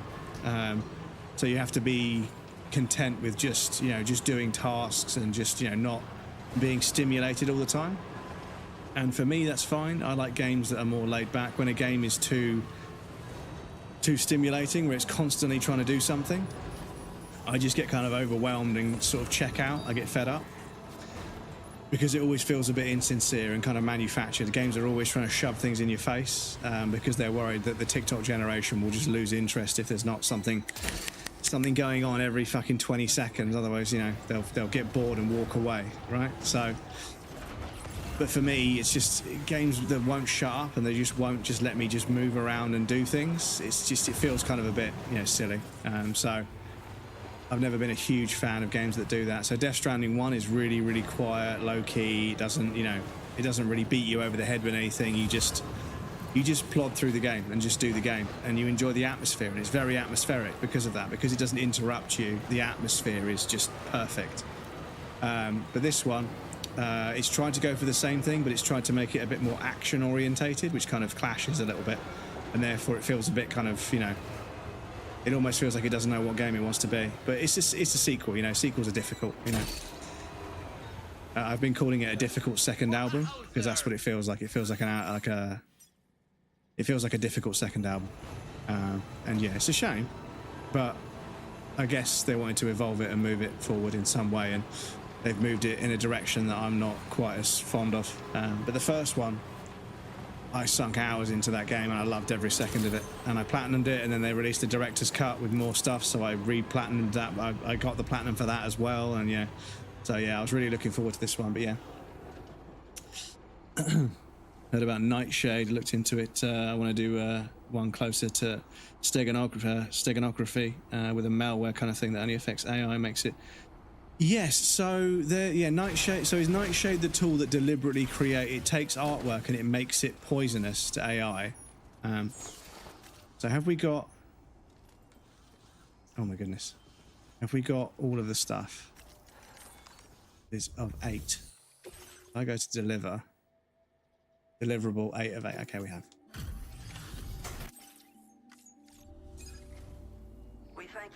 Kind of thing. I mean, basically instruction set that can be detected. Need to run now as it's quite late, but it was nice catching you live. Take care. Maisky, thank you for stopping by. I appreciate that. Everybody else, please feel free to swing by and say hello to that, our lovely friend Maisky. They play games with a piano sometimes, but they also play games without the piano. They're playing Last of Us Part 2 at the moment, which is a brilliant story. So yeah, and they're super, super friendly and lovely. I'm sure you'll have a great time over there. But yes, Maisky, thank you for stopping by. Need to raid run. I completely understand. Thank you for the raid. I appreciate that. Ooh, super chiralium extraction allows chiral crystals to be harvested from the app. Ooh, okay. We've come to an agreement and are willing. Please bring us onto the network.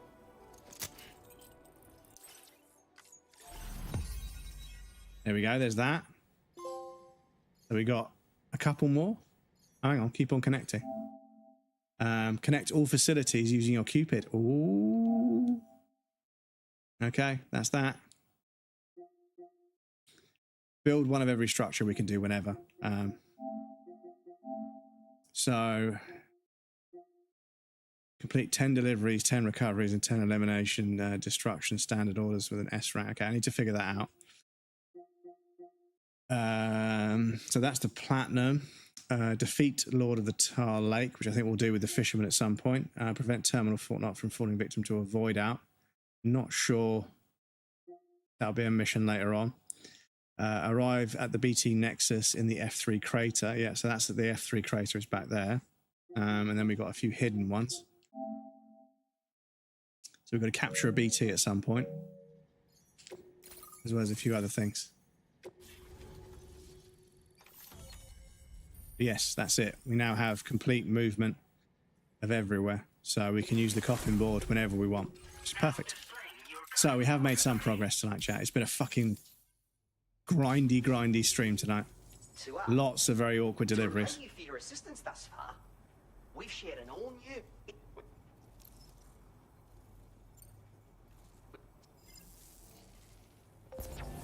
Order completed.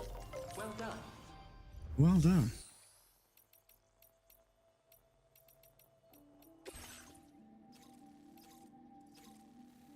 Okay. That's not too heavy. But our truck is still really full. So, no more new orders until we've done the deliveries, chat. Apologies, but yeah, too many. Glaze is a defensive tool that adds style cloak to your art. It changes your unique style in a way that AI models will interpret incorrectly, making it difficult for them to learn or mimic your specific artistic signature. Nightshade is an offensive tool that poisons the data. It embeds hidden information that, when scraped by AI, will cause misassociation with the model's training. It causes the AI to learn the associated image of a cat with the word dog. Ah, this is what we need, dudes. This is what we need. We need to start fucking tearing it down. We need to start causing it to be as useless as we can, and then from there we're good to go. So we have got some deliveries for the adventure, I think.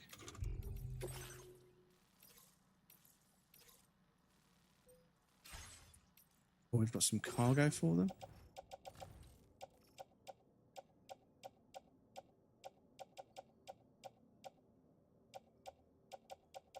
Cargo. The annoying thing is we've got a bunch of aid requests that I think I probably need to fucking just yeet. I'll just chuck them in the Magellan or something, because yeah, like, we're not going to go and deliver an aid request all the fucking way to fucking the pizza chef.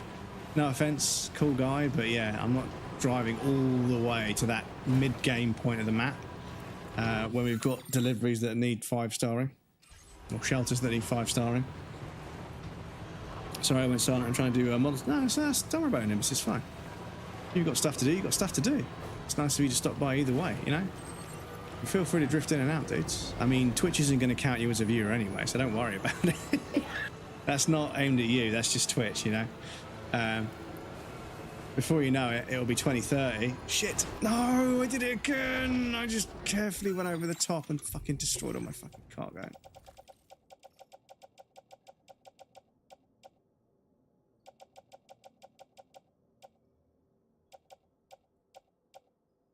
Okay, I think we 5-starred almost everybody anyway, so yeah, fuck it.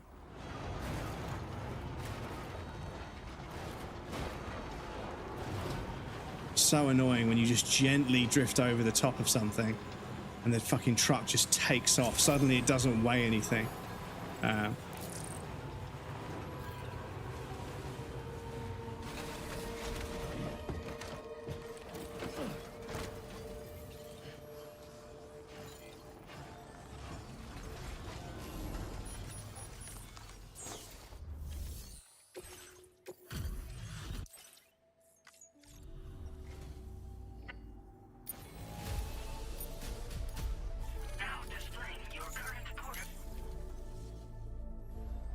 Order completed. Well done.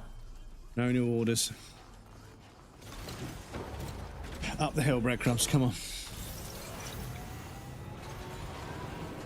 No distractions. Up the fucking hill. Oi! Sorry. The cat has gone absolutely apeshit.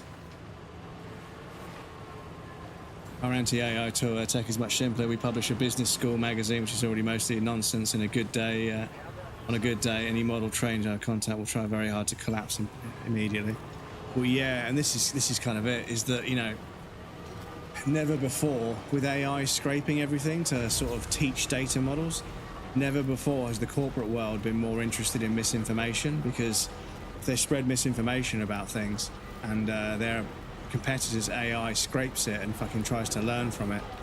So the internet is, I mean, internet sort of curators and historians are saying that this is one of the final nails in the coffin of the internet, and not the internet in general. The technology will continue to exist, but social media, public-facing websites with no log, everything will be a paywalled community where you won't really have a front page or a For You page. Everything will just be communities, and those communities might advertise, but there'll be a process of vetting people into those communities. And Discord is kind of the first. Discord and Guilded and a few others, they're kind of the first wave of these platforms that are not going to be social media platforms, but more forum-focused kind of community-driven platforms that will obviously allow people to continue to share their creativity and create communities without any of the social media bullshit. And that will change the landscape in ways that may not sit well with certain people, and those people will probably try and do all sorts of things to maintain the current status quo, where they're fucking ruthlessly scraping data and advertising information off every user on the platform. But yes, I have a feeling there will come a time where there won't be a Facebook or an Instagram or a Twitch. There'll just be communities on these platforms. And it'll be, rather than being a social media website, you provide a thing like, you know, WhatsApp. And surprise, surprise, Meta and, you know, these companies, they know that. That's why Facebook or Meta bought WhatsApp, because that's where Facebook Messenger is going, and that's where the internet is going. Is going to be much more smaller, you know, closed off communities where people can't see what's going on. But this is problematic, because when this kind of stuff happens, people are doing their discussions away from prying eyes, and therefore, you know, there's no regulation. So, yeah, it does pose some slightly different challenges that need to be considered. But, you know,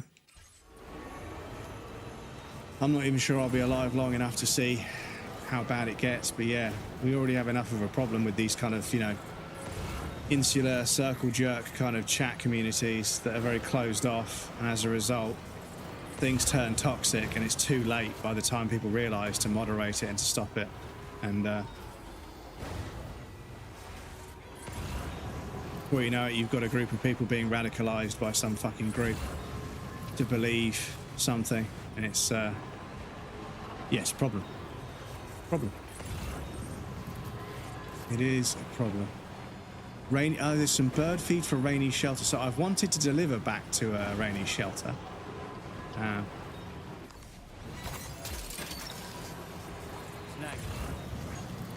There's loads of fucking cargo up on the mountainside. It's crazy, right? So we want to go up to the right. I don't know if we're going to fit through there. I don't know if we're going to get through there. I mean, we've got spiked tires.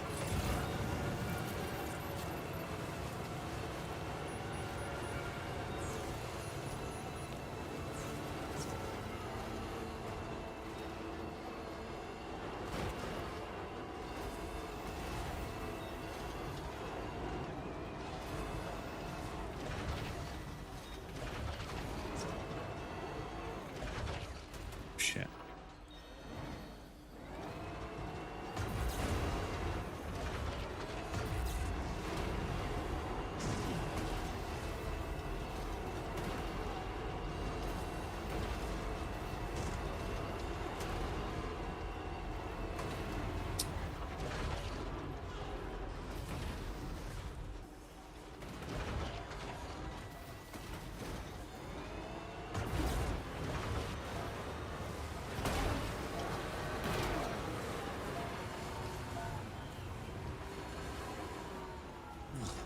Right, so where is... Okay, behind us we can go up this valley here. Okay.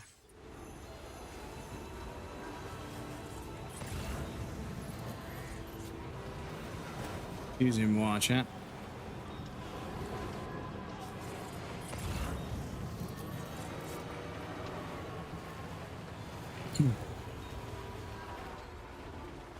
Work on a kind of counter to glaze Nightshade. One technique as I share is called federated learning, where the AI model is sent to the data rather than the data being sent to the AI. Instead of collecting all patient data in a single central server, which is a major security risk, the AI model distributed over to hospitals and clinics.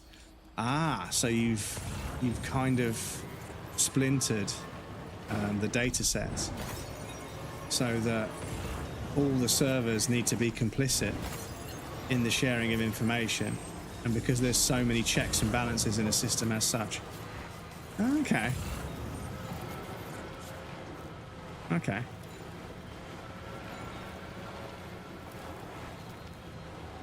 But yeah, dudes, it's crazy. There's been so much stray cargo floating around that I've managed to fill the truck up so quickly.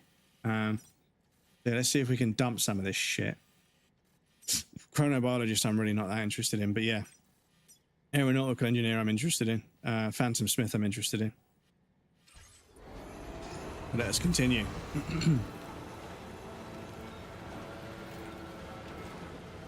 But yeah, dudes, if they drop Death Stranding 3 in about 10 years' time, and you can make roads wherever you want, oh my god.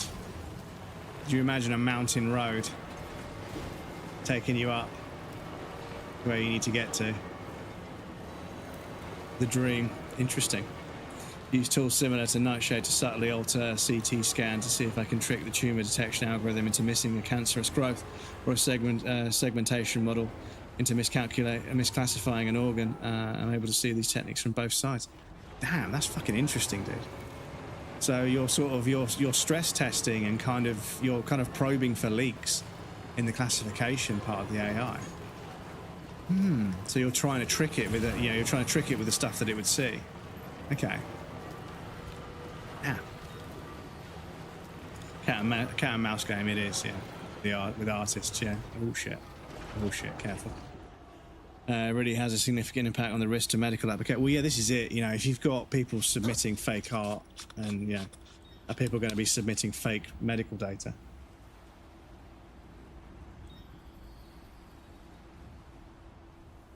Because yeah, the thing is, without the internet and all of the information it provides, AI would have been dead in the water. Because you'd need to train an AI, you need fucking petabytes of data. So yeah, it's only because the internet is full of data that people are willing to share that these AIs are even possible.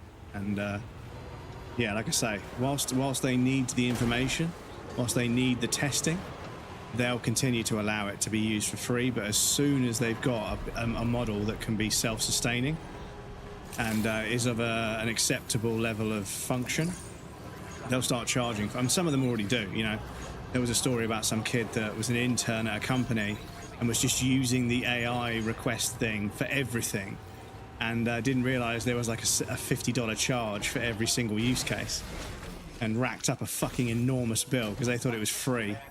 But yeah, they were obviously quite a young new hire that just was using the company's account to request all of this stuff. Right, that was a big chunk of stuff, so hopefully that's going to fucking clear some space. I 5-starred this guy already, so yeah. Look at you.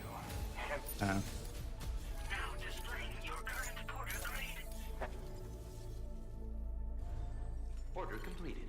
Well done. Well done. Right, let's grab everything for the aeronautical engineer.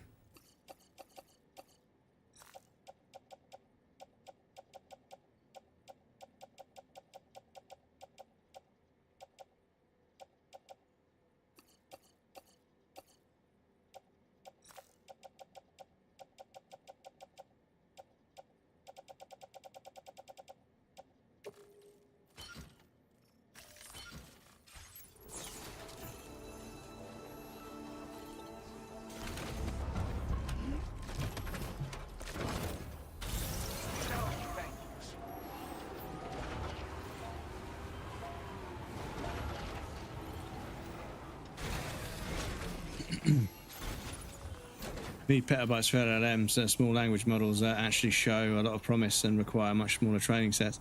Anything trained on Amazon AWS documentation should be presumed to suck because so are their docs.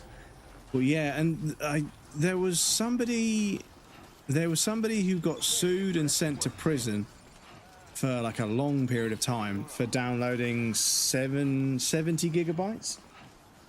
Or maybe it was 7 gigabytes. It might have been, I think it was 70 gigabytes of books they downloaded from what was supposed to be an open source kind of, you know, repository. But recently, like, Meta downloaded, like, you know, fucking petabytes of books without permission, and they're not going to get charged at all. Whereas a single person that did it got sent to prison for a long period of time. By Siri and its outdated SLM architecture fails. Well, yeah, and I've kind of got used to. I don't want to say the name of the beast in case my phone bursts into life. I've kind of got used to what I can and can't request from it, so it's been actually kind of helpful in some places. Being able to ask it to start timers and set reminders and everything. It's been kind of, yeah, but obviously the Apple Intelligence is their next big thing, and they're gonna, you know. They're saying there's chipsets on the phone that specifically do AI, but it's all being done by a server. It's not, you're not actually doing the fucking, you know, the ridiculously long-winded calculations of AI, you know, computation on a phone. You know, it's just a chip that's probably in charge of communicating with a server. Who's that for? Mr. Impossible, okay. Go down like this.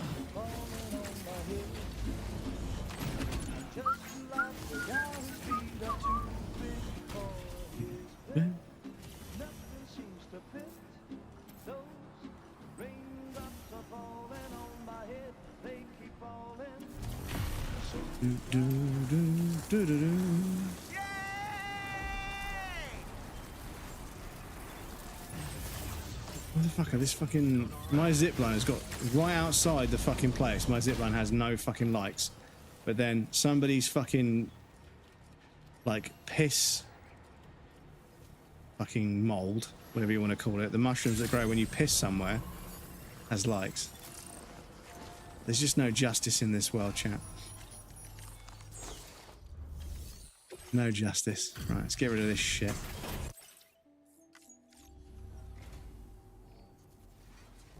How much cargo? Jeez, you've completed an absolute... Cool. You're one of a kind, Sam. This guy's done. That's good. At least we got one guy 5-star today. Jesus. 1950s was the first AI being made. The internet as we know it as January 1983. World Wide Web that we used there for Twitch, etc., was 1989. Siri is SLM. I thought it was some weird hybrid. No, not you. Oh, why? Yeah, I imagine it. I imagine it is going back to a, because it definitely thinks about it, and when it's thinking about it, it's going back to the server to get, you know, whatever. Oversimplifying a sense of a smaller, less capable, and less flexible conversational system compared to a proper modern LLM. Yeah, I mean, yeah, the proper large language models. You know, some of them, you know, because there was, I was over at Ferocious the other day, and they were watching a video of somebody. They're watching a video of somebody like talking to the AI chatbot that's on Twitter, and it's cringy as fuck, dude. It's like this fucking like anime girl, and it's pretty clear, like all it's doing is repeating back the same thing that you've just said, with like a slight difference. It's not really adding anything to the conversation, and it literally it's just flirtatious by default, like kind of like grossly flirtatious. Fuck it. Now, can I take on any of that? Because of this, that's 150 and it's fucking massive. But I could take on this one and also this one.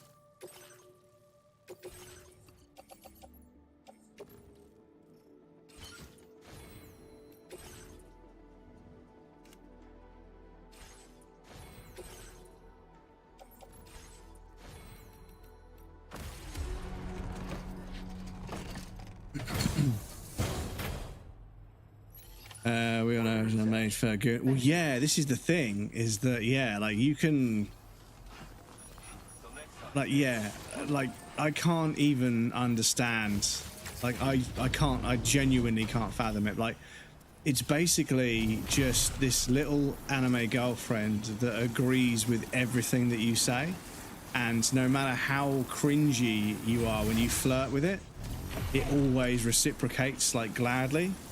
And I'm like, so what you've got is a fucking large language model that is basically just submissive about everything and pretends to be a character that has absolutely no backbone at all.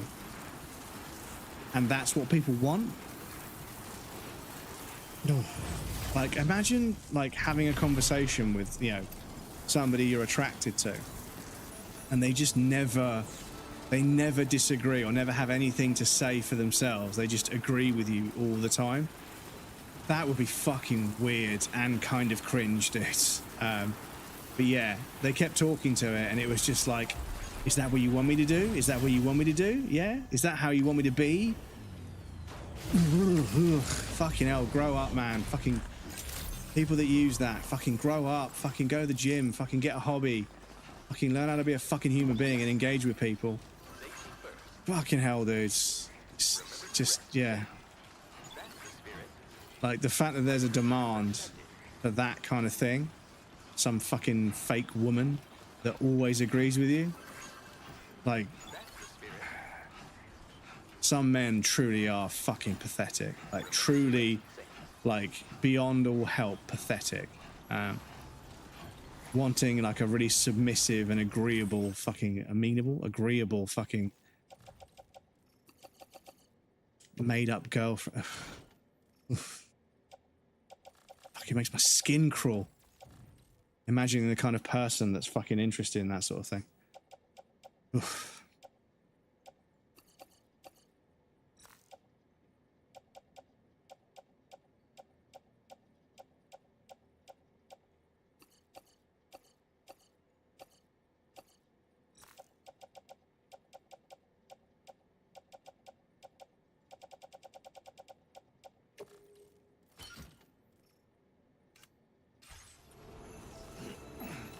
That's why I'm free. Siri has to break down a command, route it to a specific predetermined module, and then execute the result. It can't fluidly jump between tasks, understanding complex context, generate creative, open-ended responses because its underlying architecture. Yeah, it's definitely a lot more. You can tell it's a lot more scripted. Like, I remember at one point, because of the way I'd set up the automation, if I said, can you please do something, or can you do something please, one way would work and one wouldn't. And I was like, damn, that's pretty fucking exposing. That's a pretty big exposure right there. Because yeah, it's designed to take certain requests, you know, say, could you please do something? It didn't know what, you know, but you know, when I said, can you do this, please? It obviously just had a shortcut to disregard the last bit because it didn't seem relevant. But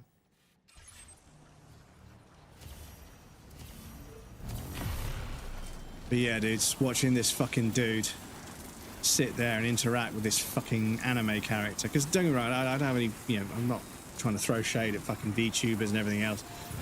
But yeah, it was eye-opening for all the wrong reasons. I was just like, shit, man. Because the kid that was doing it was obviously doing it for the meme, but the fact that it exists and it's right there on the sidebar, it takes up space as like a thing you're supposed to click on. Yeah. But yeah, like, I can't even imagine like the kind of man that wants some AI girlfriend that just always agrees with them. It's just, it's so pathetic. Like, what's the point in like another person being part of your life if they don't have their own thoughts and feelings? And what's the point, you know? Like, what's the point in having a fake friend that always agrees with you? Because if they're never going to disagree with you or have a conversation with you about something or have their own opinions or thoughts on something, what's the fucking point in being friends with them? You know? Like, I know that, yeah, having, you know, having common ground with people is one thing. But yeah, like, if you don't have some differences to sort of, you know, create the contrast between opinions to have a conversation, because you need the contrast between differing opinions to have a conversation. Otherwise, you're just agreeing with each other, and that's just a fucking circle jerk, right? Yeah, I don't... Sam, stand up. I'm just like, damn, dudes, damn. Like, there are people out there that want someone to be their friend, but they want that friend to just always agree with them on absolutely everything. And then you begin to realize why they don't have any real friends. It's like, yep, because you refuse to see anybody else's point of view. That might be why you're looking for a virtual friend, my dude. Sorry, I don't want to be the bearer of bad news, but yeah, that would probably explain it.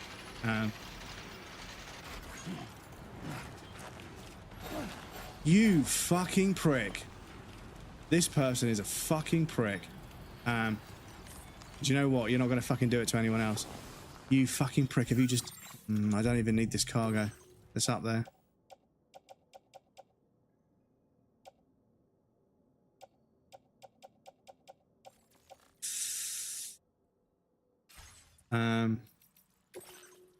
No.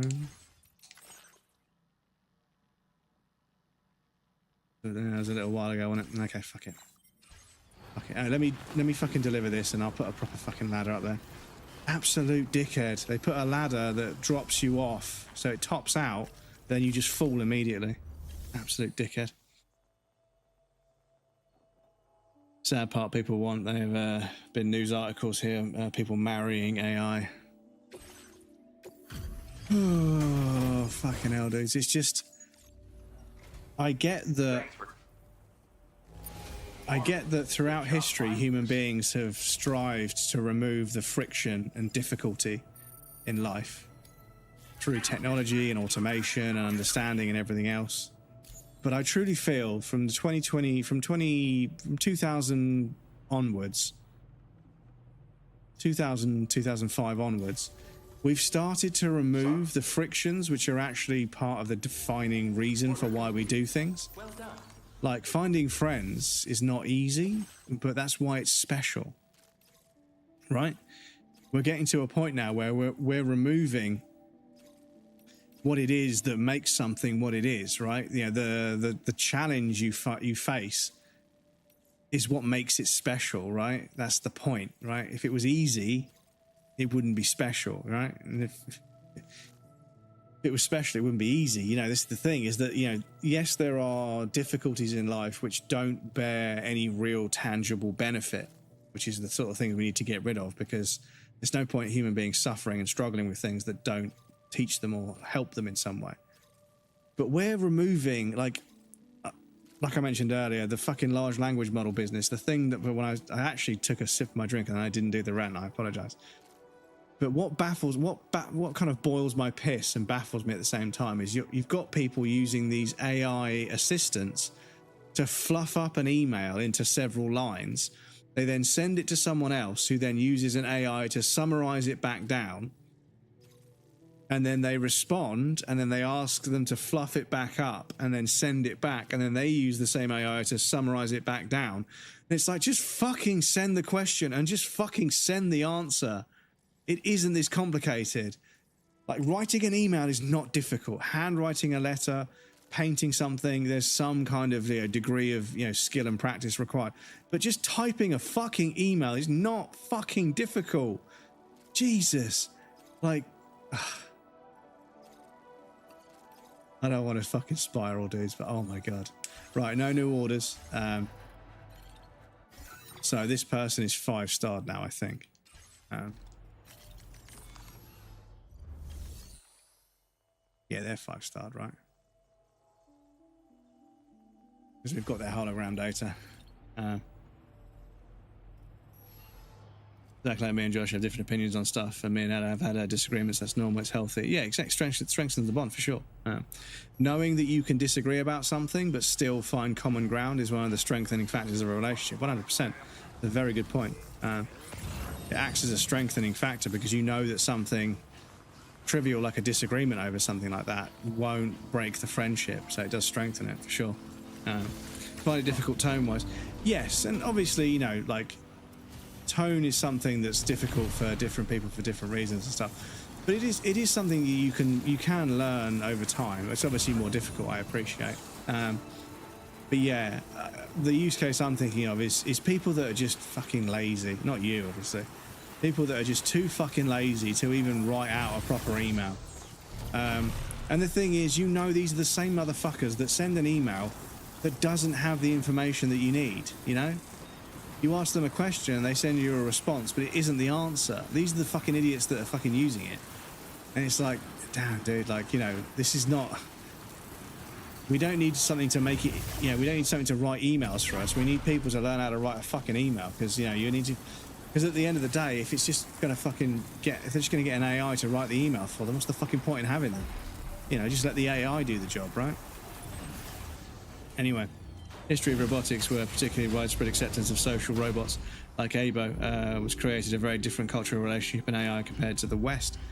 So yes, I know that in Japan there's lots and lots of little robots that do things, and people are kind of a bit more chilled about that. Even though a friend of mine, I didn't go on this trip, but a friend of mine went to Japan to go snowboarding and to do a few other bits and pieces, some hiking and some other bits and pieces like that. Do some photography and everything. And every time one of the automated waiters came out at a restaurant, he was like, oh my god, it's Skynet, this is the end. And nobody found it funny, but he told me about it. And I think it's pretty funny. But yes, unfortunately, what isn't funny is we do have an ad break coming up, so I need to pop you guys over on the BRB screen. There'll be a wrap and some clips for you guys that want to hang out, but please feel free to get up and move around. Grab a drink or a snack, it's good for your body. Shinto holds the belief that spirits kami reside in all things, both living and inanimate. AI is more easily accepted, but but it doesn't translate into better understanding, funnily enough. So they think that just because it's a machine, it still has a soul of some sort, which is kind of interesting. Because there are cultures that think that a camera will steal your soul. Because I saw in a cartoon, someone was taking a picture, instead of Canon, it said Soul Stealer. Someone's like, why is it called Soul Stealer? I was like, there are people that think that if you take their photograph, you steal their soul. So they don't like being photographed. But obviously, temperaments, fuck, I can't think of the word. Attitudes have changed. But yes, anyway, the ad's going to play any second. I'll pop you guys over there. I'll be back shortly.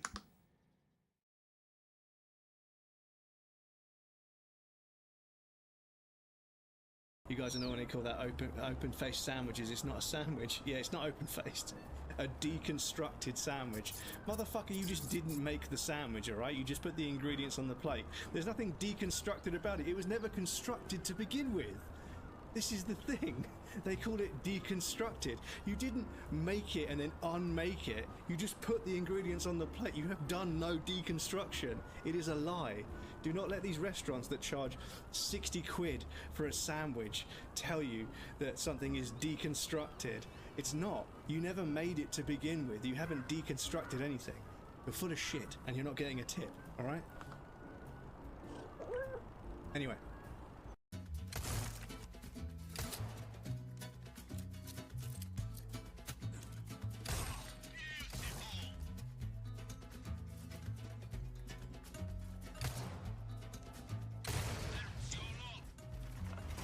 Just got that one at the end. The thing is, like, the level design is kind of cool.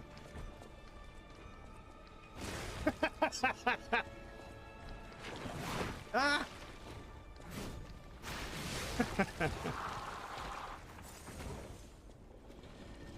Okay, that works for them as bathroom just started means it's 80% humidity here. It was 92% humidity. It was 92% humidity the other day. And as a 39-year-old man, when it gets above 85% humidity, I'm going through baby powder like it's like there's no fucking tomorrow. I swear to God, it looks like I was baking a fucking cake in the bathroom. I'm just fucking covering myself. But there is something up there that I want. So I will go. I can just jump up here now. Cool. Game? Really? I mean, game, really, please. What the fuck is this, dude? I'm riding a unicorn in Far Cry 6 at night wearing sunglasses, listening to this song. Oh, it's there.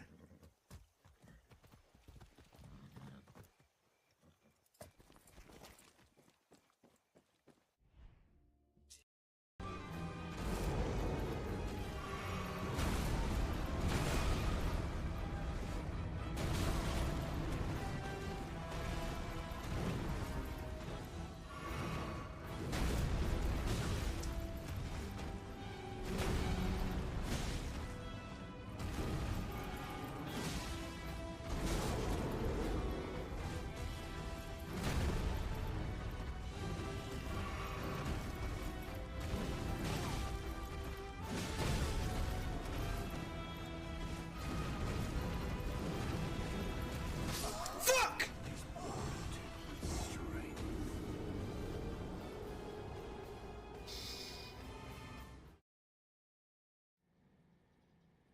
That's the most full-bodied fuck I've ever fucking said. Right, so these clowns. Yeah, exactly.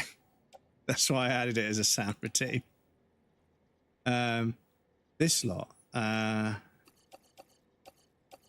all this shit for the fucking metagenomics, the chronobiologist. I might stick that in my back. I might just fucking entrust that because yeah, we need to fucking offload. I'm pretty sure the chronobiologist we've 5-starred them. I'm gonna double check just in case. I'm pretty sure this clown is 5-starred. Yeah. Now, okay, cool. So I'm going to entrust this cargo because I can't be fucking asked to. I can't be asked.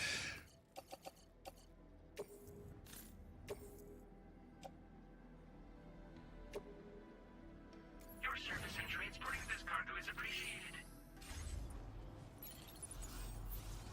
We need to fucking clear some orders, dude. We've got so much shit in our vehicle. Right. Right, who's the next person on the mountain we want to deliver stuff to? Oh shit, I could fucking entrust that as well, to be honest. F5 East Distribution Center. Let me check.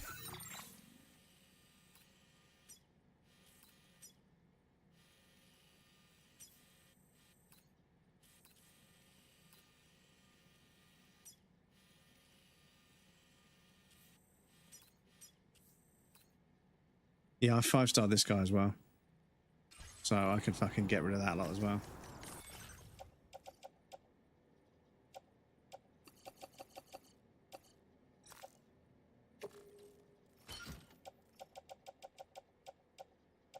and everything else we've got is actually for people that want deliveries, so, or the people that we want a 5-star, people that we've got left to 5-star.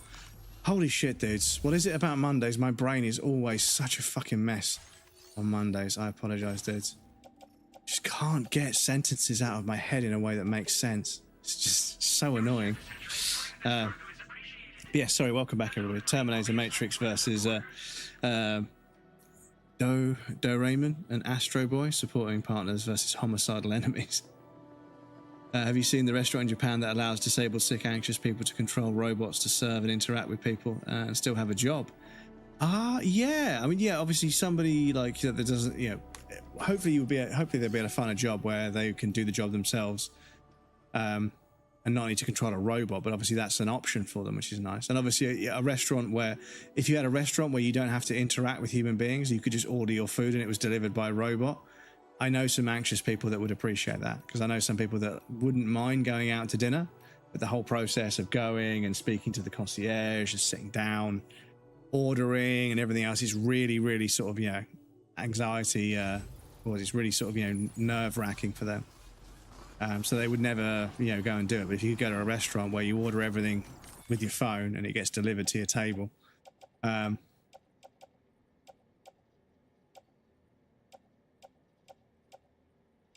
so yeah, we've got some deliveries to make to those bozos, which I think we might do, because yeah, on the mountain we've got the aeronautical engineer, who I think we just 5-starred. Chronobiologist is 5-starred.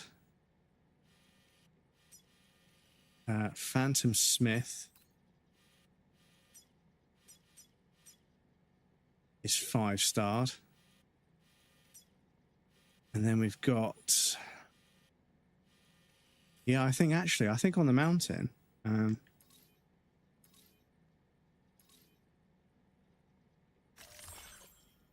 think on the mountain, can we filter for shelters?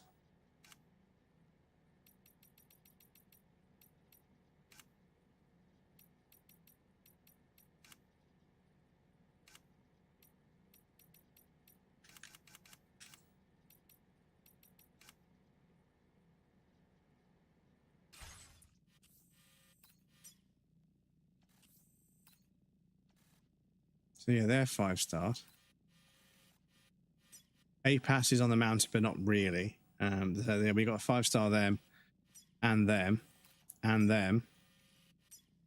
But yeah, I think we're operating down on this half of the map for a little while. But yeah, we need to go down the hill to Mr. Impossible. Finish off that, and then go. Yeah, okay, we'll do that. We'll get, and then obviously, yeah, because we're on the mountain. But I think we 5-starred almost everybody on the mountain. I don't know if there's a way.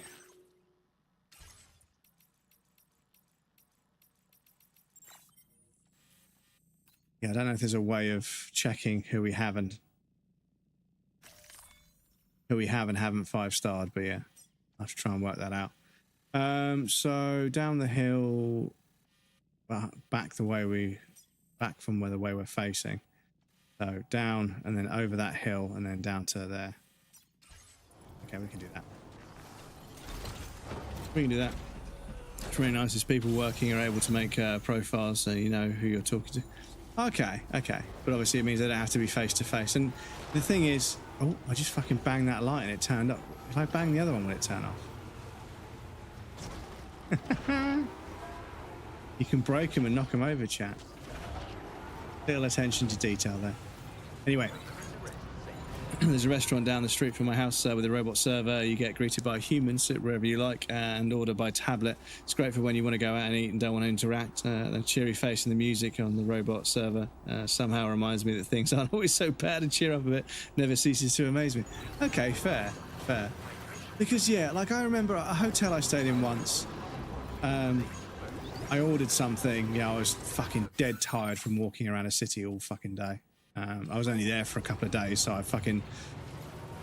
left the hotel room at fucking 6 in the morning, and I walked to all the outdoor places I wanted to see at like 6, 7 in the morning before everything opened, so I wasn't wasting time while anything was open. And then yeah, I got in at like 9:30, and I was like, I'm fucking spent. And I thought, I don't want to go out and find a restaurant and fucking sit down. I'm just gonna fucking Just gonna fucking order some room service. And yeah, a fucking, you know, robot like knocked on the door. It kind of rolled up. I heard it go, and then and it turned to face the door, and I was like, fuck is that? And it went dunk, dunk, dunk. It had a little stick that comes out at the bottom that pokes the door. So I opened the door and it said, it had my name and the fucking order on it and everything. I lifted the lid and took it out. And then when I closed the lid, it said, are you finished? Yes or no? And I was like, yep. And it went enjoy and smiled and then just turned around and scooted off. And I was like, okay, you know what? Fair. You know, sending up some fucking sandwiches and some fucking drinks to some room somewhere. It would have been nice to have the whole, like, you know, food on a tray on a little dolly with some wheels, you know, like in the movies. But nah, I guess not. But yeah, bless them. But I saw a fucking, I've seen them in restaurants as well, like you say. There was a clip where like a robot brings the food over. It's not very okay. It's funny, but it's not okay. What it's implying is not okay. And the robot comes along and it's just a big round thing with like a table on top of it, and it's got like a little thing that covers the food, and they get all their food and everything. They're like, yeah, is that everything? They're like, yeah, that's everything, thanks. And as it turns away, the guy slaps it on the arse, but it's just this bin, this round shape, so he just slaps it. And obviously you should never, ever, ever, ever do that to a proper waitress. But yeah, fucking... Hang on, I want to see if I can find it. Slaps robot waiter on ass.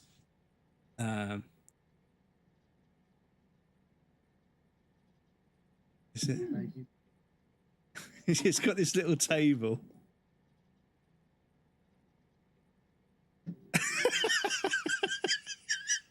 I mean, obviously, I would never condone that kind of behavior to any kind of waiter. But as it's a robot, it's kind of funny. I will enjoy. He gives it a little pat on the arse. You should never do that, obviously. That's very, very inconsiderate and rude. But yeah, because it's a fucking robot, it did make me chuckle. It's funny for a robot, yeah. But no, I'll tell you what, dudes. If I live long enough for there to be like animatronic, like cyborg robots, I'll call them skin jobs. But if I'm in a home and there's like some fucking robot going around delivering medication or something, I'm gonna pretend that it farted and say like, yeah, that fucking cyborg keeps farting, it stinks, just as a fucking joke. But obviously I need to get old before that can happen. But yeah, human rights for a reason, Crumbs. He's clankers. It's human rights. It's human rights, right? But yeah, somebody's pointed out, somebody said, they were like, do you know what's really fucked is after being a freedom fighter and fighting for equality amongst so many different things, when I'm older, if my grandson wants to marry a fucking robot girlfriend, I'm going to be like, no grandson of mine is marrying a fucking robot. It's a cute raid. Legend Fast Kill, welcome in. I'm not sure if the rest of the raid came with you, unless you were part of the Maze Q raid. That was an hour ago. But Legend Fast Kill, welcome in. Don't think so. Was there supposed to be a raid? I'll wait patiently. Maybe it'll still come through. Oh, Niji, hello. Welcome in. Yeah, I didn't get a notification that anybody raided. It's just the raid messages. But welcome in, raiders. It's lovely to have you. Niji, good to see you. Legend Fast Kill. Sieg Browgiver, cute raid, welcome in. So, yes, I believe we've been raided, but because Twitch is so broken, we didn't get a raid notification or the streamer for some reason. Nothing showed up. Yeah, that's kind of fucking wild, right? That's kind of fucking wild. But welcome in, raiders. How's it going? For those of you that haven't met me. Legend raided the wrong breadcrumbs. So oh, I see. Raided to the wrong person accident. Oh, okay, I see. Okay. That makes sense. Smedley, welcome in. The solidarity, I appreciate that. Welcome in, raiders. How's everyone doing? Thank you so much for the manual raid. That's very cute. I haven't had a manual raid for a while. It has happened. People were saying, oh yeah, we were doing something in Discord and we decided to raid here, but we can't raid from Discord to Twitch, so we decided to just come over. And I was like, that's really cute of you guys. So we were going down the hill. We 5-starred this bozo, so I don't really give a fuck. So, oh shit, we need to go this way, don't we? It. Come on. Come on. I'm doing good, thanks. Well, welcome in. Unfortunately, because you haven't raided over, I can't push the raid button and do a clip shout out or a non-clip shout out. If you want to go back to your Twitch chat and just type /raid breadcrumbs85, you'll raid back over on your own, but it will then update my raid value so I can then do a shout out if you want. But if you don't want to shout out, then don't worry. Yeah. Steal the bot's job. There you go. Stabby's going to do it for now.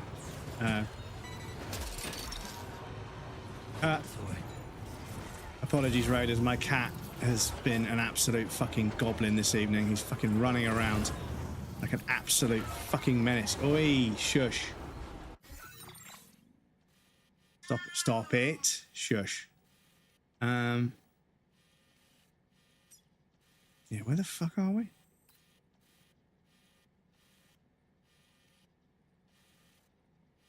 Where the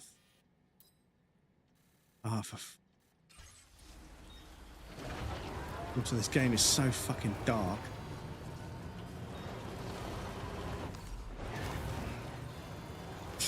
Excuse me.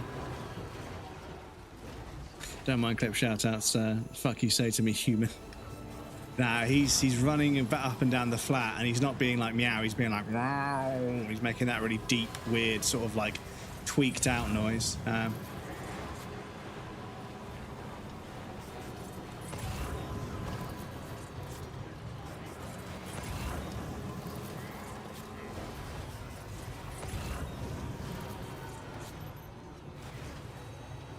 Ay, ay, ay.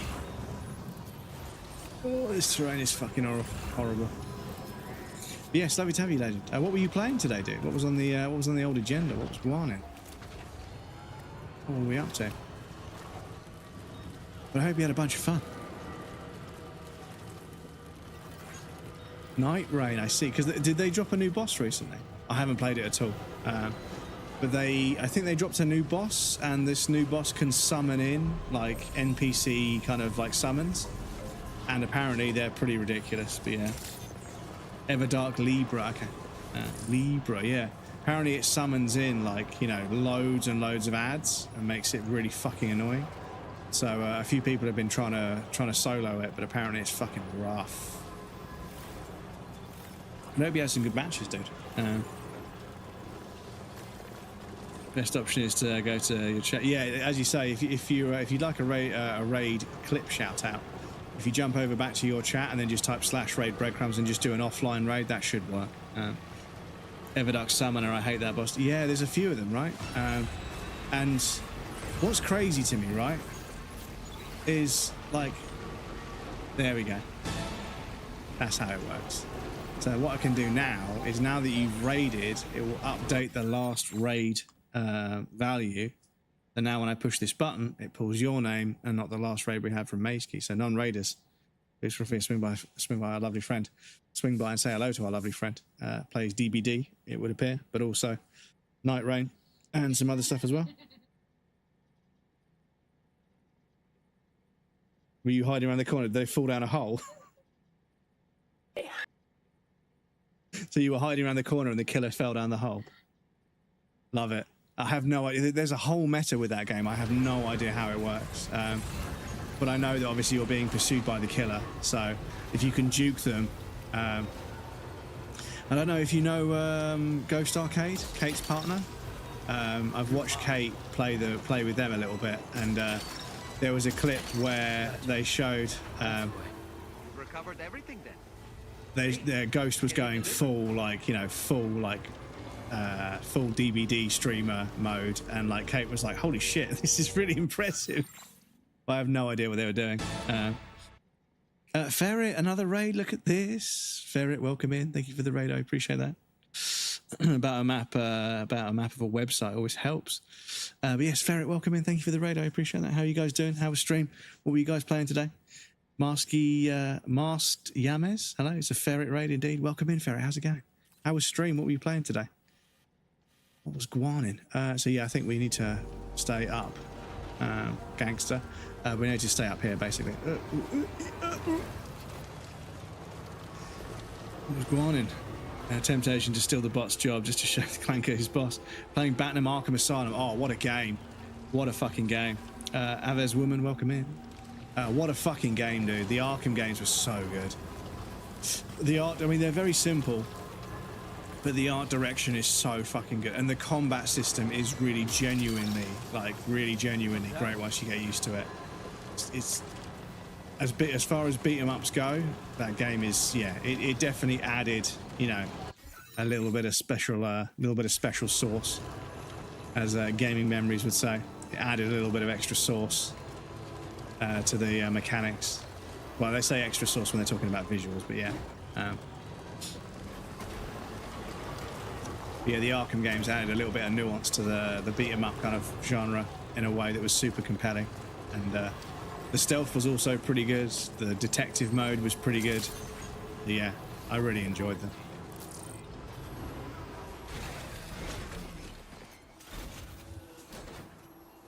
Human rights reasons, bots ain't human. Bunch of zeros and ones. Yummy girl, welcome in. Cider making everything funny since whenever the hex cider was made. Fucking thousands of years ago. Yummy girl, thank you for the follow. I appreciate that. It's very kind of you. Asylum is super cartoony, but the city is where they knew where they were going. And Arkham Knight, oh man, that game is fantastic. Graphics still beats any game. The art direction in the very first one was unreal. And even the menuing and the vector graphics and everything, it was so good. I played the fuck out of it. And I don't know if I platinumed it though.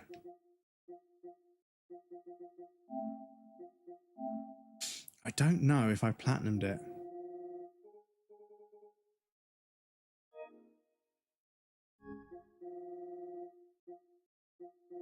Problem is, difficult to see, because I think this was back.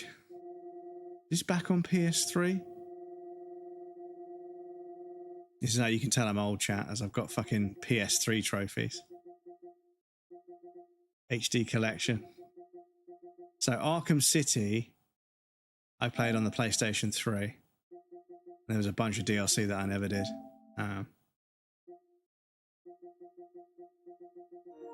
Loads of fucking trophies. Loads of trophies that I didn't get, unfortunately. Dr. Harm, welcome in. How's it going? Good to see you. Where would someone acquire it? Asking for a friend, obviously.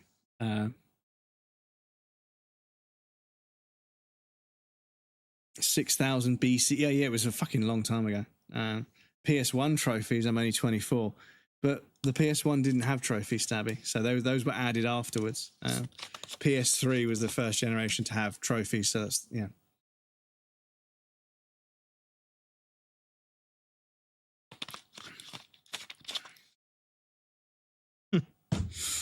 I know you can play PS1 games now on PlayStation 4 and PlayStation 5, but yeah, the PlayStation 1 itself didn't have 4 of 4, 3 of 3, and returnable. Okay, that's a fair bit of delivery. So hopefully that's going to give us some stars. Yo, what's up, bro? Yeah, shut up. Thank you. Where the hell did you find this baby? Sam the man has done it again. You've crushed Oh, the Red Samurai. Okay. Something tells me you... Shut up. I hate these two people. Sorry. I can't stand them. Order completed. Well done. Well done. Right, so who else have we got deliveries for? Cargo management. So, nah.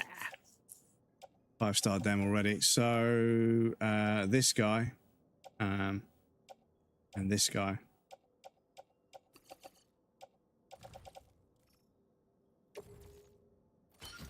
Offload that lot because, yeah. So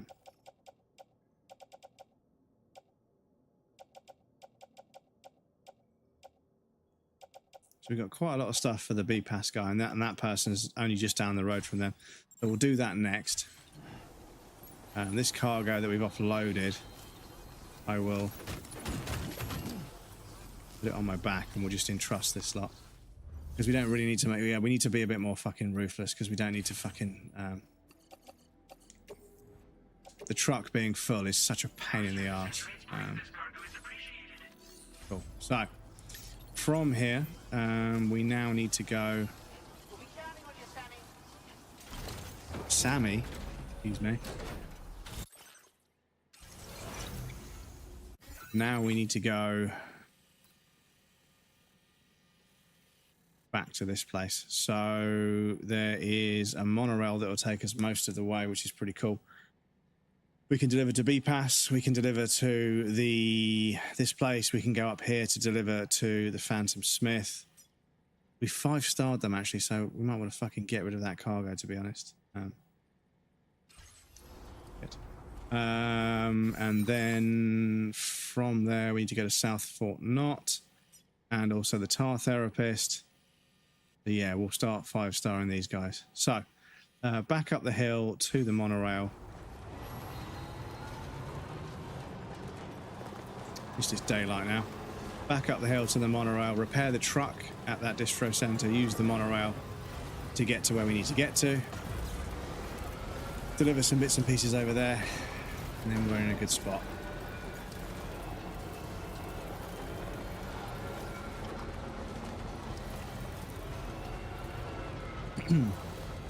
Heading to bed, bro. Have a good stream. Thank you for stopping by, dude. I apologise, I'm a bit distracted, but thank you again for the raid, dude. I appreciate that. Rest well. Hopefully we see you again soon. Much love. Creates a cute animal shoot. It's my favourite Pokemon. It's oversized ferret. Wish PS1 era had achievements.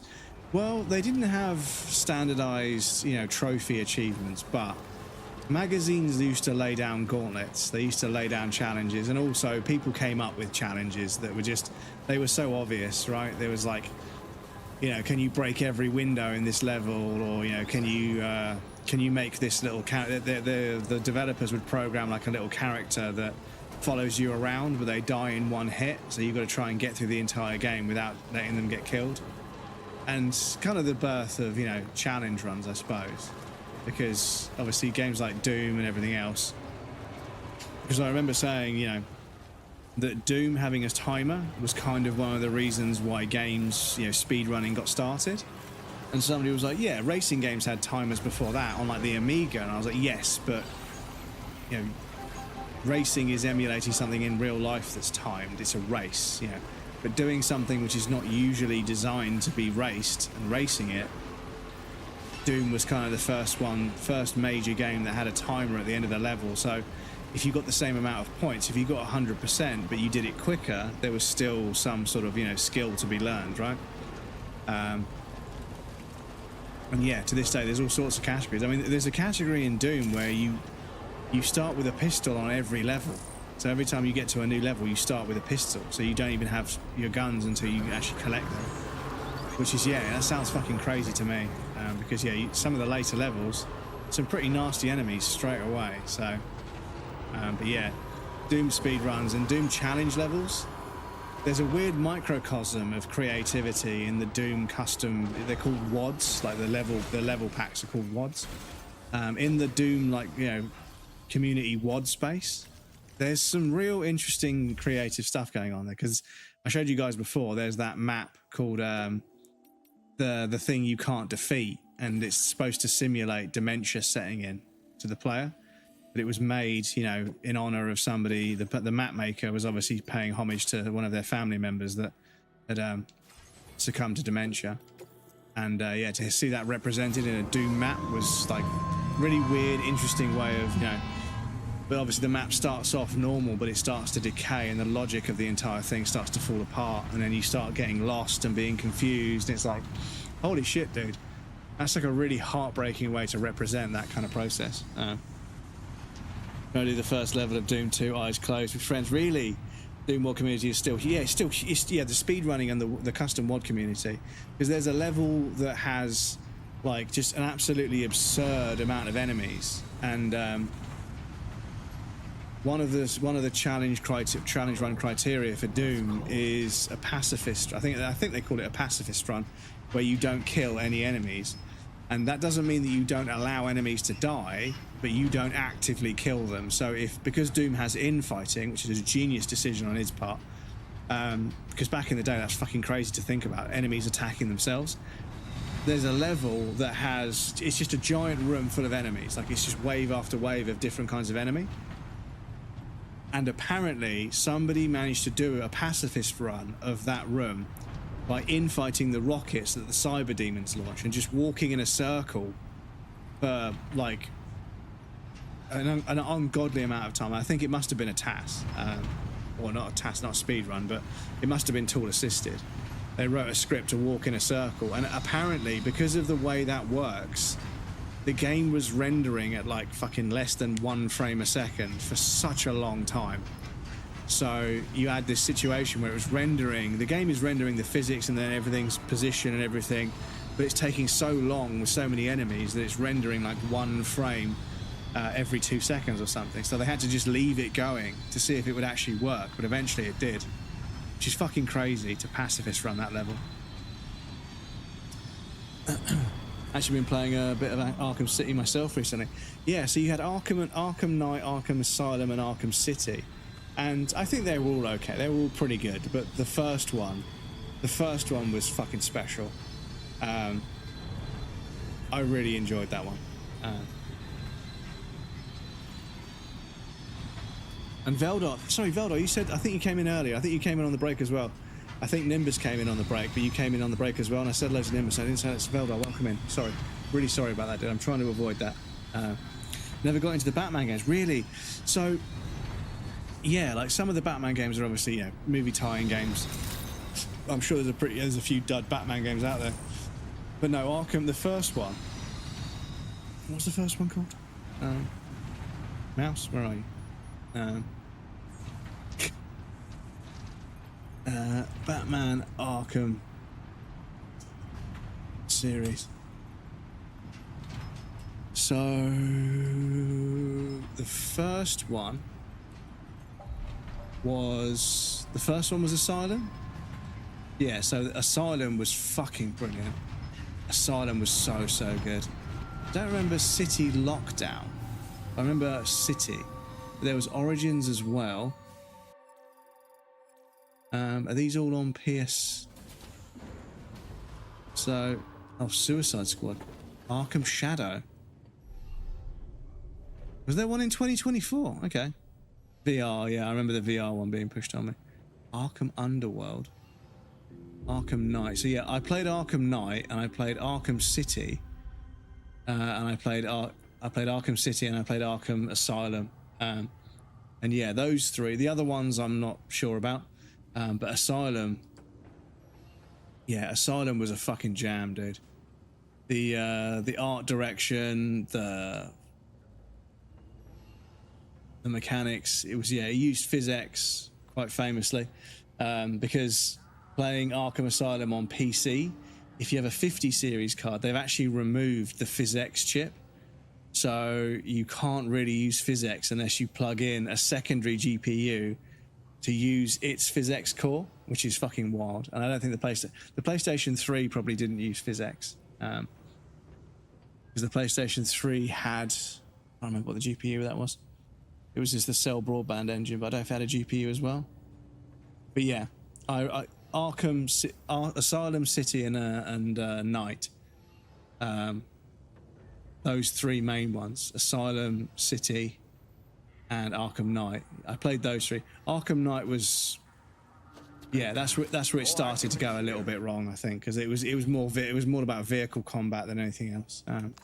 There was a lot of vehicle combat in that one, a lot of vehicle platforming as well, which was kind of wild, but it still had a lot of the qualities that make a good Batman Arkham game, so. And I started playing Ghost of Tsushima again. Wonderful, because obviously we've got Ghost of Yotai coming out very soon, right? Ghost of Yotai is not far away, which is exciting, because part of me wants to wait for it to come out on PC so I can crank the graphics on it, but part of me doesn't want to wait.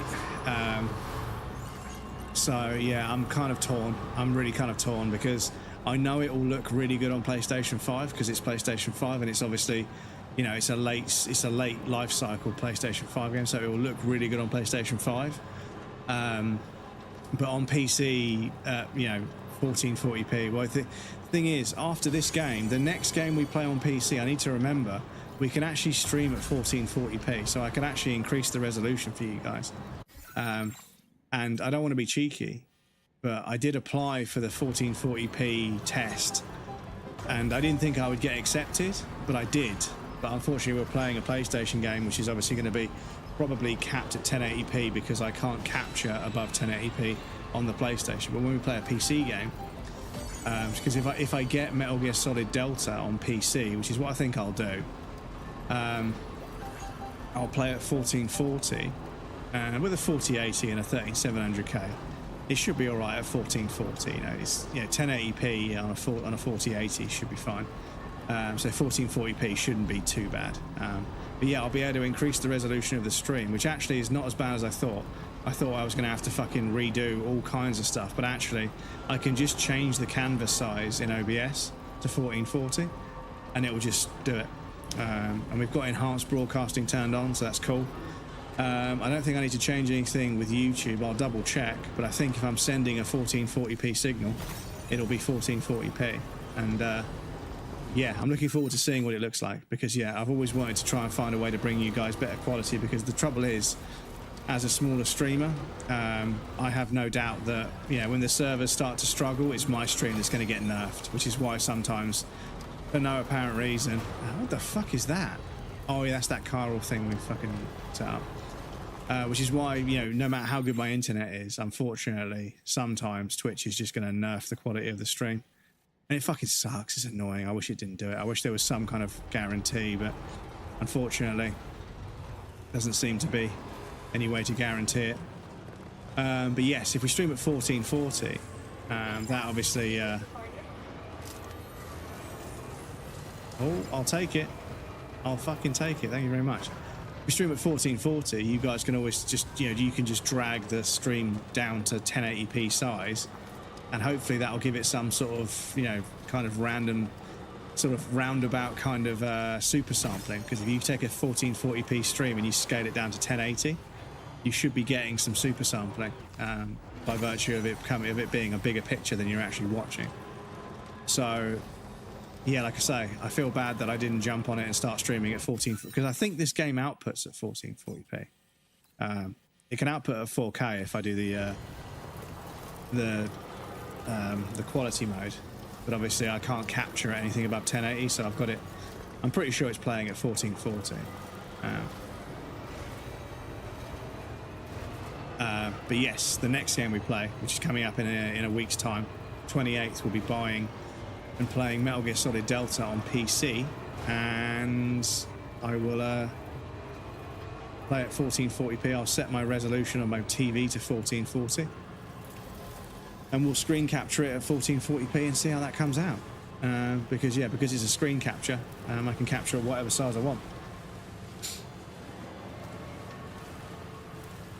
But yes, the Doom WOD community is still out there doing bits, which is crazy after all these years, because the speedrunning community is still going. Everywhere at the end of time, I'm a post in Discord, it's all 6 stages, it's 6 hours, 30 minutes long, it just shows the music degrading.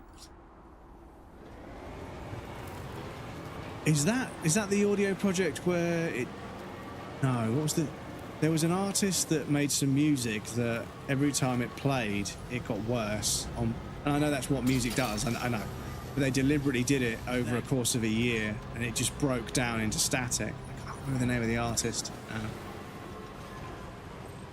City Lockdown, one of the mobile spin-offs. Ah, okay. Sardem was such an experience. Fucking loved it. Yeah, the art direction is just, it's so... And it's one of my main arguments, because kids are always posting pictures like, how is this a PlayStation 3 game? I'm like, you don't understand what they took from you. They don't understand what... You don't get it. Before they had all this fucking drag and drop lighting, they used to have art direction where they would make decisions about what they wanted the game to look like. And they would then build the game and the lighting and the level design around that, and they would decorate the levels and have artists that would come in and light levels to make them look. And they would use, you know, baked in and other various different tricks to simulate what light would do. But there was a kind of a... We welcome you there was a personality to it, and as a result, the games looked a certain way. And yeah, to this day, yeah, you boot up Arkham Asylum, you boot up Bioshock, you boot up all kinds of games, and the art direction is so strong they just don't feel like they've aged.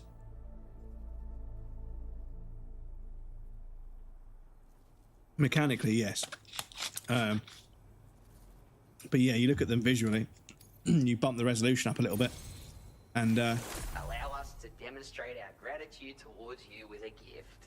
Go ahead, take it. We've increased your materials. This guy, the fucking B-Pass, this guy's fucking cool. This is another new A-Pass enhancement. Super Balance Assistance. They've given me two really fucking good things. Existing enhancement you may have used before. However, be advised that in order to provide this improved functionality, it must consume chiral crystals whenever you're in motion. Even so, a porter like you would surely recognize this enhancement's potential. Okay. Anyway, we hope it conveys our true appreciation, and we highly recommend its use. Take care, and please come in. Order completed. Shush. Well done. Right, can I change my A-Pass? I can from here, okay. Because, yes, I want that. And I want that.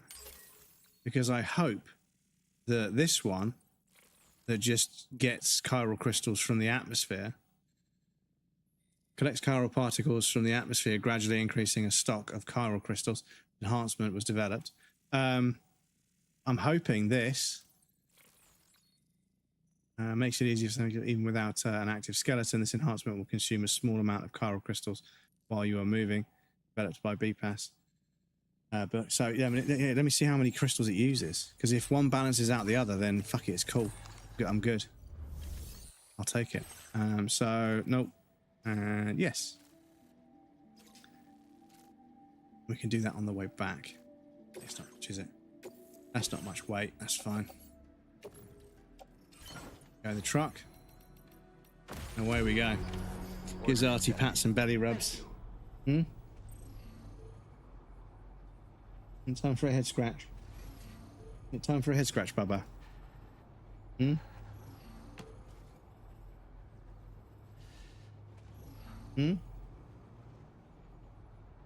How are you sleepy? How are you a sleepy boy? Why have you got tiny little eyes? Why are your eyes half closed? You can't be sleepy. You've been asleep all fucking day, mate. All you do is sleep and eat and complain. It's a good thing I love you.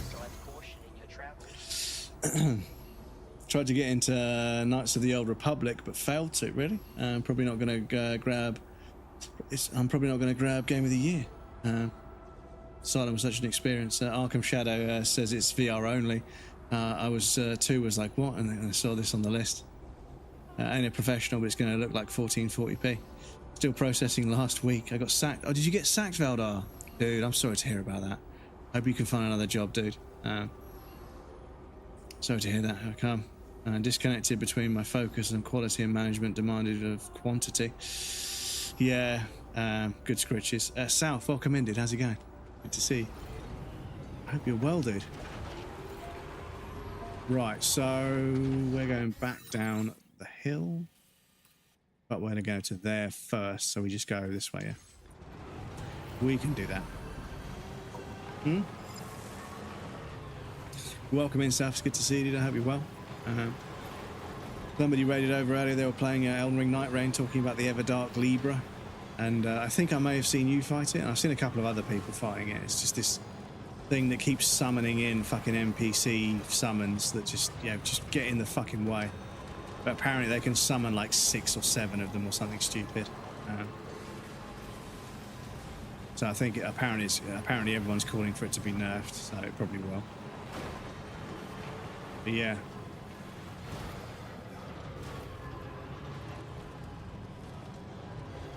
Love gang fights. Well, yeah, the thing is, like, FromSoft, they've had a couple that are terrible, but when you realise that gank fights are just incredibly difficult to get right, and you play a gank fight in another game, you're like, oh my god, this is fucking absolutely terrible. actually, do you know what? FromSoft do kind of get it kind of right. You know, it is actually more manageable. It's still a fucking handful, but it's manageable. Whereas you play a gank fight in another game, and you're just constantly getting hit in the back from off screen. It's like, dude, this fucking sucks. This fucking sucks. They just don't know how to aggro on screen only. Like on-screen presence and aggro is not a consideration with other games. But yeah, at least with From games, you don't always get hit in the back. I mean, you will. Like if you see an enemy aggroing on you and then you fucking turn your back on them, yeah, you're still going to get hit there. But yeah.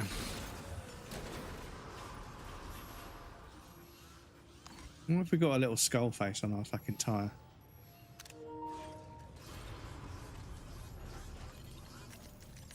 Doing well, my guy. Just in at the gym, and I hope Death Stranding is going well. Yeah, we finished the story, so we're just tying off some loose ends. We've got a week before. We have a week before Metal Gear Solid Delta, so yeah, we've got a week to just catch up on a few bits and pieces. Try and 5-star as many people as possible. Build every structure, capture a BT with a decoy grenade thing, and then we're pretty much close to getting the platinum. And I'd like to get the platinum on stream if I can. But I don't know if we're going to have enough time. With how many fucking deliveries we need to make, I don't know if we're going to have time. But obviously, on one hand, I don't want you guys to miss the deliveries because that's kind of the bread and butter of the game, but they're not exactly the most exciting thing to watch. And I can tell that, you know, the category in general has been pretty quiet. I can understand why. You know, this is the sort of game that isn't a watcher, this is a player. Delta's a remake. So Delta is a remake of Metal Gear Solid 3, which is arguably the most popular one. It's the most fan servicey, and as a result, it's the most popular one. So yeah, that's easy. And I've got some stuff for these guys already, I think. No, did we go and I think we did. We went to deliver to them. Okay, so we've got some easy deliveries there. So time to repair the old truckaroonie.